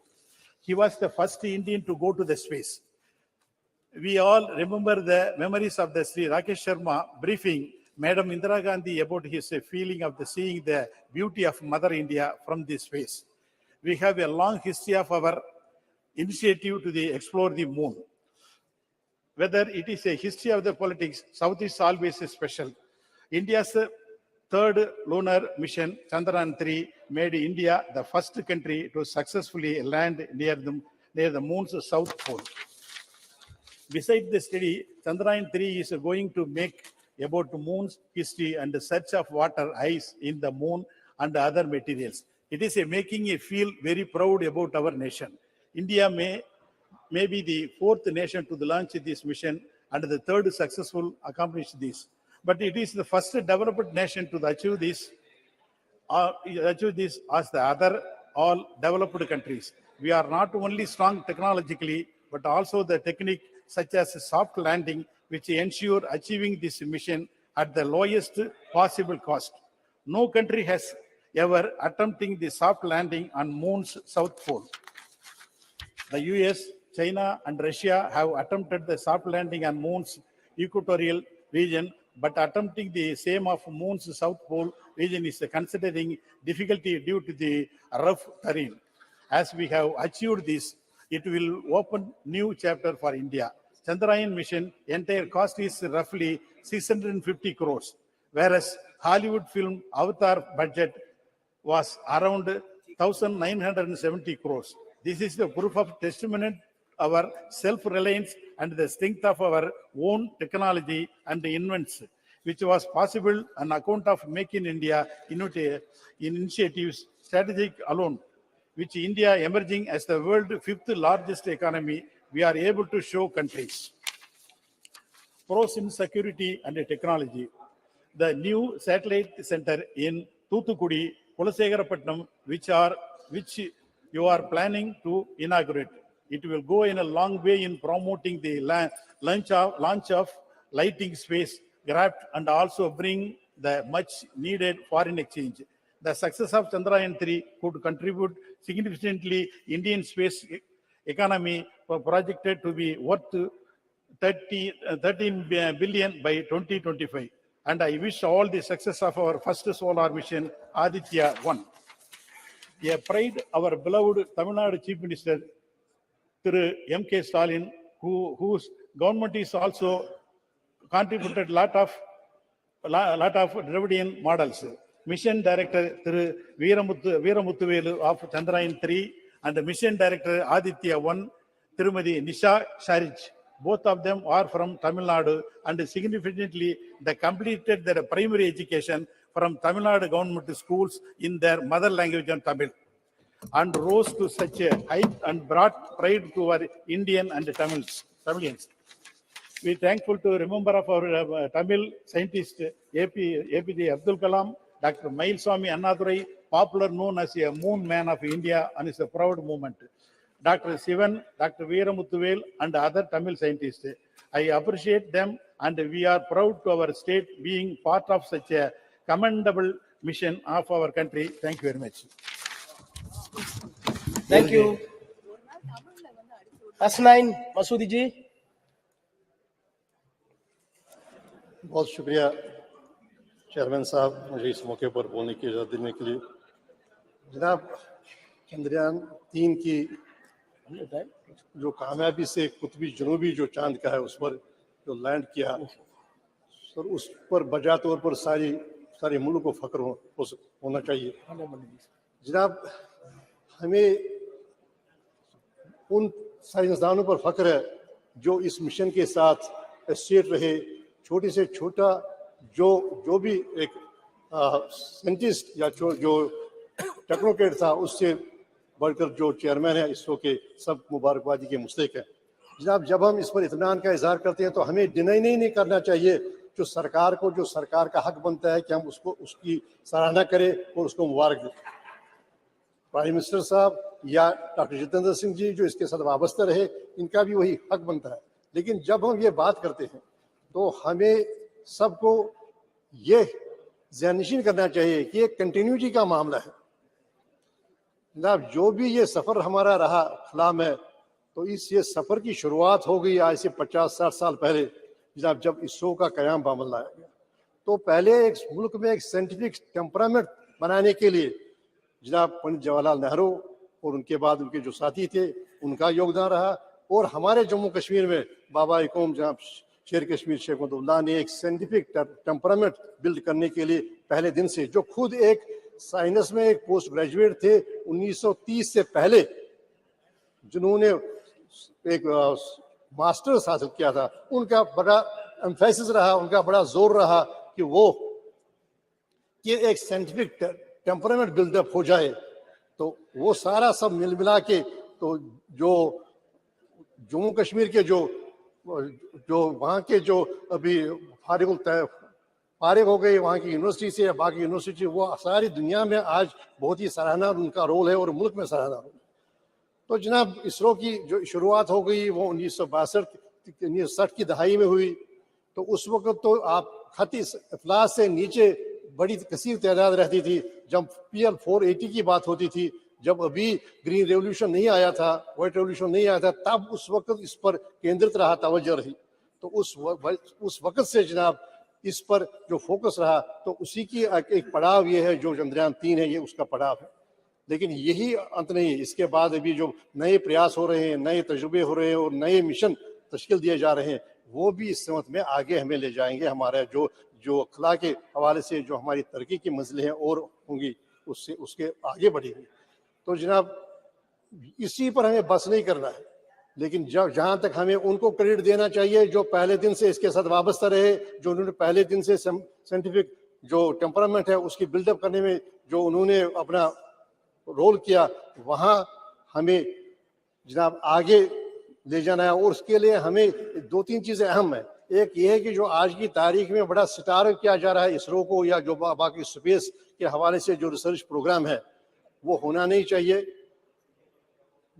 दूसरी बात यह है कि जनाब, हम सिर्फ शाबाशी पर we should not rest on the laurels, हम शाबाशी पर का लिहाफ ओढ़ कर न रहे। जनाब, जो अभी इस वक्त हमारे मुल्क में जो मामले दरपेश हैं, जो कि अभी इस प्लेनेट के हिस्से में रह रहे हैं कोई 150 करोड़ लोग, जो उनके मसाइल हैं, उन मसाइल से हम नजरें ओझल नहीं कर सकते, उनको हम कभी अपनी उन पर अटेंशन कम नहीं कर सकते।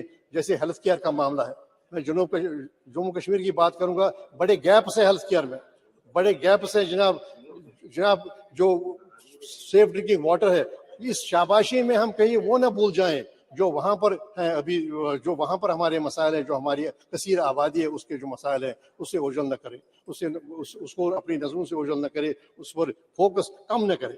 तो जो हमारे इस वक्त के मसाइल हैं, तो उन मसाइल की तरफ तवज्जो देने की ज़रूरत नहीं, ज़रूरत है सिर्फ हम शाबाशी पर हम नहीं रहेंगे। जब जम्मू कश्मीर का एक बहुत बड़ा मसला है, आज जनाब कनाडा के प्राइम मिनिस्टर ने कहा, एक एडवाइजरी जारी की है कि यहाँ जो वहाँ के नागरिक हैं यहाँ न जाएं, और उसका समर्थन और लोगों ने किया। और देखिए, ये एक बड़ी परेशानी का मामला है।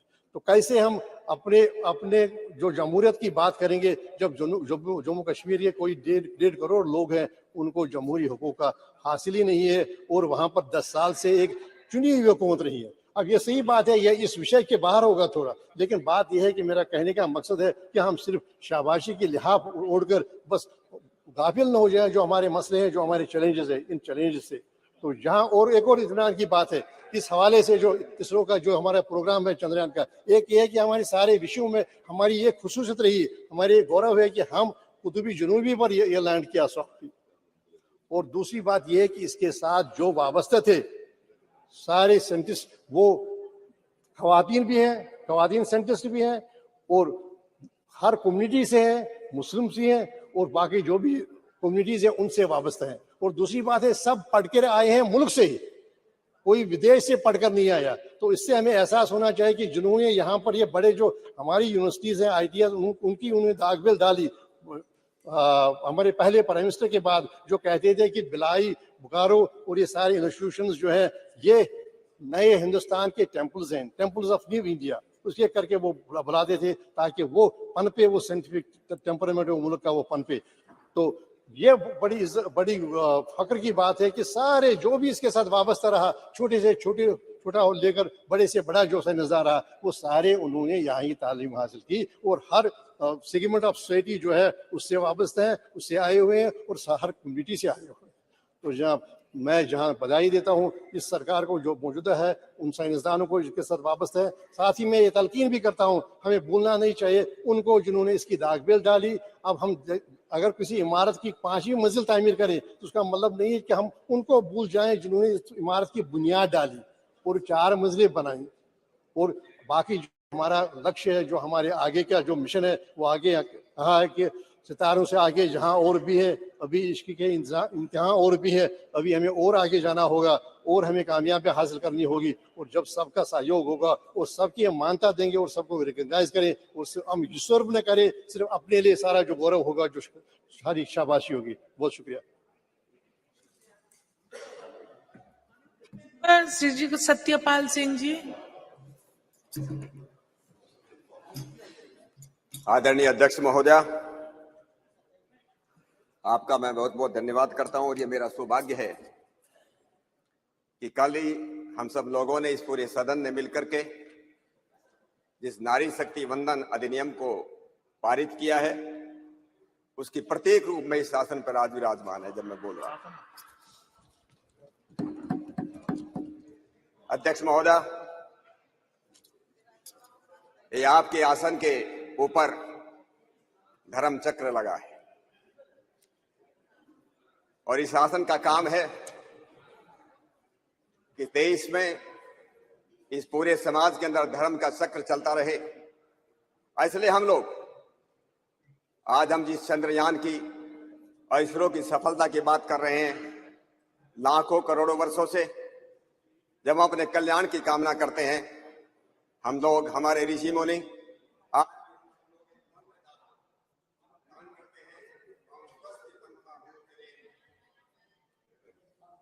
ओम स्वस्ति पंथा मनोचरेम सूर्य चंद्र मसावी, सूर्य और चंद्रमा की तरह हम कल्याण के मार्ग पर बढ़ते रहें। स्वस्ति पंथा मनोचरेम सूर्य चंद्र मसावे पुनर्दत्ता घंता जानता संगे में ही। आदरणीय अध्यक्ष महोदय, ये जो दुनिया है, ये जो पूरा का पूरा विश्व है, ये बहुत ही वैज्ञानिक है। हम लोग भी मानते हैं, आज के वैज्ञानिक भी मानते हैं, ये सारी की सारी दुनिया, इस विश्व के अंदर प्रत्येक वस्तु, चर और अचर जगत में प्रत्येक वस्तु बड़ी वैज्ञानिक है, बहुत व्यवस्थित है और बहुत ही सुंदर है और बहुत ही उद्देश्यपूर्ण है। It is very organised, very scientific, very beautiful and very purposeful. और इसका उदाहरण हम देखते हैं, एक शरीर, मानव शरीर की तरफ हम देखते हैं।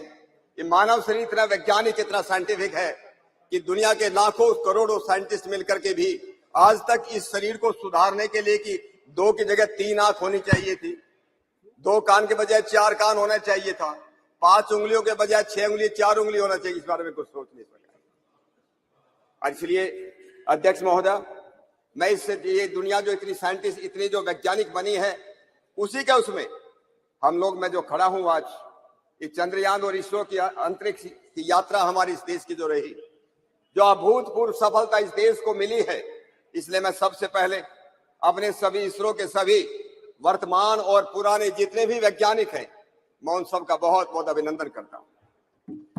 मैं इस देश के बहुत ही यशस्वी और बहुत ही दूरदर्शी प्रधानमंत्री आदरणीय नरेंद्र मोदी जी का भी मैं बहुत बहुत अभिनंदन करना चाहता हूं। पिछले 9 वर्षों में उनके आने के बाद जिस प्रकार से साइंस और टेक्नोलॉजी के क्षेत्र में जिस प्रकार से इस देश ने अभूतपूर्व सफलता प्राप्त की है, बहुत लोगों ने बातें की हैं, मैं सब बातों को मैं दोहराना भी नहीं चाहता। चाहे 2018 के गगनयान प्रोग्राम की बात हो, 2017 में जो हम लोगों ने जो एक साथ 104 सैटेलाइट को छोड़ने की बात हो, new space India limited public undertaking बनाने की बात हो, 2020 में प्राइवेट प्लेयर्स को अलाउ करने की बात हो, 2022 में इंडियन स्पेस पॉलिसी लाने की बात हो, या 2023 जिस चंद्रयान की हम बात कर रहे हैं 23 अगस्त को, जिन्होंने चंद्रमा पर हमारा चंद्रयान उतरा, प्रत्येक भारतवासी का सीना जो है गर्व से फूल गया, अभिमान से भर गया। और इस बात के लिए मैं अपने आदरणीय प्रधानमंत्री जी का बहुत बहुत मैं उनका अभिनंदन करता हूं। बहुत लोग हुए अध्यक्ष महोदय, हमारे इस देश में दुनिया में बहुत लोग हुए कि जो वक्त के सांचे में ढल गए, बहुत लोग हुए जो वक्त के सांचे में ढल गए, लेकिन मोदी जी उठे कि वक्त का सांचा बदल गई, वक्त का सांचा इसलिए न केवल अंतरिक्ष विज्ञान और टेक्नोलॉजी के क्षेत्र में उन्होंने इंडियन रिसर्च काउंसिल बनाई, उन इनोवेशन पॉलिसी लाए, अटल टिंकरिंग, हजारों स्कूलों के अंदर अटल टिंकरिंग लैब्स उन्होंने खोले, और अभी PM national science research fellowship शुरू की। विज्ञान और टेक्नोलॉजी के जैसे हम सब लोग इस बात को मानते हैं कि अगर हम प्रगति करना चाहते हैं तो विज्ञान और टेक्नोलॉजी के बिना ये संभव नहीं है। देश को अगर पुनः विश्वगुरु बनाना है इस अमृत काल के अंदर 2047 तक, अगर इस दुनिया को विश्वगुरु बनाना है, वो साइंस और टेक्नोलॉजी के बिना ये संभव नहीं है। और इसलिए मैं एक बात और अपने सभी मित्रों को याद दिलाना चाहता हूं, हजारों लाखों साल पहले ये देश दुनिया का विश्वगुरु था। दुनिया का विश्वगुरु था तो किस लिए विश्वगुरु था? मैं जब इस बात पर विचार करता हूं, इसके मूल में केवल 3 कारण थे। इसका सबसे पहला कारण था कि ज्ञान और विज्ञान के अंदर इस देश की कोई सानी नहीं थी, इस देश की कोई बराबरी नहीं थी, न विज्ञान में न ज्ञान में। लेकिन ज्ञान विज्ञान किसी काम का नहीं अगर वो जो है भूखों को जो है खाना न दे सके, अगर वो लोगों को बिना घर के को घर न दे सके, अगर वो लोगों को समृद्धि का रास्ता न दिखा सके, वो ज्ञान विज्ञान किसी के काम का नहीं। इसलिए हमारा प्राचीन भारत और केवल ज्ञान विज्ञान तो उसके पास था, उससे एक समृद्ध देश था, वो सोने की चिड़िया थी। हजारों लाखों बाहर के लोग इसलिए आते थे कि ये देश कितना समृद्ध है। न केवल मात्र समृद्धि लंबे समय तक चल नहीं सकती, ज्ञान विज्ञान भी लंबे समय तक नहीं चल सकता अगर देश के पास वीरता न हो, देश के पास शौर्य न हो। ये 3 कारण थे। ये देश जो था इसलिए दुनिया का विश्वगुरु था। इस ज्ञान विज्ञान की हमारी परंपरा बहुत पुरानी अध्यक्ष महोदय। और ये जो है हमारे नाम अलग अलग हो सकते हैं। कुछ लोग बोलते हैं हमारा सनातन संस्कृति, हमारा सनातन संस्कृति भी एक है, उत्तर से लेकर के भारत तक, पूर्व से लेकर पश्चिम तक एक ही संस्कृति है। कल्चर अलग अलग हो सकती है क्योंकि कल्ट अलग अलग हो सकते हैं, कल्ट अलग अलग है तो कल्चर अलग अलग हो सकती है, लेकिन संस्कृति कभी भी दो नहीं हो सकती, 4 नहीं हो सकती। एक संस्कृति होती है और उसके बाद अपसंस्कृति होती है। इसलिए मैं जब कभी बात करता हूं हमारे देश के अंदर उत्तर भारत हो चाहे दक्षिण भारत हो, हमारे जो है शिव ब्रह्मा विष्णु, हमारे गणपति गणेश, यहाँ अलग नाम हो सकते हैं। उत्तर भारत में, दक्षिण भारत में वही नाम है। हमारे यहाँ पर राम के नाम पर राम सिंह हो सकता है, हमारे देश के उत्तर भारत में रामचंद्र हो सकता है, रामपाल हो सकता है। आंध्र प्रदेश में जाकर कोई रामन्ना बन जाता है, कर्नाटक में जाकर के वही रामैया बन जाता है, और तमिलनाडु में जाकर के वही रामचंद्रन बन जाता है। नाम वही है, वही शिव है, अलग अलग उनके नाम है। इसलिए मैं कहता हूं कि हमारी संस्कृति, इस देश की संस्कृति एक है। कुछ लोग आजकल ये भी बोलते हैं ये आर्य संस्कृति, उत्तर भारत में आर्य संस्कृति है और दक्षिण भारत के अंदर द्रविड़ संस्कृति है। मुझको लगता है वो संस्कृति से मुझे लोग कहते हैं उनको जो है इतने वो अनभिज्ञ हैं। द्रविड़ उसको कहते हैं जो वैज्ञानिक होता है, जो विद्वान होता है। हमारे देश के अंदर, प्राचीन भारत के अंदर जिस प्रकार से दक्षिण भारत के अंदर विद्वान पैदा हुए, इसलिए उसको द्रविड़ संस्कृति कहने लगे। मैं कुछ बातें आपको बताना भी चाहता हूं कि हम लोग जो हैं, जब कभी हम लोग बात करते हैं हमारे वेद केवल मात्र यज्ञ और कर्म कांड के ग्रंथ नहीं है, कुछ लोगों की ये भ्रांति है।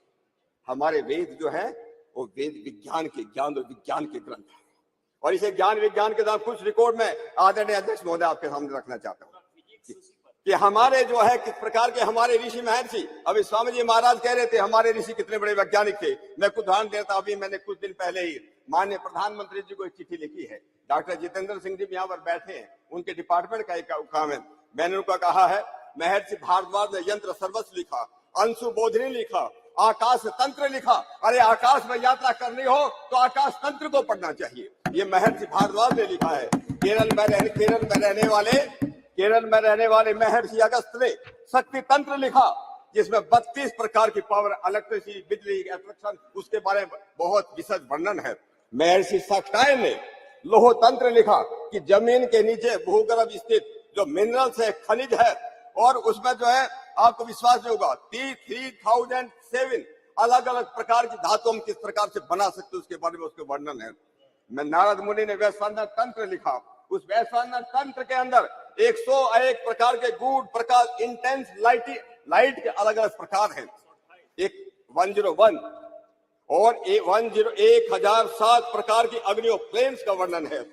महर्षि भृगु की भृगु संहिता है जिसमें 10 शिल्प शास्त्र हैं, 32 शिल्प विद्या है और जो 72 शिल्प कलाएं हैं। राजा भोज तो अभी ज्यादा दिन पहले अध्यक्ष महोदय पैदा नहीं हुआ, 1000 साल पहले राजा भोज पैदा हुए।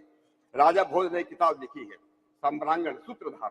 उस सम्रांगण सूत्रधार के अंदर एक ऐसे घोड़े का वर्णन है कि इस प्रकार का यंत्र बनाया जा सकता है जो जमीन पे भी चलेगा, पानी में भी चलेगा और आकाश में भी दौड़ेगा। ये राजा भोज की किताब में लिखा हो। मैं आपको एक उदाहरण देना चाहता हूं अध्यक्ष महोदय। अभी 1975 के अंदर 1975 में इस सम्रांगण सूत्रधार का एक पेज इनको चाइनीज लोगों को मिला। जब चाइनीज लोगों को मिला, जब वहां पर गए, वो तिब्बत की जो राजधानी है क्या उसको लासा में गए तो संस्कृत में लिखा हुआ था, लेकिन उसको लोगों इंटरप्रेट नहीं कर पाए। थोड़ा पानी मंगा थोड़ा सा भी। जब उसको इंटरप्रेट नहीं कर पाए, उन्होंने पंजाब यूनिवर्सिटी के अंदर एक अमेरिकन प्रोफेसर आई थी, प्रोफेसर रूथ रेयान। ये रूथ रेयान संस्कृत की विद्वान थी, उनके पास भेजा। रूथ रेयान ने इसका संस्कृत का इंटरप्रेट किया। इंटरप्रेट करके एक कॉपी चाइनीज को भेजी और एक copy Indian institute of science Bangalore को भेजी। इंडियन इंस्टीट्यूट ऑफ साइंस को भेजी। अरे बोलने दीजिए भाई। उसके बाद 10 साल इस पेपर पर रिसर्च करने के बाद उस जमाने में इंडियन इंस्टीट्यूट साइंस के लोगों ने कहा कि हमको जो इस पे एक्सटर्नल सैटेलाइट के बाद हमको कुछ समझ में नहीं आई, लेकिन चाइनीज ने उसके ऊपर रिसर्च किया और चाइनीज ने रिसर्च करके ये सिद्ध किया कि जो इंटर स्टेलर स्पेस क्राफ्ट की बात जो है इसके अंदर दी हुई है। अध्यक्ष महोदय, इस बात का हमको मालूम नहीं चला। मालूम कब चला? जब एक अमेरिकन वैज्ञानिक का नाम है डेविड हैचर चाइल्डरेस, उसने किताब लिखी एंटी ग्रेविटी हैंडबुक। उस एंटी ग्रेविटी बुक के अंदर उस वैज्ञानिक ने यह वर्णन किया है कि ऐसे ऐसे एक चैप्टर मिला था जो चाइनीज को मिला, इंडिया में भेजा गया। इंडिया के लोगों ने उस पर कोई काम नहीं किया, चाइना के लोगों ने उस पर काम किया और चाइना हमसे आगे निकल गया।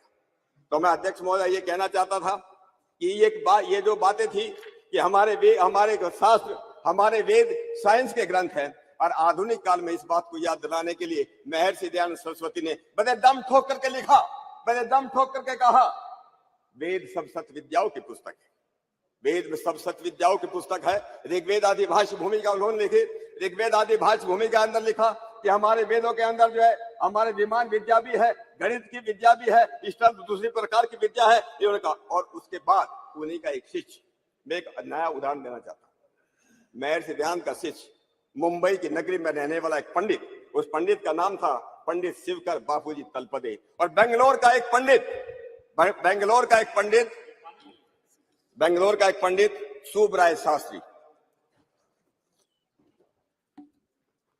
इन दोनों ने मिलकर मुंबई के समुद्र तट पर 1895, प्रोफेसर सोगत राय नहीं है इस समय, सबसे पहले गुब्बारा बना 1903 में, 1900 में जो बैलून उड़ाया गया।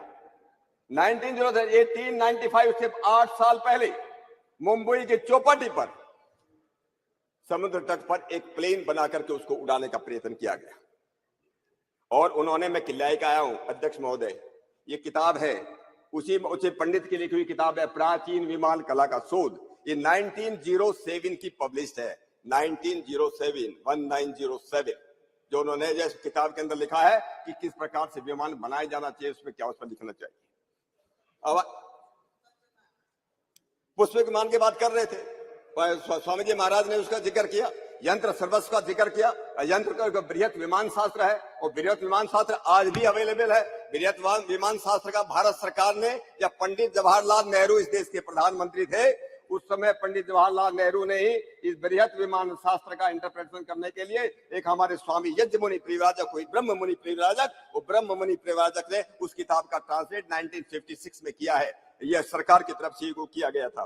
तो मैं आपसे ये कहना चाहता हूं अध्यक्ष महोदय कि हमारे लगभग आज भी 10,000 स्क्रिप्ट मैन्यूस्क्रिप्ट जिसको संस्कृत में बोलते हैं, हमारे तंजौर तमिलनाडु की तंजौर की लाइब्रेरी में, जिसको सरस्वती महल लाइब्रेरी कहते हैं, मैसूर की ओरिएंटल रिसर्च लाइब्रेरी है, बड़ौदा की ओरिएंटल रिसर्च लाइब्रेरी है, पटना की जगह जगह हजारों ग्रंथ आज भी इस देश के अंदर अवेलेबल है, जहाँ प्राचीन शिल्प कला के बारे में, विमान विद्या के बारे में, आकाश तंत्र के बारे में जो हमारे जो ग्रंथ। मैं 2 मिनट लेता हूँ, समाप्त कीजिए।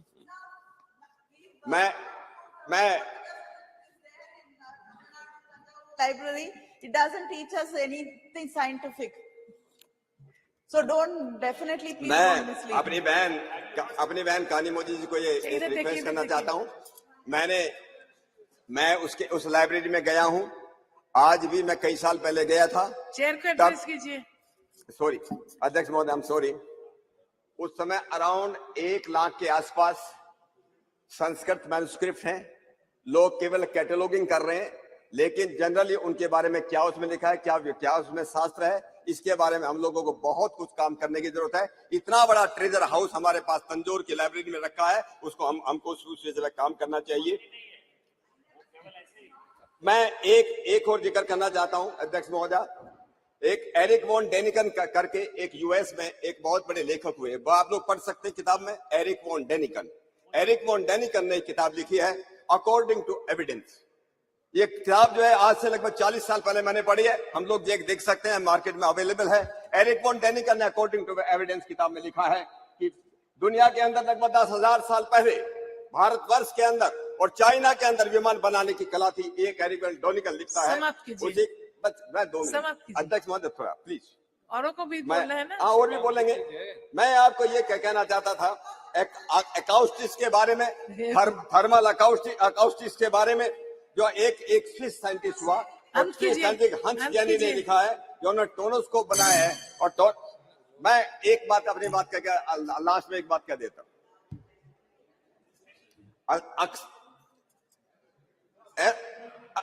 मंत्रम अक्षरम नास्ति मूलम अनौषधम अयोग्यो पुरुषो नास्ति योजिका तुत्र दुर्लभ है। अध्यक्ष महोदय, दुनिया के अंदर कोई भी चीज ऐसी नहीं जिसका कोई अर्थ न हो, दुनिया के अंदर कोई भी ऐसी चीज नहीं जो वैज्ञानिक न हो। हम पुनः अपनी इसको मैं एक बात और जो अगर आप अलाउ करें, मैं एक बात को जो पढ़ना चाहता था, हमारे जो आपका वक्त खत्म। Honourable member Francisco Sardinha sir. मैं कोई बात नहीं, मैं पुनः आपने मुझे इतना समय दिया, मैं हमारे देश के सभी वैज्ञानिकों का, सभी ऋषि और ऋषिकाओं का, सबका मैं अभिनंदन करना चाहता हूं। और साथ साथ हम सब सदन में मिलकर के देश के यशस्वी प्रधानमंत्री जी ने नारी शक्ति वंदन के इस अधिनियम को यहाँ पूरा किया, उनका अभिनंदन करता हुआ अपनी बात को मैं यहाँ विराम देता हूँ। आपका बहुत बहुत धन्यवाद। Thank you, madam, for giving me this opportunity to take part in the discussion. I would like first to congratulate all my compatriots, because India now is on the moon. We became the 4th nation to make a soft landing on the moon on August 23rd, when Chandrayaan-3 successfully touched down near the lunar South Pole. Though we did not succeed with Chandrayaan-2, and we say failures are pillars of success. So that's how in Chandrayaan-3 we achieved. India now joined the select club of countries like United States of America, former Soviet Union, and the People's Republic of China to have made a controlled landing on the surface of the moon. The entire mission, operation right from launch till the landing, happened flawlessly as per the timeline. After performing various experiments, the Pragyan rover was put to sleep on September 2nd, 23, and on the very same day, ISRO achieved another successful launch, that is Aditya L1.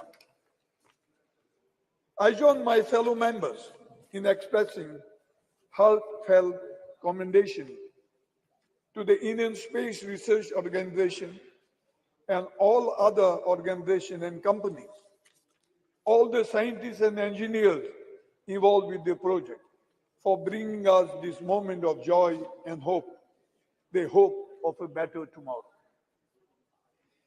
It gives me immense satisfaction that we became the first country to go near the south pole of the moon. The mission is well positioned to offer important new information about the makeup of the lunar surface, the existence of water ice, the history of lunar impacts, and the development of the moon's atmosphere. I'm also thankful to the European Space Agency for providing ground station support for its facilities in French Guiana, Australia, and the United Kingdom. Chandrayaan-3 and Aditya-1, L1, are a testament to India's commitment to state exploration and greater understanding of the universe's mystery.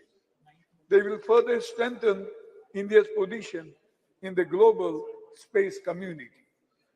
These missions will inspire the younger generation to pursue careers in science, technology, engineering, and mathematics. It should be a moment of great pride for the freedom fighters, founding fathers of our republic. This is indeed a success which belongs to all the society, which will help boost the development of science and, most importantly, scientific temper in the country, with which all can aspire to transform our country, which is 1/6 of the entire humanity, into a developed nation. Therefore, I support the decision to mark the successful landing of Chandrayaan-3 on August 23 as a National Space Day every year. Science and human knowledge cuts across all boundaries of the countries, ideologies, and parties. And the space research is undoubtedly the common cause of all of the mankind when we set our gaze on the stars, to the moon and beyond. We realize that we are a small planet which is home to the humanity. It reminds us our collective existence and our common destiny. It gives us the sense and purpose to find peace and shared happiness for all the mankind.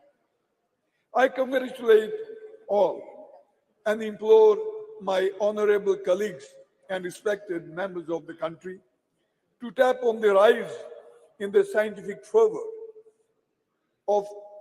for the all-round success of our society. We need to strive for bringing about social modernity and harmony and surge ahead as we embrace technological modernity.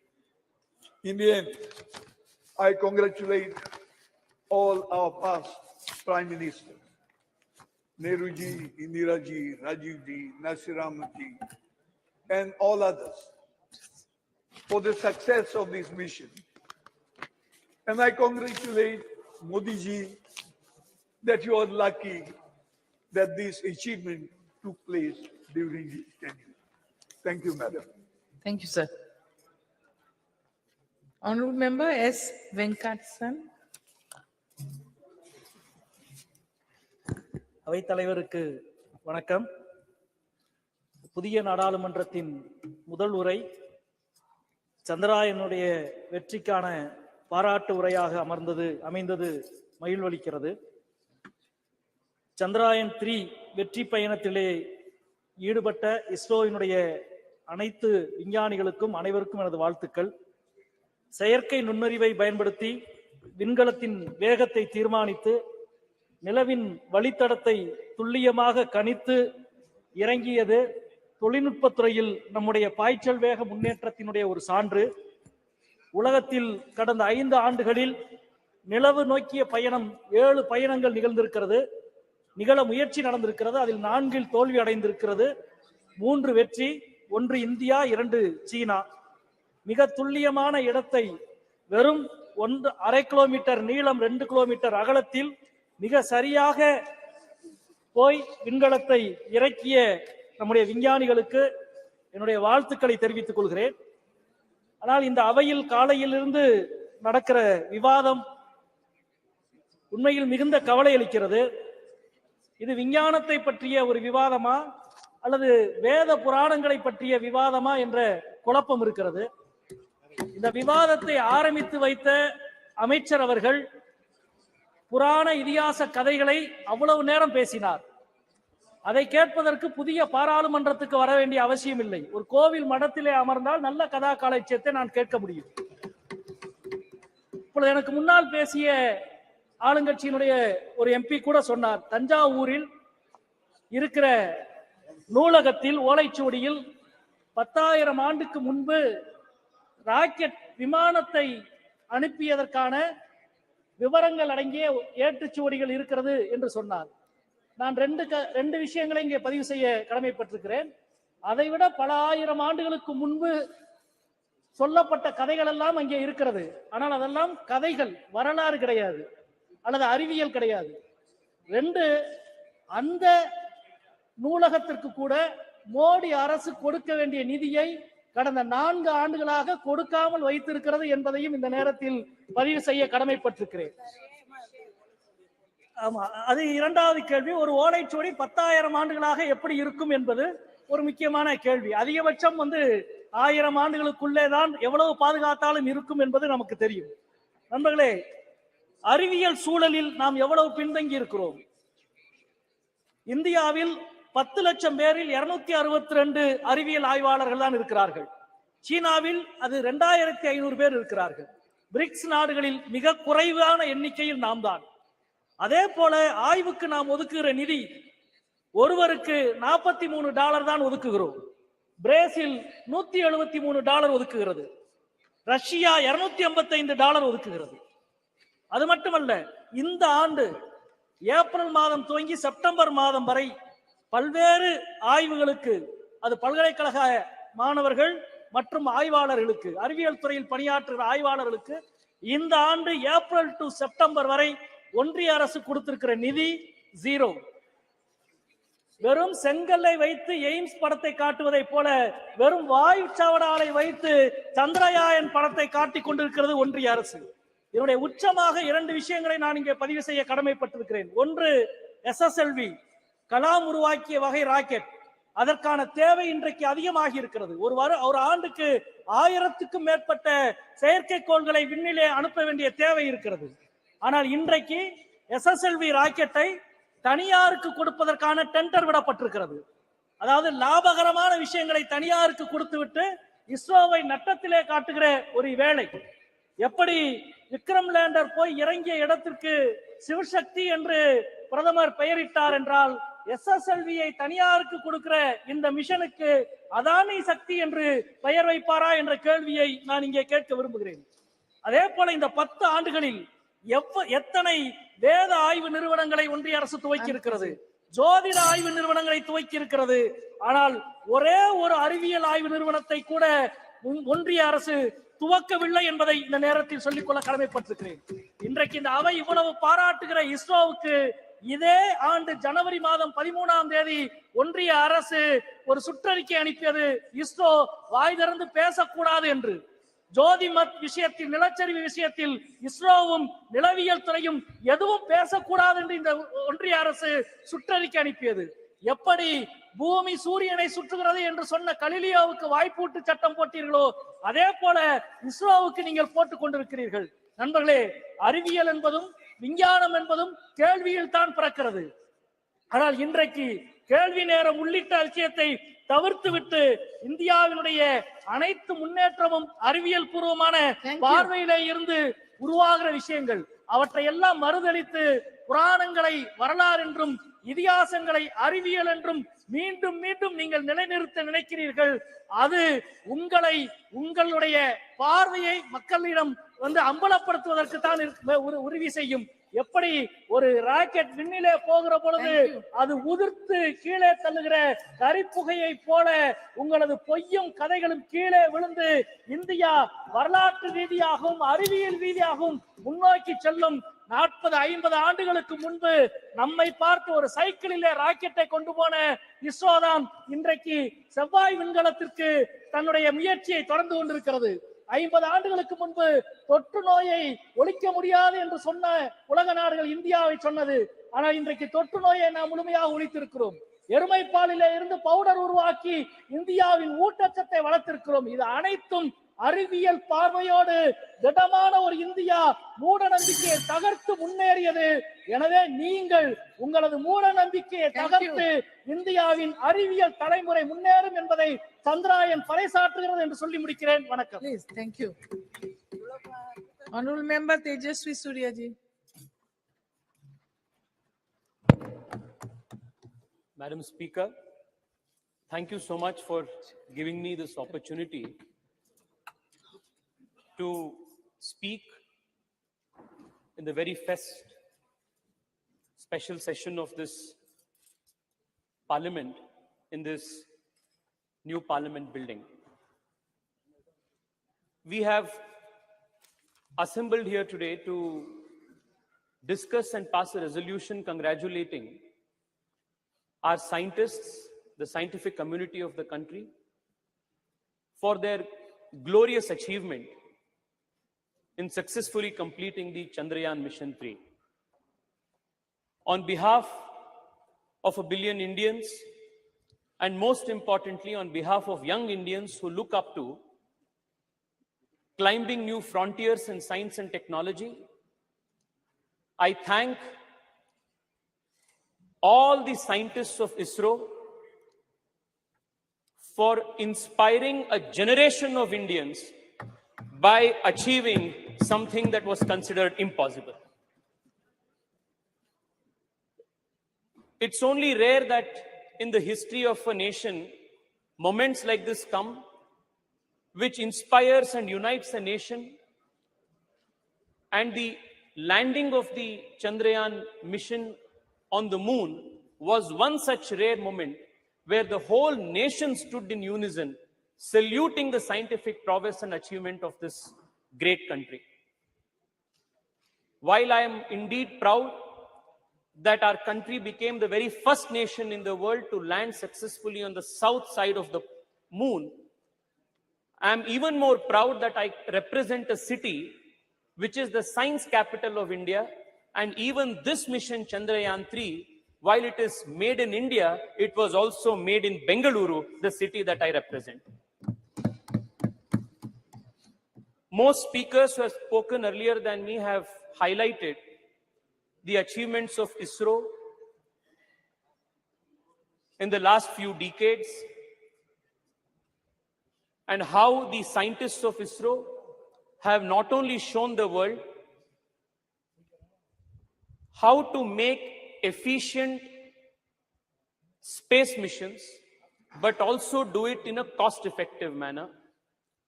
I wouldn't want to repeat most of the points that have been already covered. I would only want to say that the last 9 years have truly been historic for the country, even in the space and technology realm. Under the leadership of the Honorable Prime Minister, not only have we increased the budget for ISRO, budget for space exploration by a whopping 142%, we have also strengthened scientific institutions, whether it is CSIR, whether it is funding for IISc, or leveraging technology to benefit the last mile delivery of services to the people. UPI की बात हो या E-NAM की बात हो, startup से लेकर sericulture engineering तक, स्पोर्ट्स इंजीनियरिंग से लेकर क्वांटम कंप्यूटिंग तक, अटल इनोवेशन मिशन से लेकर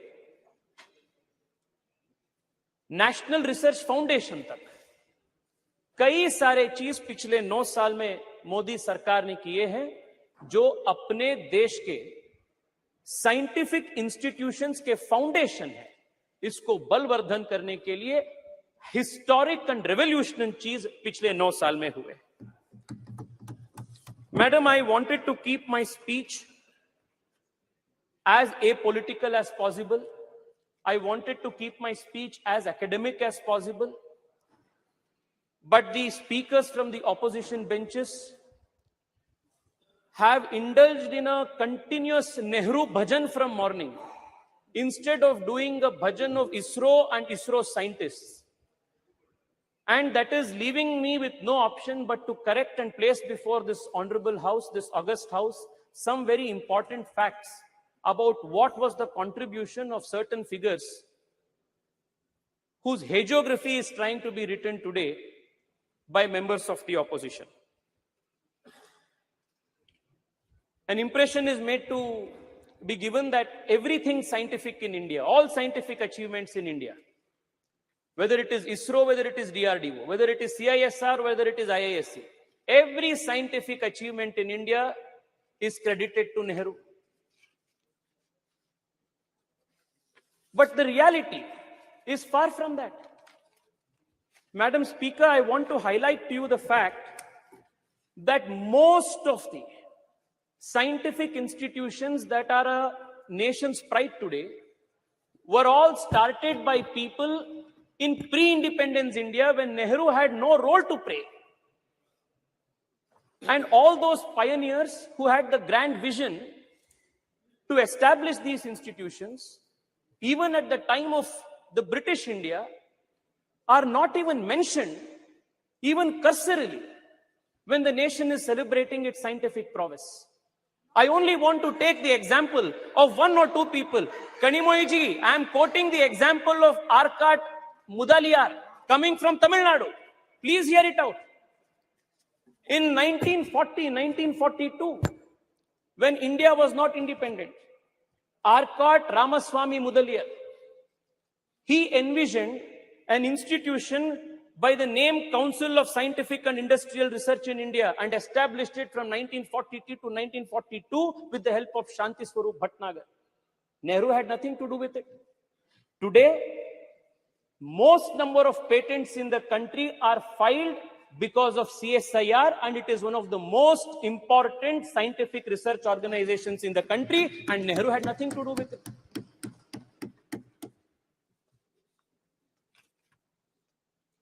Let me tell you what role Nehru played. Immediately after independence, when the institute, CSIR, was brought under the Ministry of Industries and Commerce.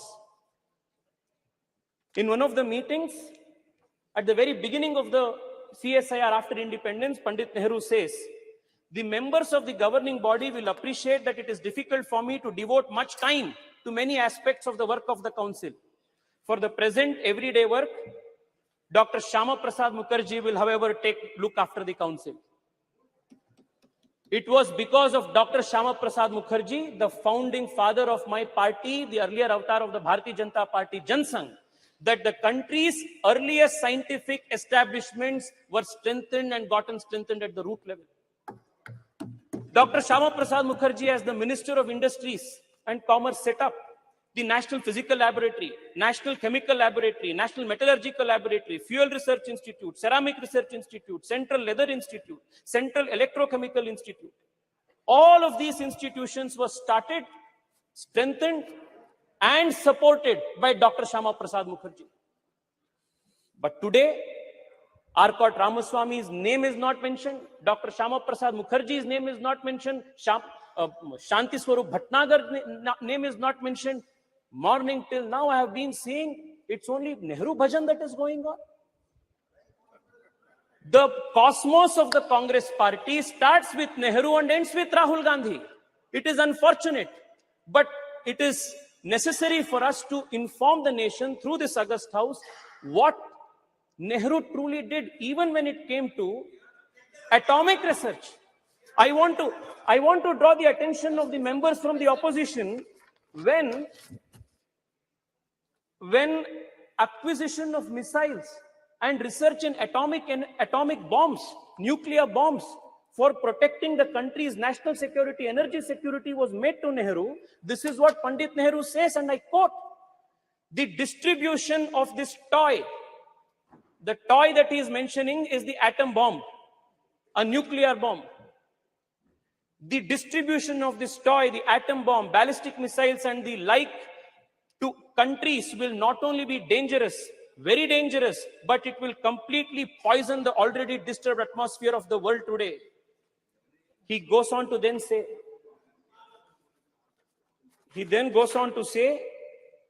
the making of the atom bomb is dangerous and dreadful. And he was the first person to advocate the resistance policy of excluding India and other Asian nations from the nuclear club, a policy that would later be written into the non-proliferation treaty that India would spend decades fighting, when he claimed that the going of this atomic weapon into an Asian country's hands would be a dreadful thing, a very dangerous thing. It took an Atal Bihari Vajpayee to make the nation a nuclear capable nation in 1999, 1998. It was very different. You know, Manish ji, you know the details. You know how different 1974 and 1998 was. You know what was the difference, Manish? You know what was the difference. You know what was the difference between the two. You know what was the difference between. You know what was the difference between Indira ji's time and what was Atal ji's time. We never did it in an apologetic matter. We did it as a matter of conviction. Okay. Madam Speaker, if you look at the history, there is one thing that will be clear. काम हमेशा दूसरों का होता है, credit तो नेहरू का होता है. Even in the case of Chandrayaan, it has been the same case. Chandrayaan first, it was our Prime Minister Atal Bihari Vajpayee who approved Chandrayaan first in 2003. What happened? It was in 2008 that the impact mission reached the moon. And then the Congress government, UPA government, what did they do? The point on which the impact rover met, they named it as Jawahar Point. When Nehru had nothing to do with Chandrayaan-1, the impact point, however, was Jawahar Point. Former ISRO chief, let us talk about Chandrayaan-2. Former ISRO chief Madhavan Nair has gone on record to say that for political reasons, UPA-2 delayed political clearances, denied approvals for Chandrayaan-2. It was Chandrayaan-3 again, our government, Modi government, that approved Chandrayaan-3, and despite the loss, despite the challenges that we faced during Chandrayaan-2, the Prime Minister was there in Bengaluru, patting the back of our scientists, strengthened them, motivated them, and prepped them to make sure that Chandrayaan-3 was a success. The difference, Madam Speaker, is when Chandrayaan-3 met with success, the Honorable Prime Minister of the country named the point as Tiranga Point and Shiv Shakti Point and not did bhajan of any particular individual. Please conclude. Madam, allow me 2-3 minutes more, please. Please. There are 2-3 important issues that needs to be brought to the notice of this August House. Madam Speaker, the difference between naming Tiranga Point, Shiv Shakti Point, and the naming of Jawahar Point, the worldview, the difference in the worldview is what differentiates the Congress, the India Alliance, and the Bharatiya Janata Party and the NDA Alliance. This is the difference. Madam, I want to take another example. Madam, I was listening to one of the speakers from the opposition credit Rajiv Gandhi for telecommunication and computer revolution in India.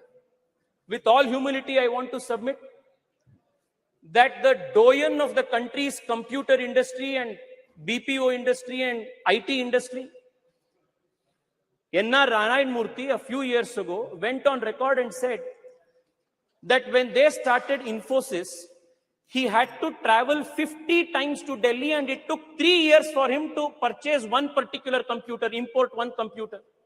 This was the state of affairs of this country for entrepreneurs, for scientists who wanted to start something new. And again, the credit काम किसी ने दूसरे ने किया, credit तो राजीव गांधी को जा रहा है. Madam, I also want to point this out. The exploration of space, the quest to understand what lies in the space is not something new for this civilization. Starting from the Rig Veda to this day, the journey has been continuous. Aryabhata, Varahamihira, Bhaskara, all of them postulated theories on units of time, of understanding how the heliocentrism of the solar system works. All of these indicate the natural quest of the Indian mind to understand the secrets that lie beyond the space. Never in our history, never in our civilizational history was any scientific man or woman persecuted, hunted down for their beliefs, for their theories and postulates. Whereas in other civilizations, you will find examples of the Hypatia of Alexandria who was stoned to death. Galileo Galilei, Nicholas Copernicus, Johannes Kepler, many such scientific minds were persecuted for various reasons. But this is the only civilization in the whole world where scientists and people of science have never been persecuted all through the civilizational history. Thank you. The only exception to this, please, madam, please give me 2 more minutes, madam. The only exception to this is the persecution of a scientist from ISRO by the Kerala Congress government, Nambi Narayan. And this is the only exception where a scientist was persecuted for political reasons by the Kerala Congress government. I also want to remind you that it was in 2013. It was in 2013 that Honorable Prime Minister Narendra Modi, as the candidate for Prime Minister, as the BJP's candidate for Prime Minister, when he visited Thiruvananthapuram, visits Nambi Narayan, promises that the country will stand by him again. And it was in 2018, after Narendra Modi government came into power, that Nambi Narayan was given the honor of Padma Shri Padma Bhushan, and that was how Narendra Modi government has respected, strengthened the scientific people and scientific institutions of India. Madam, I only want to conclude by saying this. Madam, many institutions are extremely important for strengthening our scientific prowess. One of them is HAL. I come from Bengaluru, and I want to tell you that just 7-8 years ago, the state of HAL was in dire distress. Today, not only is the company, the organization manufacturing LCA Tejas, but in recent meeting of the Honorable Prime Minister in Delhi, in US, along with GE, they have gotten into a memorandum of understanding to manufacture GE 414, F1414 engines with 80% technology transfer that is going to make India a superpower in this. Madam, Madam Speaker, I will conclude with just this. I will conclude in 1 minute, madam. In 1 minute. Madam,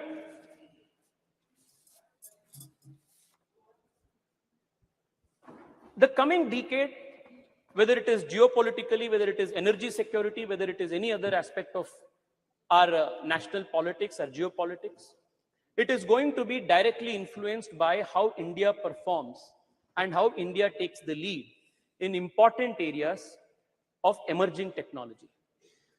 And I must credit the Narendra Modi government for making India future-proof and tomorrow ready by institutionalizing and supporting important scientific missions. I would want to read out only 4 or 5 of them.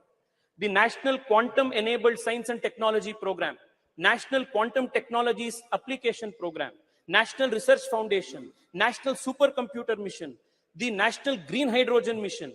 All of these are important programs that the government of India has undertaken to make India a pioneer in emerging technologies. One of the points that was made by Karti Chidambaram ji, one of the points that he made, a very relevant point that he made, was how to popularize science among young people and students. I want to tell him that the Modi government in the last few years has been working with a mission focus to popularize science among children.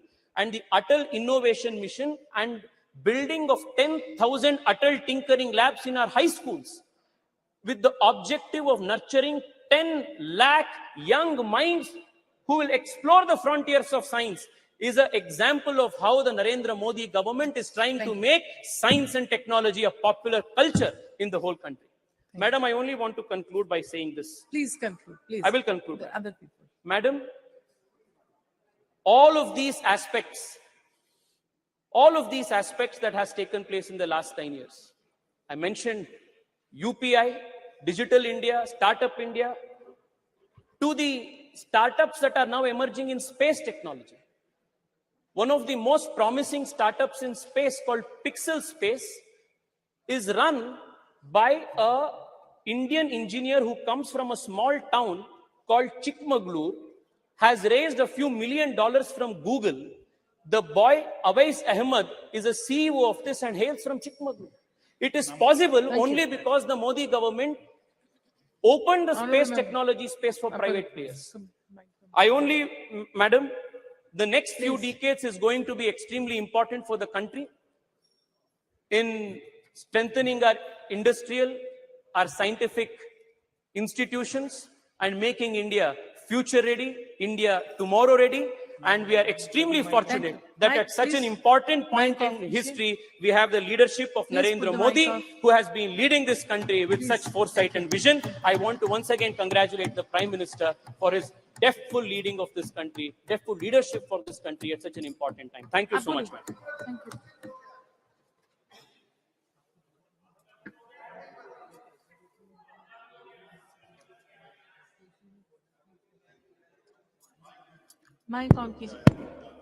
Madam, thank you for allowing me to speak on the success of Chandrayaan-3 in this special session and this new Parliament House. I stand here today to speak on behalf of my party, All India Trinamool Congress. It makes me immensely proud as an Indian that we achieved this paramount feat. The feat we have achieved shall inspire millions and millions of kids across the country to be scientists and astronauts. As our Honorable Chief Minister Mamata Banerjee, Srimati Mamata Banerjee said, we are indeed in super league of space. We must remember it is an achievement of our scientists and every bit of credit of Chandrayaan-3 should go to them. It was a collective teamwork and effort of our ISRO scientists. However, it breaks my heart to see that the union government has given all credit to one political leader.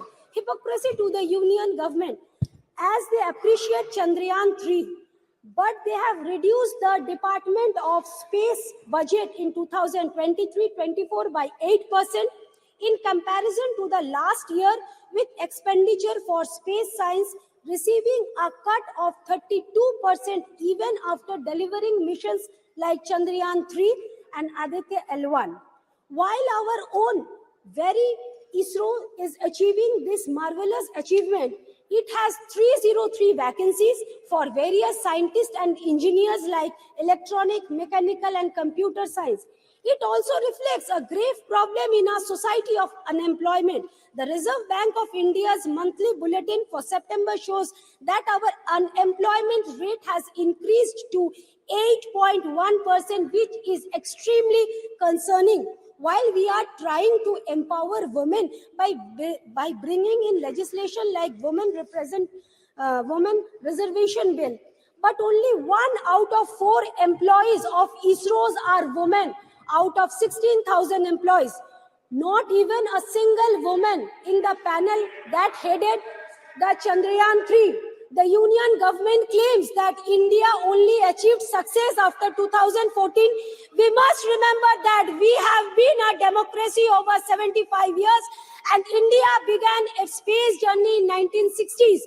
It is not today's effort that put us on this feet. Consistent effort for 60 years from the scientists and the people of India has put us on this feet. While the Indian government politics and action breaks my heart, I feel proud when I read about the contribution of Anuj Nandi from West Bengal, who designed the camera of Chandrayaan-3 spacecraft. When I hear a son of a farmer from West Bengal has been empowered to dream, empowered to catch the stars, this was the case of Chandrakant Kumar, the Deputy Project Director of Chandrayaan-2. He joined ISRO in 2001 and like every hard-working Bengali, proved his worth. This depicts our country's aspiration and we must work hard to make this aspiration possible. Most of the ISRO's employees are not from IIT, IIMs, but from different colleges across the country. It also raised few concerns in my mind as why the students from IIT and IIM prefers to work outside India, why thousands of students dream to study, work and settle abroad in India. Is the government giving enough facility to retain the top talent within the country to make the aspiration of youngsters like Anuj and Chandrakant in a reality? It is extremely important that we invest more in our space research, give ISRO a flexibility in their research and development that they deserve. We must promote academic research across different subjects throughout the country and not put ED behind those who differ from us. I would like to end with Dr. APJ Kalam's quote: "Winners are not those who never fail, but those who never quit." और उर्दू का 2 line पर तवज्जो फरमाइए। चांद पे पर्दा की, चांद से पर्दा कीजिए, कहीं चुरा ना ले चेहरे का नूर। धन्यवाद। Thank you. Honorable Member Maluk Nagar ji.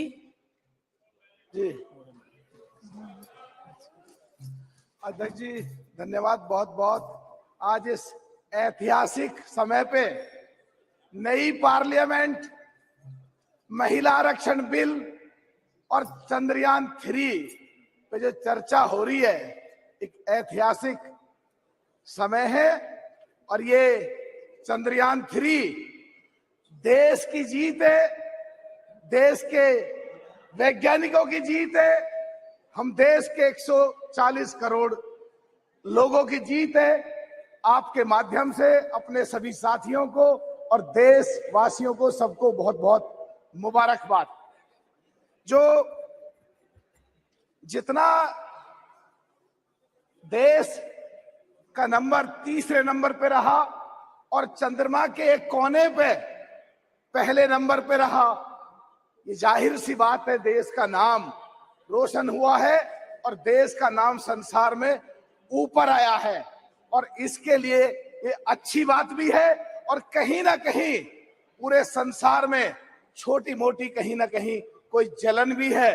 जिस तरह कनाडा में पिछले दिनों घटना घटी और हमारी सरकार ने संज्ञान लिया और संज्ञान लेने के बाद जो बढ़ता हुआ कद है देश का, और जो कश्मीर के लिए उन्होंने, जैसे हमने बैन किया कनाडा वालों को, कश्मीर के लिए जो बैन किया है कि वहां खतरा है, तो मैं आपके माध्यम से बताना चाहता हूं कि 17 तारीख को लाल चौक के पास पार्क में बहुत बड़ी रैली मैं करके आया हूं। और मसूदी साहब हमारे बैठे थे, ज्यादातर लोग इनके क्षेत्र के थे जो मुसलमान गुजर थे, तो वहां बिल्कुल ऐसी कोई बात नहीं है जिस तरह का वहां कनाडा में बात फैलाई जा रही है। तो ये भी एक इस बारे में मैं बताना चाह रहा हूं।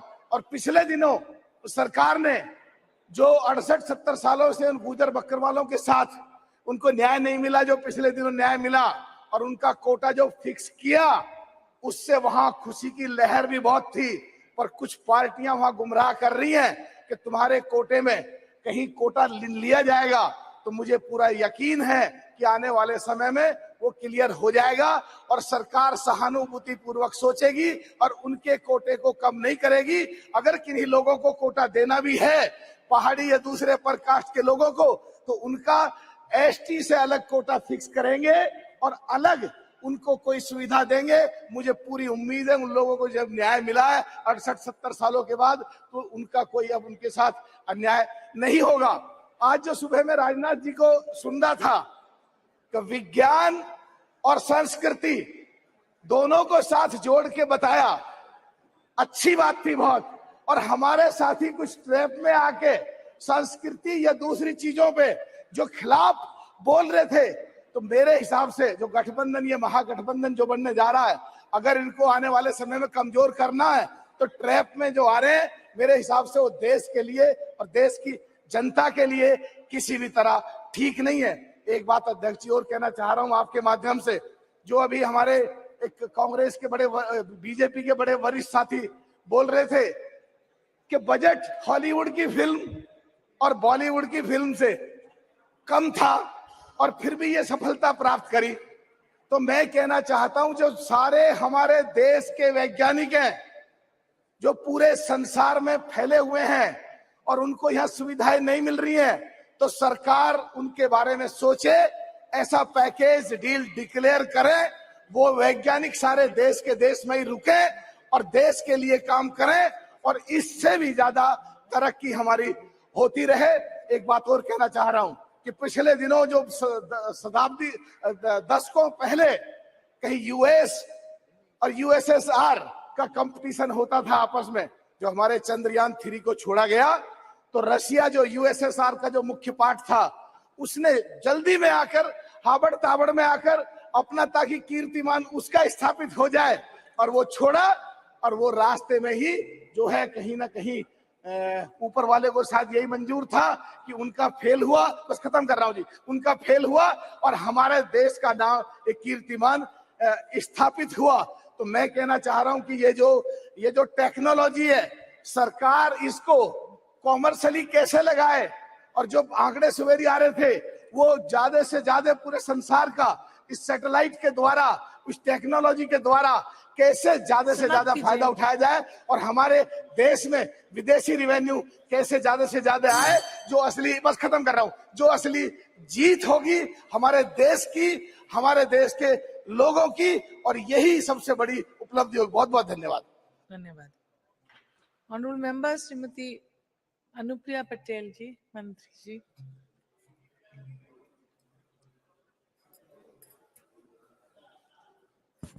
धन्यवाद सभापति महोदया। इस महत्वपूर्ण विषय पर आपने मुझे मेरी बात रखने का अवसर दिया। आज हम इस नए संसद भवन के अंदर चंद्रयान-3 की सफलता और भारत की अंतरिक्ष के क्षेत्र में जो भी उपलब्धियां रही हैं उसके संबंध में विचारों का आदान प्रदान कर रहे हैं। सभापति महोदया, गत 23 अगस्त 2023 को भारत ने चंद्रमा की सतह पर अपने तिरंगे को लहराने की उपलब्धि प्राप्त की है और इसके साथ ही भारत चंद्रमा की सतह पर उतरने वाला दुनिया का चौथा देश बन गया है और दक्षिणी ध्रुव पर उतरने वाला दुनिया का पहला देश बनकर उभरा है। चंद्रयान-3 की सफलता के बाद हमने आदित्य L1 की सफलता को भी देखा और आज देश में गगनयान की भी बात हो रही है। और मैं इस अवसर पर, चूंकि मैं बहुत देर से अपने साथी सांसदों के विचारों को भी सुन रही हूं, तो मैं जरूर कहना चाहूंगी कि जब बात भारत की उपलब्धियों का जश्न मनाने की हो तो किसी भी प्रकार का आपसी विवाद नहीं होना चाहिए।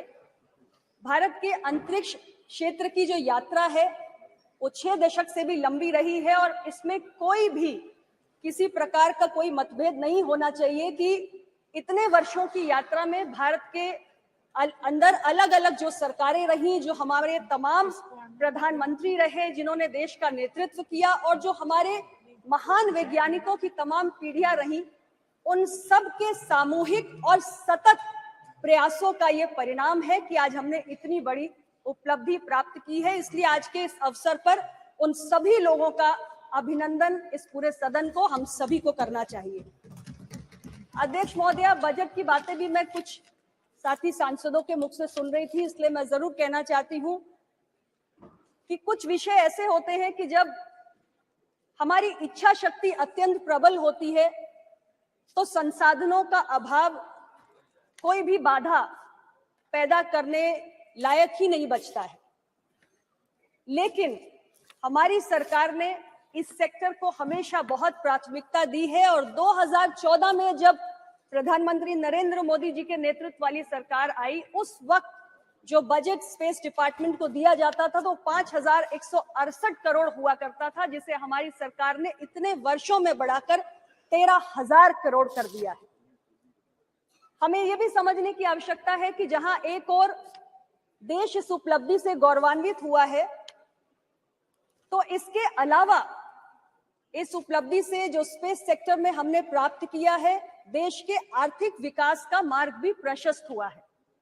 बहुत सारे ऐसे स्टार्टअप्स, लगभग 140 स्टार्टअप्स हैं आज स्पेस सेक्टर में, और मैं कहना चाहती हूं इस अवसर पे कि 2016 के पहले भारत में कुछ 100 स्टार्टअप्स हुआ करते थे, लेकिन 2016 में हमने जब स्टार्टअप के इकोसिस्टम को बढ़ाना शुरू किया तो उसका नतीजा ये हुआ कि आज भारत दुनिया में तीसरा सबसे बड़ा स्टार्टअप इकोसिस्टम बनके उभरा है। हमारे देश के युवा आज यूनिकॉर्न्स बना रहे हैं, 100 से ज्यादा हम यूनिकॉर्न्स बना चुके हैं, 1 लाख से ज्यादा DPIIT रेकग्नाइज्ड स्टार्टअप्स हैं हमारे पास, और स्पेस सेक्टर में हमारे देश के युवाओं ने 140 के करीब स्टार्टअप्स बनाकर खड़े किए हैं। और स्टार्टअप्स और बहुत सारी कंपनियां हैं जो आज स्पेस टेक्नोलॉजी के क्षेत्र में, एरोस्पेस के क्षेत्र में, डिफेंस R&D के क्षेत्र में काम करती है, जिनके लिए इस उपलब्धि के बाद अनेक अवसर काम करने के पैदा हुए हैं। इसके साथ ही ऐसी बहुत सारी स्पेस सेक्टर में काम करने वाली भारतीय कंपनियां, जिनके अंदर अब और काम करने की दिलचस्पी बढ़ेगी, क्योंकि इस चंद्रयान-3 के सफलता के माध्यम से हमारी जो अपनी इंडिजिनस टेक्नोलॉजिकल प्रोवेस है, उसको भी हमने दुनिया के सामने प्रदर्शित किया है। सभापति महोदय, सबसे बड़ी उपलब्धि अगर मैं कहूं तो आज ये है कि भारत एक लीडिंग प्लेयर के रूप में रिकॉग्नाइज हुआ है अंतरिक्ष अभियानों के मामले में।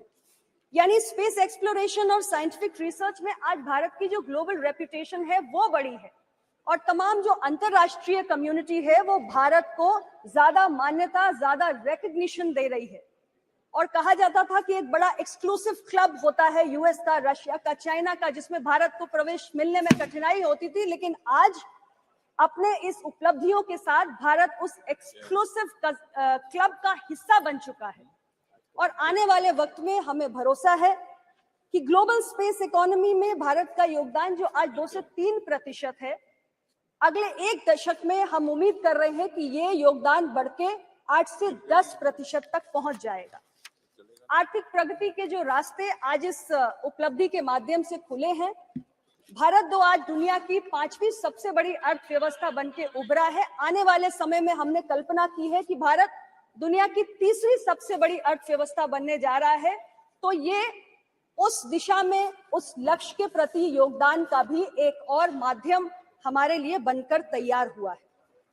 अध्यक्ष महोदय, भारत की आज जो ग्लोबल रेपुटेशन बढ़ी है, उसके आधार पे हम ये भी कल्पना कर सकते हैं और उम्मीद कर सकते हैं कि आने वाले समय में स्पेस सेक्टर में बहुत सारे जो अंतरराष्ट्रीय स्तर पर कोलैबोरेशंस होते हैं, जो पार्टनरशिप्स होती हैं अलग अलग स्पेस फेयरिंग नेशंस के साथ, उसमें भी भारत के लिए तमाम संभावनाएं बढ़ती हुई प्रतीत हो रही हैं। मैं माननीय प्रधानमंत्री जी के लिए जरूर कहना चाहती हूं कि हमारे प्रधानमंत्री जी ने स्पेस टेक्नोलॉजी के महत्व को समझा है, उसकी उपयोगिता को समझा है, और इसलिए इसकी उपयोगिता पर बल देते हुए उन्होंने तमाम मंत्रालयों के कामकाज में इसके विस्तार करने के लिए भी अपने मंत्रिमंडल और अपनी पूरी टीम को प्रेरित किया है। एक समय में हम 20 मंत्रालयों में इसका उपयोग करते थे, लेकिन आज वो संख्या बढ़कर 60 हो चुकी है। यानी कि 60 मंत्रालय ऐसे हैं जिनके विभिन्न कामकाज में हम इस तकनीक का आज उपयोग कर रहे हैं। और बहुत सारे ऐसे हमारे प्रोग्राम्स हैं, जैसे मनरेगा है, PMGSY है, PMKSY है, अमृत है, PM फसल बीमा योजना है, UIDAI है, स्वामित्व है। ऐसी बहुत सारे हमारे जनहित के प्रोग्राम्स हैं जिसमें एक बेहतर गवर्नेंस के लिए हम स्पेस टेक्नोलॉजी का उपयोग भी कर रहे हैं। सभापति महोदय, भारत के वैज्ञानिकों के भीतर बहुत प्रतिभा है, बहुत क्षमताएं हैं, और एक के बाद एक इन 6 दशकों में हमने अपने वैज्ञानिकों की उपलब्धियों को देखा है। लेकिन क्षमताओं को, प्रतिभा को, कौशल को, उसे फलने फूलने के लिए एक अनुकूल वातावरण की आवश्यकता होती है। और हमारी सरकार ने माननीय प्रधानमंत्री जी के दूरदर्शी नेतृत्व के माध्यम से एक ऐसा अनुकूल वातावरण उपलब्ध कराया है जिसमें हमारे वैज्ञानिकों की प्रतिभा फली फूली है और इतनी बड़ी बड़ी उपलब्धियां हमें समय समय पर हासिल हो रही है। हमारे सरकार के मुखिया माननीय प्रधानमंत्री जी ने स्पेस सेक्टर को प्राथमिकता देते हुए जब हमारी सरकार आई तो इसमें बहुत सारे रिफॉर्म्स लाने का काम किया और यहाँ तक कि जो हमारा भारतीय स्पेस प्रोग्राम है उसके अंतर्गत जो प्राइवेट प्लेयर्स हैं उनकी भागीदारी को भी काफी हद तक बढ़ाया। यहाँ तक कि 2022 में हम अपनी एक इंडियन स्पेस पॉलिसी लाए और उसकी भी हमने घोषणा की। तो ये सारे कदम हमने इस नजरिए से उठाए कि हमारा ये जो अंतरिक्ष विभाग का कार्यक्रम है, हमारा जो स्पेस मिशन है वो आगे बढ़े। और आज हम ये मानते हैं कि जिस पैशन के साथ हमारे देश के वैज्ञानिक काम कर रहे हैं और जो माहौल हमारी सरकार उपलब्ध करा रही है, जो वातावरण हमने क्रिएट किया है, उसमें आने वाले समय में भी जो अभी मैंने जिक्र किया कि आदित्य L1 के बाद अब हम गगनयान की भी बात कर रहे हैं, तो ऐसी और बड़ी बड़ी उपलब्धियां हैं जिसको आने वाले समय में हम हमारे देश के साइंटिस्ट प्राप्त करके दिखाएंगे। भारत नई ऊंचाइयों पर जाएगा और 2047 में जो हमने भारत को विकसित भारत बनाने का एक सपना देखा है, उस विकसित भारत के संकल्प को पूरा करने में हमारे सभी देशवासियों का जो योगदान हो रहा है, उसमें हमारी जो साइंटिफिक कम्युनिटी है और हमारा स्पेस डिपार्टमेंट है, उनका भी एक बहुत बड़ा योगदान होगा और हम सबके सामूहिक प्रयास से मिलकर 2047 में भारत को हम एक विकसित देश बनाने का काम करेंगे। पुनः मैं आपके माध्यम से हमारे देश के सभी वैज्ञानिकों को बहुत बहुत बधाई देना चाहती हूँ, उनका अभिनंदन करना चाहती हूँ और भविष्य में भी भारत को वो इसी प्रकार अपने प्रयासों से गौरवान्वित करते रहे, इसके लिए उन्हें बहुत सारी शुभकामनाएं भी देना चाहती हूँ। आपका बहुत बहुत धन्यवाद। धन्यवाद। Next speaker Shri MP Abdul Samad Samadani ji. Thank you, sir. Thank you, sir, for permitting me to take part in this very important discussion on Chandrayaan. Sir, Moon has always captured the imagination of humanity. And sir, the moon landing is quite natural. It has captured not only the imagination of the countrymen, all the people of the country. Not only that, sir, the whole country is rejoicing upon this great achievement of India becoming only the 4th nation in the moon landing after the US, Russia, and China. Sir, the poet of all the languages has celebrated moon. I am reminded of a couplet, sir. कल 14वीं की रात थी, कल 14वीं की रात थी, शब भर रहा चर्चा तेरा, शब भर रहा चर्चा तेरा, कुछ ने कहा यह चांद है, कुछ ने कहा चेहरा तेरा। और ये चेहरा सर देश का चेहरा है, देश का चेहरा है। इस पर हर भारतवासी को फख्र है, गर्व है। And also, sir, it is the achievement of the ISRO, the great scientists of the country. When we say this is the achievement of the government of the country, sir, I have to reinstate the point that the government is a continuous entity. Government is a continuous entity, sir, that the present government also has to acknowledge. Sir, when we think of the space missions of the country, we have to think of the two great luminaries, stalwarts, whose names start with N in English, Newton and Nehru. Newton and Nehru. Newton, the luminary of science. Nehru, the great luminary of wisdom, science, learning, politics, everything. Yes, sir. And sir, there is a famous statement of Sir Isaac Newton, which has become almost like a metaphor, standing on the shoulders of giants. Everybody knows the importance of the message of this statement. Everybody making some achievement in the field of science, technology, in any branch of learning, wisdom, sir, They have to acknowledge the past, the heritage of the past, the stalwarts who have made the present generation deserving for this great achievement. And also, sir, we have to salute to other great luminaries. One Maulana Abul Kalam Azad, the philosopher, Minister of Education, the comrade of Nehruji, who was the first as the Minister of Education when India attained independence. He great impetus for scientific temperament in inculcating in the minds of the younger generation of the country. We know, sir, he was responsible for establishing all the academies which are the proud of the country now.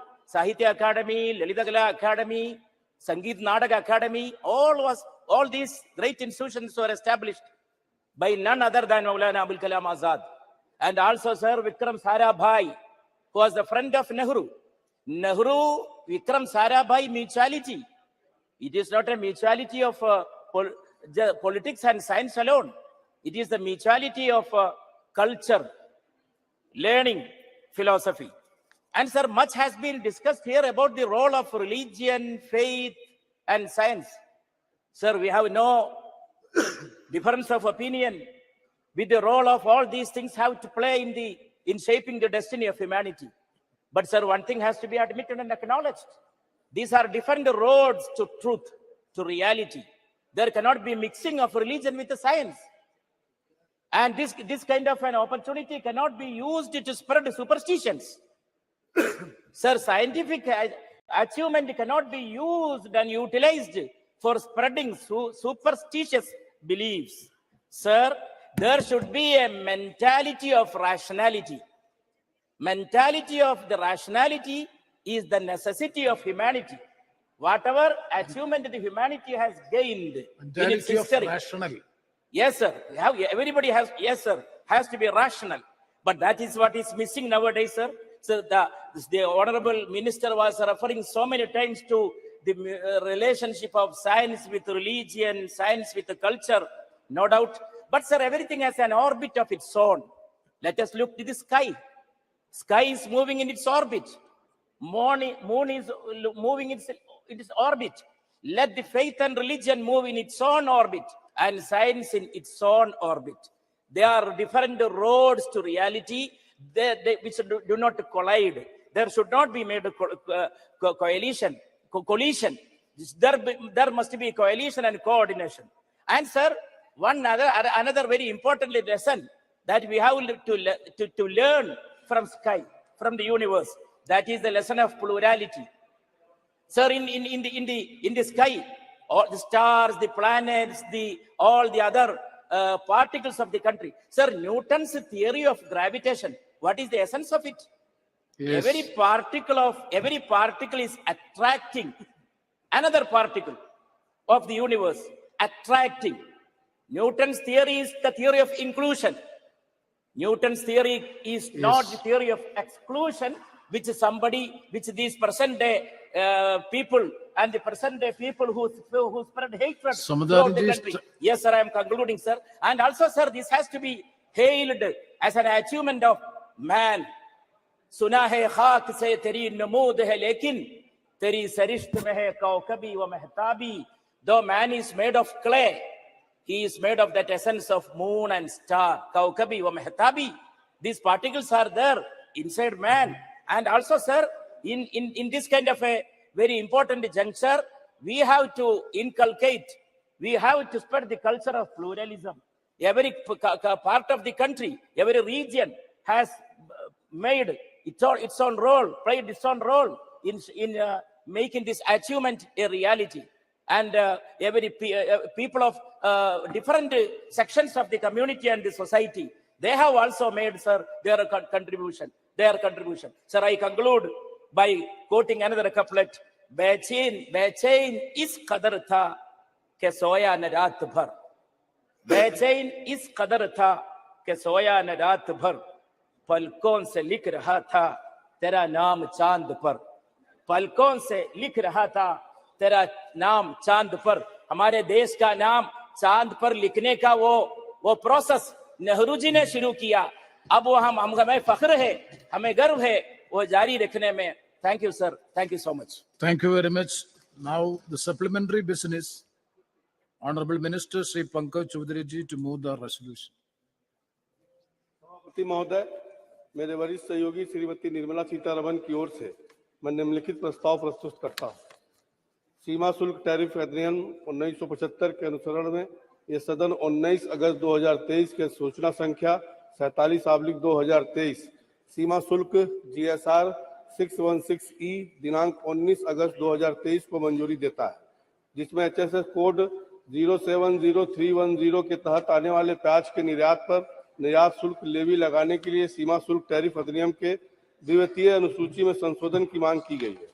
दूसरा, सीमा शुल्क tariff अधिनियम 1975 की धारा 8 के अनुसरण में ये सदन एत द्वारा अधिसूचना संख्या 49/2023 सीमा शुल्क दिनांक 25 अगस्त 2023 GSR 628E दिनांक 25 अगस्त 2023 को मंजूरी देता है, जिसमें HSS कोड 10063010 के तहत आने वाले परबाइल्ड चावल के निर्यात पर निर्यात शुल्क लेवी लगाने के लिए सीमा शुल्क टैरिफ अधिनियम की द्वितीय सूचना में संशोधन की मांग की गई है। प्रश्न है कि माननीय मंत्री जी द्वारा प्रस्तुत संविधान की संकल्प को स्वीकृत किया जाए। जो सदस्य इसके पक्ष में है वो हाँ कहे, जो सदस्य विरोध में है वो ना कहे। मेरे विचार में निर्णय हाँ वालों के पक्ष में हुआ, हाँ वालों के पक्ष में हुआ, संवैधानिक संकल्प स्वीकृत हुआ। नेक्स्ट, श्री इम्तियाज जलील। चंद्रयान-3 जब चांद पर लैंड हुआ तो सारी दुनिया में हमारी दखल ली गई और पूरे देश में बड़े गर्व का एक माहौल था, खुशी का माहौल था। पूरी दुनिया हमें इस नजरिए से देखा करती थी कि ये वो देश है जिसकी पहचान इलिटरेसी के लिए की जाती थी। ये वो देश है कि जहां पर सड़कों के ऊपर गाड़ियां कम और जानवर ज्यादा घुमा करते थे। ये वो देश था कि जहां पर फीमेल इन्फेंटिसाइड के नाम के ऊपर हम बच्चियों को पेट के अंदर ही खत्म कर देते थे। ये वो देश था जहां बेरोजगारी हमारा मुकद्दर थी। लेकिन आज ये देश बदल गया है और आज पूरी दुनिया इस देश को झुककर सलाम कर रही है। लेकिन अगर कोई ये समझ रहा है कि ये देश इसलिए बदला कि हम राजनीतिक पार्टी के नेताओं ने या कुछ राजनीतिक पार्टी के मंत्रियों और प्रधानमंत्रियों ने इसको बदला है, तो बहुत बड़ी गलतफहमी का हम शिकार हैं। ये देश अगर बदला है तो युवा शक्ति की वजह से बदला है। ये देश अगर बदला है तो हमारे किसानों की वजह से बदला है। ये देश अगर बदला है तो हमारी महिलाओं की वजह से बदला है, हमारे वैज्ञानिकों की वजह से बदला है। और आज अध्यक्ष महोदय, हम सब बहुत सारे सदस्य ऐसे हैं जिन्हें याद होगा कि एस्ट्रोनॉट राकेश शर्मा जब स्पेस के अंदर गया और उससे पूछा गया था कि वहां से भारत देश कैसा दिखता है, तो उसने कहा था कि सारे जहां से अच्छा हिंदुस्तान हमारा। अध्यक्ष महोदय, अगर इस स्पेस प्रोग्राम को हमें आगे बढ़ाना है तो हमें कहीं ना कहीं से इसे और फंडिंग देने की जरूरत है। लेकिन आज इंडियन स्पेस रिसर्च ऑर्गेनाइजेशन की फंडिंग अगर हम देखते हैं तो क्या वजह है कि 2022 के फाइनेंशियल ईयर के अंदर 13,700 करोड़ रुपए का बजट घटाकर 12,553 करोड़ रुपए कर दिया गया था। अगर जीडीपी का परसेंटेज के हिसाब से अगर हम देखें तो भारत जो है वो research and development space programme के अंदर बहुत कम पैसा खर्चा करता है, सिर्फ 0.65% ऑफ जीडीपी, जबकि यूएस 2.9% करता है, चाइना 2.2% करता है और इजराइल 4.9% करता है। अध्यक्ष महोदय, आज सुबह में जब आदरणीय मंत्री राजनाथ सिंह साहब को सुन रहा था तो उन्होंने बहुत सारे मुद्दों को टच किया। मैंने दोबारा सब्जेक्ट पढ़ा कि यह सब्जेक्ट है क्या, तो पता चला कि चंद्रयान-3 और स्पेस के अंदर हमारी उपलब्धियां। लेकिन राजनाथ सिंह साहब ने यह भी बताया कि राम मंदिर बनाई जा रही है, कौन बना रहा है, कैसे बना रहा। अगर आप सब्जेक्ट से हट गए तो थोड़ा मैं भी सब्जेक्ट से हटकर ये बताना चाहता हूं कि जब चंद्रयान-3 चांदा मामा के पास गया तो वहां से चाइना नजर आया आपको ये नजर आया कि किस तरीके से 2000 स्क्वायर किलोमीटर हमारी धरती के ऊपर चाइना ने कब्जा करके रखा है। लेकिन अध्यक्ष महोदय, राजनीति अपनी जगह। अध्यक्ष एक मिनट माननीय सदस्यगण, मैं कई बार इस बात की सुनता हूं, हम हमारे देश की महिमा, उसकी प्रसिद्धि, उसके बारे में हम सदन में क्या मैसेज देना चाहते हैं? सदन में कुछ विषयों को सकारात्मक तरीके से पूरा देश, पूरा विश्व संसद की कार्रवाई को देखता है। हम कह रहे हैं कि कोई ऐसा विषय नहीं बोलना चाहिए जिससे कि हम कमजोर नजर आए। भारत आज मजबूत है, दुनिया भारत की ओर देख रही है। आप सदन में थोड़ा सकारात्मक बात करें।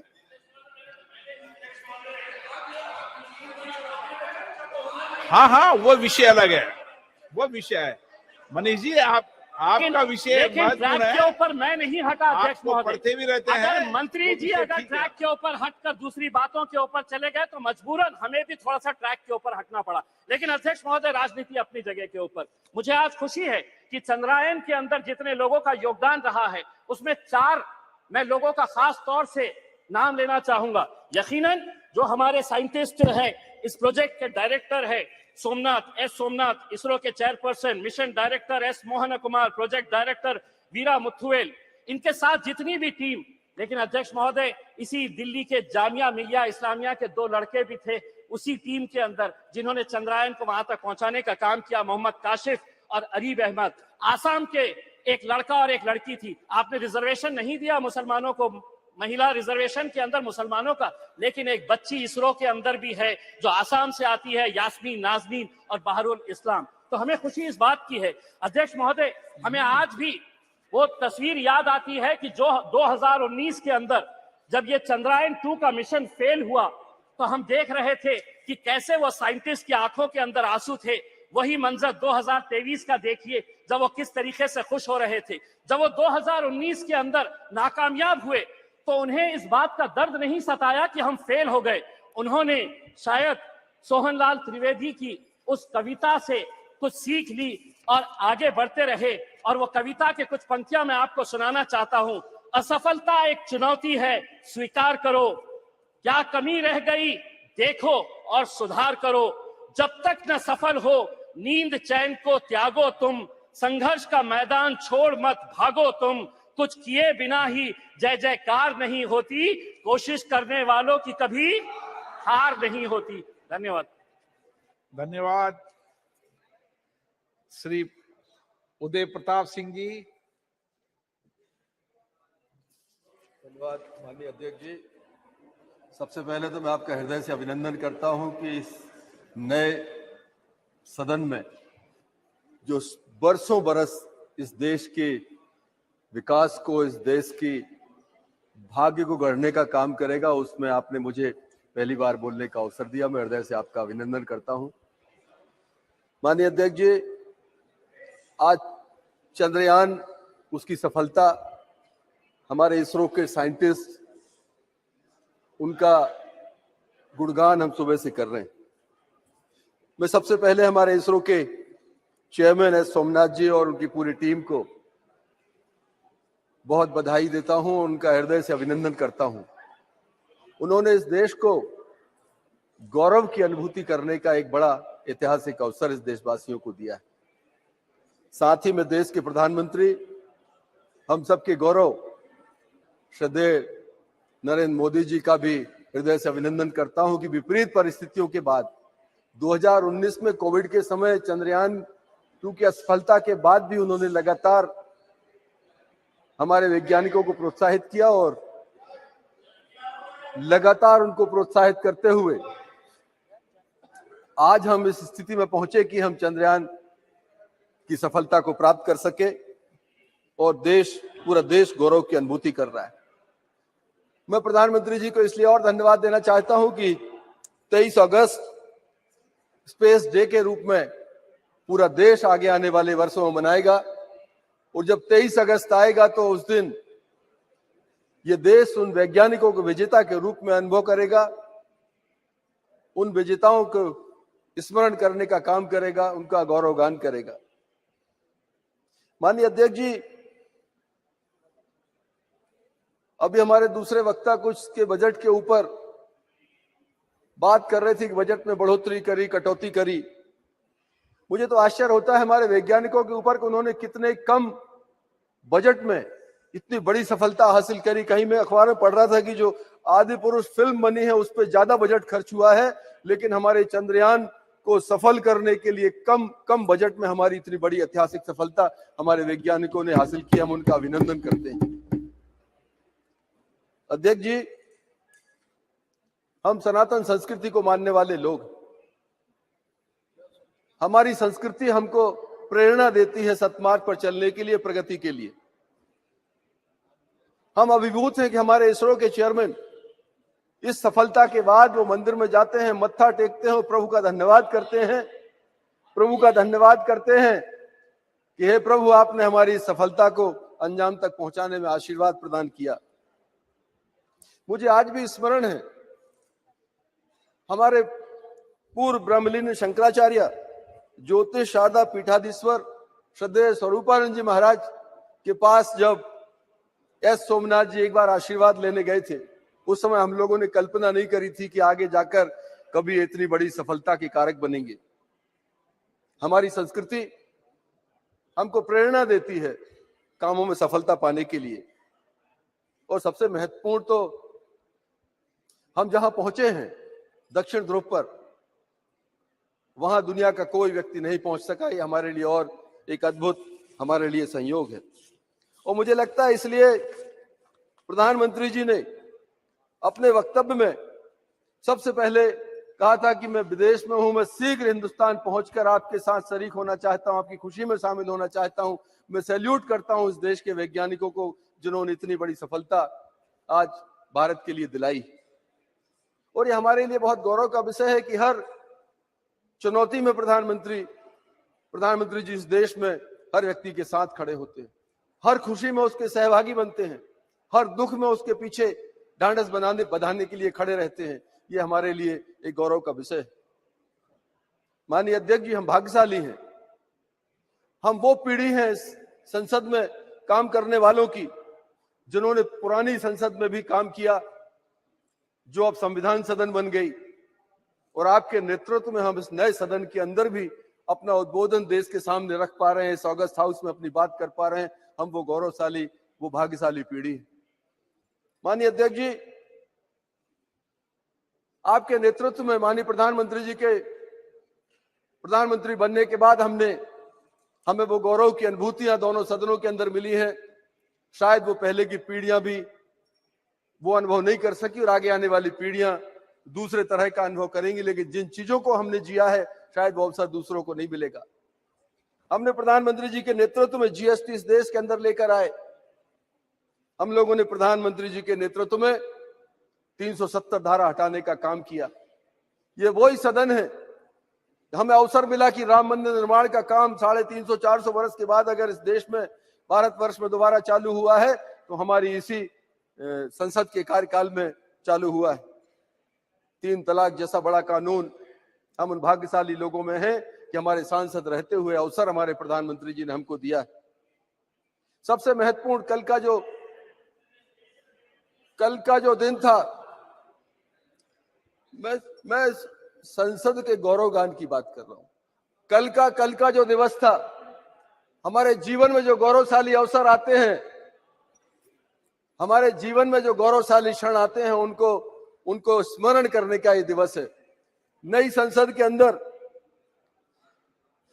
गणेश चतुर्थी के दिन भगवान गणेश की पूजा अर्चना करने के बाद इस देश में महिलाओं के लिए जो आरक्षण हमारे प्रधानमंत्री जी के नेतृत्व में सदन ने जो सर्वानुमति से पास किया है, ये गौरव भी हमको मिलना था। हम धन्यवाद देते माननीय अध्यक्ष जी कि आपके नेतृत्व में हमारी सरकार ने, इस सदन ने वो महत्वपूर्ण काम किया है।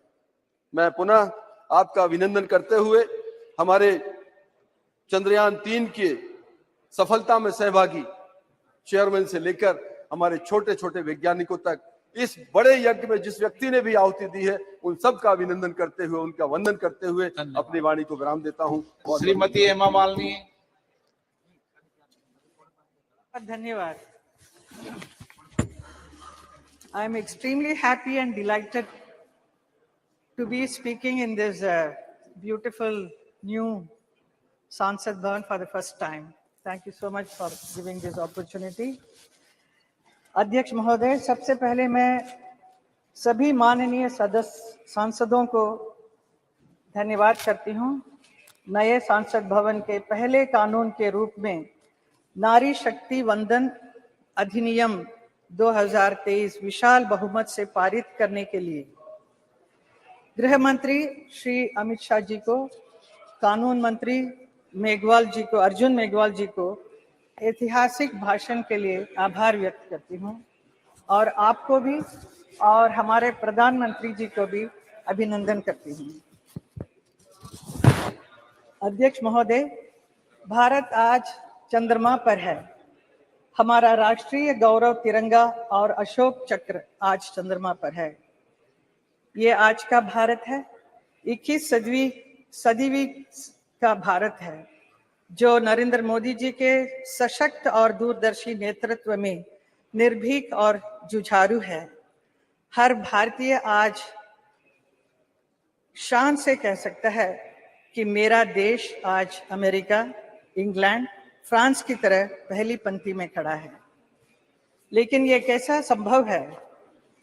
ये संभव हुआ हमारे कर्मयोगी प्रधानमंत्री श्री नरेंद्र मोदी जी के दूरदर्शी नेतृत्व और दृढ़ संकल्प से, हमारे वैज्ञानिकों को दिए गए प्रोत्साहन से, उनके समर्पण और परिश्रम से और 140 करोड़ देशवासियों की एकजुटता से।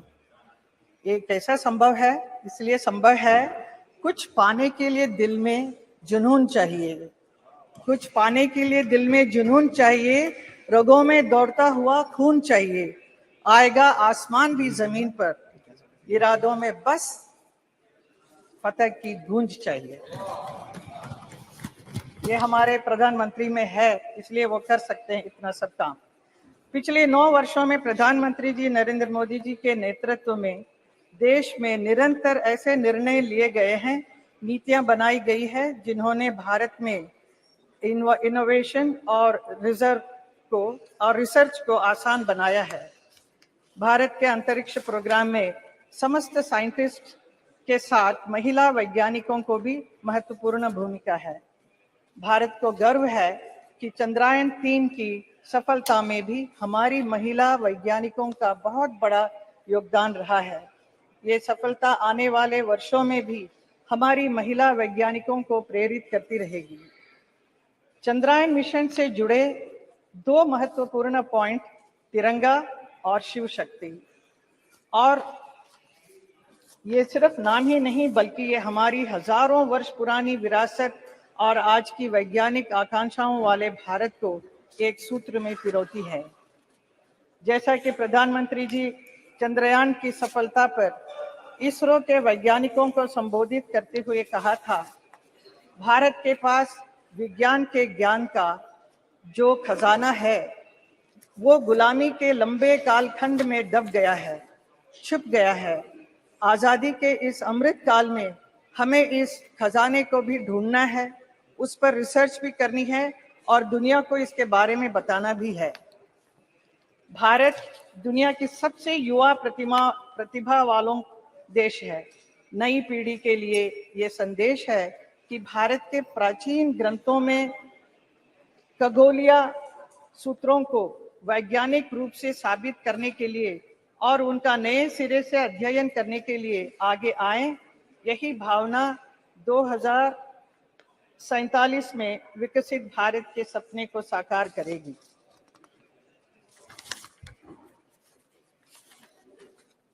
अध्यक्ष जी, मैं अपनी बात अटल जी की एक कविता की कुछ पंक्ति से पढ़कर बात समाप्त करूंगी। मैं तेज पुंज तमलीन जगत में फैलाया मैंने प्रकाश, जगती का रच करके विनाश, कब चाहा है निज का विकास। शरणागत की रक्षा की है मैंने अपना जीवन देकर, विश्वास नहीं यदि आता तो साक्षी है ये इतिहास अमर। यदि आज दिल्ली के खंडहर सदियों की निद्रा से जगकर गुंजार उठे ऊंचे स्वर से हिंदू की जय, तो क्या विस्मय। हिंदू तन मन हिंदू जीवन, रग रग हिंदू मेरा परिचय। धन्यवाद। श्री के Ram Mohan Naidu.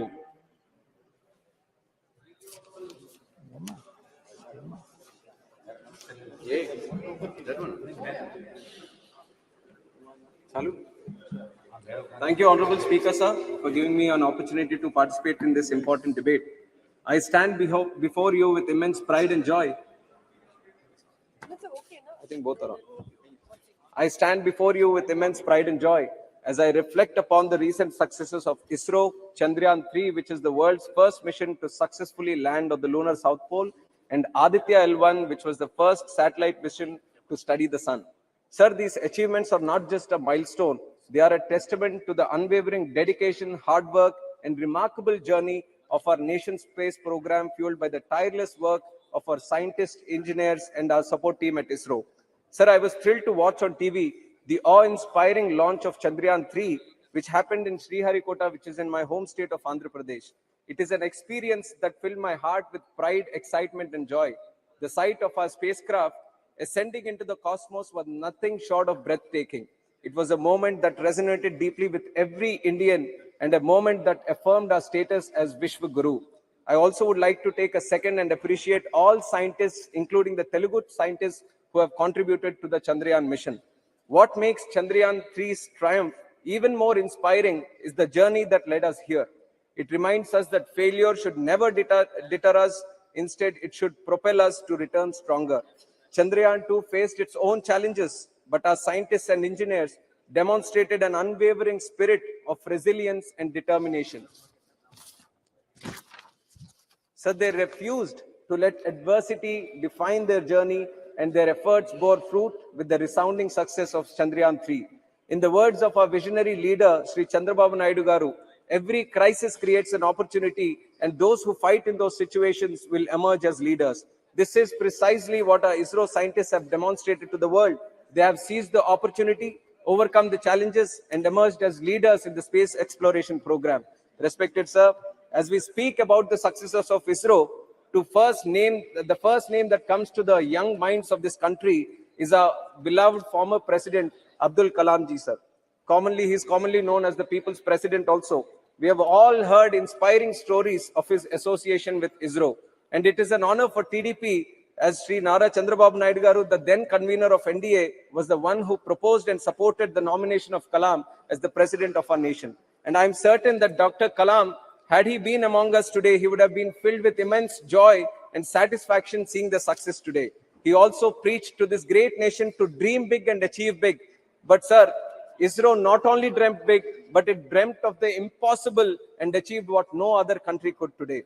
It's now upon the central government to take these great technological advances and breakthroughs and use them for the benefit of 140 crore people of this country, sir. And I take immense pride in serving under the leadership of Chandrababu Naidu Garu, who encapsulates the above thought brilliantly. I would like to highlight certain programs where our leader engaged with ISRO to help resolve issues faced by the people of Andhra Pradesh when he was the Chief Minister, sir.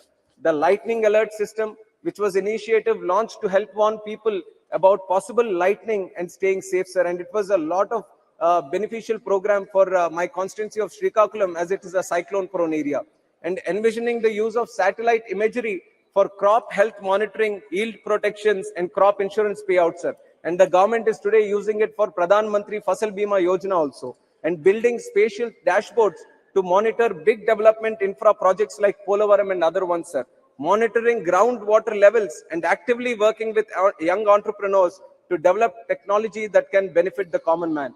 We should also acknowledge the rapid growth in our private sector's involvement in the development of space technologies over the last few years. Young startups like Dhruva Space, Satshore, Digantara, Skyroot Aerospace, Bellatrix, and many others across India have achieved remarkable success over the last few years. I urge the central government to actively engage, assist, and tap into the potential of such organizations to accelerate our country's overall progress in space research and satellite technology. I also applaud the government for launching programs such as Atal Tinkering Labs and legislation such as Anusandhan National Research Foundation Act 2023 that are aimed towards fostering the spirit of learning and scientific temperament in our country, sir. Sir, before I conclude, I would like to bring the attention of the House to the case of Sri Nambi Narayan, a stark reminder of how motivated, petty vindictiveness can uproot and put back years of scientific development and innovation. It puts fear in the hearts of people and discourages them from carrying forward the works of their leaders, lest they be termed traitors to the nation themselves. Even though he has been cleared of all the charges, the years lost fighting the allegations took an obvious toll on his health and reputation, sir. The country lost out as well on the possible immense contributions this brilliant mind could have made to our space program. Sir, we live in strange times where the corrupt are putting the honest and sincere in jail, sir. We see a similar chain of events unfold in my state of Andhra Pradesh, where our beloved leader Chandrababu Naidu, who worked relentlessly for 45 years with an unblemished career, have been jailed. Sir, if I'm speaking anything unparliamentary, you have the right to expunge it, sir. But I'm not speaking anything unparliamentary. Within my limits of being a parliamentarian, I'm speaking in this house, sir, who has worked relentlessly for 45 years with an unblemished career, has been jailed on trumped-up charges, which is an obvious case of regime revenge litigation. What incentives do young leaders like me have when honesty is being impeached? On the other hand, another leader from my state, surrounded by sycophants, will be celebrating 10th year anniversary of being out on bail this 23rd September for looting our country of 43,000 crores, sir. Sir, respected sir, we need to fix our system before it is taken for granted. Sir, 2 lines and I'm concluding. Please conclude. Concluding, sir.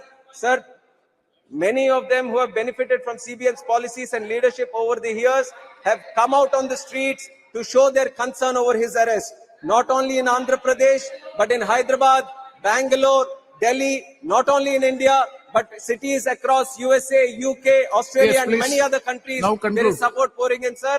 Through you, I appeal to the members of this august house to raise their voices collectively against the grave injustice and blatant assassination of democracy unfolding in Andhra Pradesh. You please, he is not speaking anything unparliamentary. Please, you can dispute it. You can dispute. Suppose anything, anything unparliamentary, objectionable, it will be looked into. But unnecessarily, you don't create noise because you can very well dispute it after when your turn comes. No. He is comparing Nambi Narayan's case. Let me conclude, sir. Let me conclude. Please, let him complete. Let me conclude.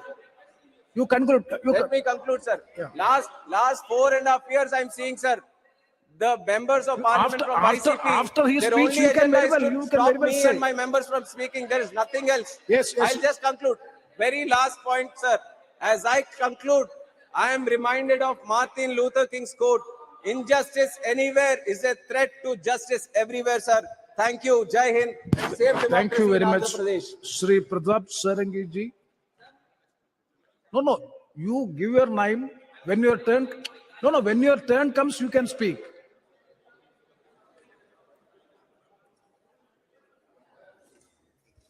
Honorable Chairman, sir, I thank you from the core of my heart for your kind permission to speak on this inspiring and very encouraging topic. Sir, it has been my proud privilege to speak for the first time in this new parliament building. Bharat Mata is destined to create history under the able leadership of a great champion like Narendra Modi ji, our honorable Prime Minister. Sir, entire world gazed towards the sky on the momentous occasion of August 23, 2023, when the Indian Space Research Organization, ISRO, stood on the brink of a historic achievement, leveraging India's ageless traditional knowledge, rich ancient wisdom, twinned with modern scientific and technological excellence and economic prudence. With the Chandrayaan-3 August mission, touching down on the enigmatic and uncharted south pole of the moon, it's a day of anticipation and wonder, hope and aspiration. While the mission represents the zenith of modern space exploration, it's imperative to revisit the ancient Indian knowledge that has woven a celestial tapestry around the moon for centuries. In Indian rich tapestry of ancient wisdom, the moon known as Chandra, or Chandrama in Sanskrit, holds a profound significance. It has long been a source of inspiration, mystic, and spiritual connection. Ancient Indian astronomers or the Jyotisis meticulously observed the moon's phases, cycles, and influence on Earth. The lunar calendar, based on the moon's waxing and waning, played a pivotal role in various aspects of life, including agriculture, rituals, and festivals. The moon's ethereal glow and its ever-changing phases evoked metaphors of transformation, cyclicality, and the transient nature of life. It found its place not only in scientific treatises, but also in the realm of art, poetry, and philosophy. The silvery orb adorned countless tales where gods and goddesses, lovers and seekers were often associated with its luminescence. As Chandrayaan-3 ventures to touch the lunar surface, it's intriguing to contemplate the echoes of ancient Indian insights in the modern endeavor. The moon's south pole, a realm clogged in mystery and shadow, is a fitting canvas for both ancient wonder and modern curiosity to converge.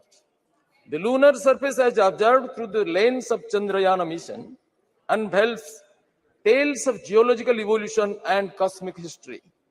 And yet the legacy of ancient Indian thought of largest universal well-being offers a perspective that extends beyond the scientific gaze. The moon's surface, with its craters and crevices, becomes a tapestry that speaks of cosmic cycles, change, and the dance of celestial bodies. Just as Chandrayaan-3 seeks to unravel geological secrets, ancient Indian wisdom invites us to explore the metaphorical depths of the moon's symbolism. The moon's waxing and waning mirrors the eternal ebb and flow of life. Its luminous radiance amidst the darkest nights reflects hope, strength, aspiration, and guidance in the face of challenges. As Chandrayaan-3's journey nears its pinnacle, it's a celebration not only of technological prowess, but also of the continuum of human curiosity and exploration. The threads of ancient Indian knowledge are interwoven with the fabric of modern space science, illuminating the moon's significance through time, encouraging insightful, futuristic explorations of the Milky Way for the enduring global good, universal prosperity of humankind, and all species of sustainable economy, ecology, and environment, which is symbolized by the great personality of Honorable Narendra Modi. Ahead of the developed world, it is India's maiden glory of our Honorable Prime Minister Sri Narendra Modi ji, complemented by collective technical excellence of the Indian scientific community led by ISRO. Sir, ISRO के वैज्ञानिकों का श्रद्धा, पूर्ण श्रद्धा, असामान्य एकाग्रता, प्रचंड साहस, दृढ़ निश्चय, दुर्वार संकल्प और राष्ट्र के प्रति समर्पित चरित्र और अखंड साधना के कारण, और हमारे विजनरी लीडर, राष्ट्रगत प्राण, अद्भुत सामर्थ्य का अधिकारी, असंभव के महानायक, यशस्वी प्रधानमंत्री श्रीमान नरेंद्र मोदी जी के कुशल और प्रेरणादायी नेतृत्व के कारण यह संभव हुआ है. When Russia, a great country like Russia, failed, India succeeds. Sir, Bharat विश्व का प्रथम राष्ट्र है साउथ पोल में चंद्रयान का सॉफ्ट लैंडिंग करने के. सर, आज कुछ लोग बोलते हैं इसको कुसंस्कार, हमारा पूर्वजों का जो सारा कीर्तिमान जो आविष्कार है इसको कुसंस्कार मानते हैं. सर, विश्व में जब कोई सभ्यता का उन्मेष नहीं हुआ था, आधुनिक यूरोप और अमेरिका के पूर्वजों ने जब अरण्य में अपने को नीले रंग में रंजित करके विचरण करते थे, भाषा भाव में संकेत के द्वारा भाव विनिमय करते थे, कभी कभी खाद्याभाव के कारण नरमांस भी खा जाते थे. सभ्यता का उस उषा काल में जिसका भेद करने में दंत कथा भी असमर्थ है, इतिहास तो नहीं है, उस समय में हमारा देश में एक चमत्कार सभ्यता संपन्न, संस्कृति संपन्न राष्ट्र का आविर्भाव हुआ, जिन्होंने सारा विश्व में ज्ञानालोक वितरण करने का स्पर्धा पोषण करते हुए कृणुंतो विश्वमानव का उद्घोष में विश्व का गगन को गुंजायमान किया था. हम उनका स्पर्धी उत्तरदायी थे. कला, साहित्य, विज्ञान, दर्शन, गणित, खगोल विद्या, ज्योतिर्विद्या, चिकित्सा विद्या, युद्ध शास्त्र, अर्थशास्त्र, कूटनीति, समस्त विषयों में जिन्होंने विश्व का गुरु पद में आसीन थे, उस राष्ट्र का हम स्पर्धी उत्तरदायी थे. सर, हमारा देश में कभी नया विचारों का विरोध नहीं किया गया. हमने बराबर नित्य सत्य का अनुसंधान को प्रेरित किया है। ये सारंगी जी आप समय सर मैं तो थोड़ा सा आरंभ ही किया है, मेरा बारी पहले था, 2-3 फिर टर्न हुआ, फिर मेरा नाम आया। Sir what is science? Sir the present day civilisation in which we live in is the product of a particular discipline of human mind known as modern science. And what is science? Sir, science can be broadly divided into two different parts. First is pure science, then is applied science. And pure science is nothing but a pursuit, a search after truth, a search after unbiased, unprejudiced, free from all dogmas, search after truth of nature. And applied science is an invention developed after these findings of the search after truth. Sir, so Chandrayaan is also an invention developed after these findings of the truth of pure science. Sir, now I can say that India has developed such truths ages ago, which modern science may take ages to rediscover. हमारे पूर्वजों ने जिस ज्ञान विज्ञान का आविष्कार किया, इसमें यह विराट पुरुष का आविष्कार हुआ। चंद्रमा मनसो जातो चक्षु सूर्य जायत। The vastness and the oneness of the universe is the unique discovery of our sages ages ago. Sir, I would remember one incident. A great scientist, a Nobel laureate in physics, an American physicist, Dr. John Hofstad, he wrote in a book that Swami Vivekananda posed a challenge to modern science when he asked, can we activate matter and energy? And the challenge was answered by Albert Einstein after 3 years of his passing away. While explaining the philosophy of Sakya and Vedanta, Vivekananda told American scientists that your science is incomplete. Since your investigation stopped on 2 points, you could not discover the unity of human experience. Your knowledge, your experience could not proceed further. That is energy and mass. You could not unify them. But he explained how our sages ages ago discovered this unity in cosmic intelligence. From lowest atom to the highest Brahman, how the entire process ran, Vivekananda explained it very scientifically. Referring to this incident, John Hofstad told that. And this truth was discovered that energy and mass are two different aspects of the particular, of a single truth discovered by Albert Einstein after passing 3 years of passing away of Swami Vivekananda. Sir, इन सब विषयों में suppose शून्य का आविष्कार नहीं होता भारत में, तो गणित का कितनी असहाय अवस्था होता।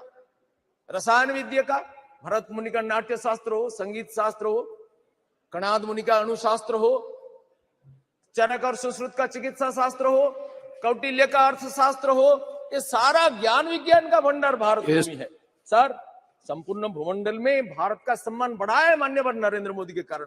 कुछ लोग कहते हैं हम तो वैज्ञानिकों को सम्मान करते हैं, लेकिन मोदी जी को क्यों? प्रताप सारंगी जी, एक मिनट, it's very एक minute, it's very informative, knowledgeable, but time doesn't permit. That is a problem. That concern, kindly conclude. Sir, We fully appreciate, but at the same time doesn't, because 24 more speakers and the minister has to respond. Sir, kindly cooperate with the chair. Sir, हमारे देश में सम्मान ऐसा बढ़ा है कि हमारे वैज्ञानिकों ने माननीय मोदी जी के प्रेरणा में कोविड वैक्सीन आविष्कार किया, और कोविड वैक्सीन को मोदी जी ने सारा विश्व में वितरित किया। कुछ लोग कहते हैं विश्व में क्यों देते हो, हमारे देश में देते हो। सर, इस युग है दुनिया का एक्सपेंशन का युग है। विवेकानंद कहते हैं unselfishness is life, selfishness is death. Helping others is life, not helping others is death. Strength is life, weakness is death. India was weak, nobody respected her. India became strong, America respected her, Australia respected, the world respected. Sir, Chandrayaan mission में हमारी सफलता, ये हमारा विस्तार का, हमारा शक्ति का नमूना है। और माननीय मोदी जी ने घोषणा किया कि ये हमारी ये सफलता सारा विश्व का ज्ञान भंडार को समृद्ध करेगा, न केवल हमारा देश का मोनोपोली का विषय होगा। सर, इटर्नल सनातन धर्म, जिसको आज कुछ लोग विरोध करते हैं, ये अपने को धर्मनिरपेक्ष मानते हैं, बोलते हैं सनातन धर्म को उखाड़ के फेंक दो, ये डेंगू, ये मलेरिया, ये HIV। सर, हम इसको सहन करते हैं क्योंकि हम जानते हैं कि हमारा धर्म ये सहनशीलता का वैशिष्ट्य हमें देता है। बाकी कुछ धर्मों के बारे में बोलेंगे तो फतवा जारी हो जाएगा। हम ऐसा नहीं करते हैं। हमारा स्वामी विवेकानंद ने घोषणा किया कि I am proud to belong to a nation which has sheltered the persecuted and the refugees of all the nations of and of all the nations around. Sir, we take pity on them. We take pity on their knowledge. Those who say we are separate, we belong to Ravana race. Sir, Ravana was an Arya Santan, son of Vishrava Rishi. He was accepted as the Purohita by Ramachandra in Setuvanda Pratishtha. They do not know the history of the nation. The whole nation is one. भगवान व्यासदेव वेदों का संकलन किया, अष्टादश महापुराण का रचना किया और व्यास सूत्र वेदांत सूत्र का रचना किया, श्रीमद् भागवत का रचना किया, श्रीमद् महाभारत विश्व का सबसे बड़ा महाकाव्य का रचना किया, जिनमें श्रीमद् भगवत गीता को संयोजित किया। सर, भगवान व्यासदेव का माता एक धीवर कन्या ट्राइबल लेडी और उनका पिता ब्राह्मण पराशर मुनि। इसलिए वेदों के ऊपर ब्राह्मणों का जितना अधिकार है, वनवासियों का भी उतना अधिकार है। अति प्राचीन काल से वंशगत सम्मिश्रण हुआ है। सर, मैं कहना चाहता हूं, ये जातिगत विद्वेष फैला करके भारत को खंडित करने का जो कोशिश कर रहे हैं, ये हमारा राष्ट्रघातक है। सर, ये अपना ज्ञान का दारिद्र्य के कारण अपना अत्याचार को दूसरों के ऊपर स्थापित करने की जो कोशिश कर रहे हैं, इसको हिंदुस्तान बर्दाश्त नहीं करेगा। सनातन धर्म अनादिकाल से चल रहा है, अनंत काल तक चलेगा, इसको विध्वंस कोई कर नहीं सकता है। और हमारा धर्मी सारा विश्व को स्वीकार करता है। सारा विश्व का अत्याचारित समुदाय का आश्रय स्थल है सनातन धर्म, यह भारत भूमि। हमारा मार्ग भिन्न हो सकता है, लक्ष्य एक है, साधन भिन्न हो सकता है, साध्य एक, भाषा भिन्न हो सकता है, भाव एक, रचना भिन्न हो सकता है, साहित्य एक, रीति भिन्न हो सकती है, संस्कृति एक। यह हिंदू संस्कृति है, भारतीय संस्कृति। सारा विश्व का हमने समादर किया। Sir, trust the eternal Sanatan Dharma propounded by our sages and gurus guide us to realize, appreciate and acknowledge the harmonious blend of ancient wisdom and modern innovation. Chandrayaan-3 success stands as a testament to humanity's unceasing quest to reach the unreached, uncover the uncovered, the unknown, bridging the realm of old and new, ancient and modern, and embracing the moon's wisdom that has inspired generations both past and present. सारा देश, सारा विश्व इसके लिए गर्वित होता है। कुछ लोग इधर गर्व नहीं कर सकते हैं। सर, इनको कुछ बीमारी हुआ है, जो भारत का गौरव में गर्व अनुभव नहीं करते हैं। जो कहते हैं we have conceived the idea of this new parliament building, but they could not do. They have conceived the idea of women reservation bill, that they could not do. They could not make delivery. They conceived the idea, it passed away. We conceived, we furnished, and we delivered. So that is the credit of Manyavad Narendra Modi ji. With this I conclude. Sri Dean Kurias Kosh ji.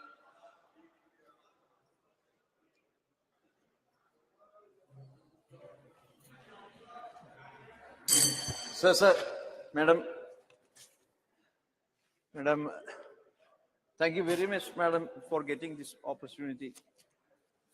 And I would like to start.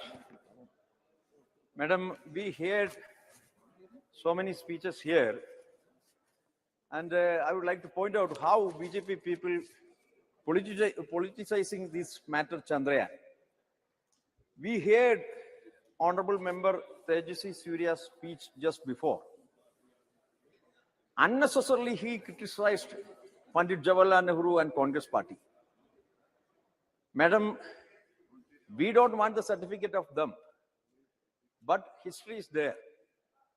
Whatever Pandit Jawaharlal Nehru did, whatever Indira Gandhi ji did, whatever Rajiv Gandhi ji did, whatever Narasimha Rao did, whatever Manmohan Singh ji did, that is in the history.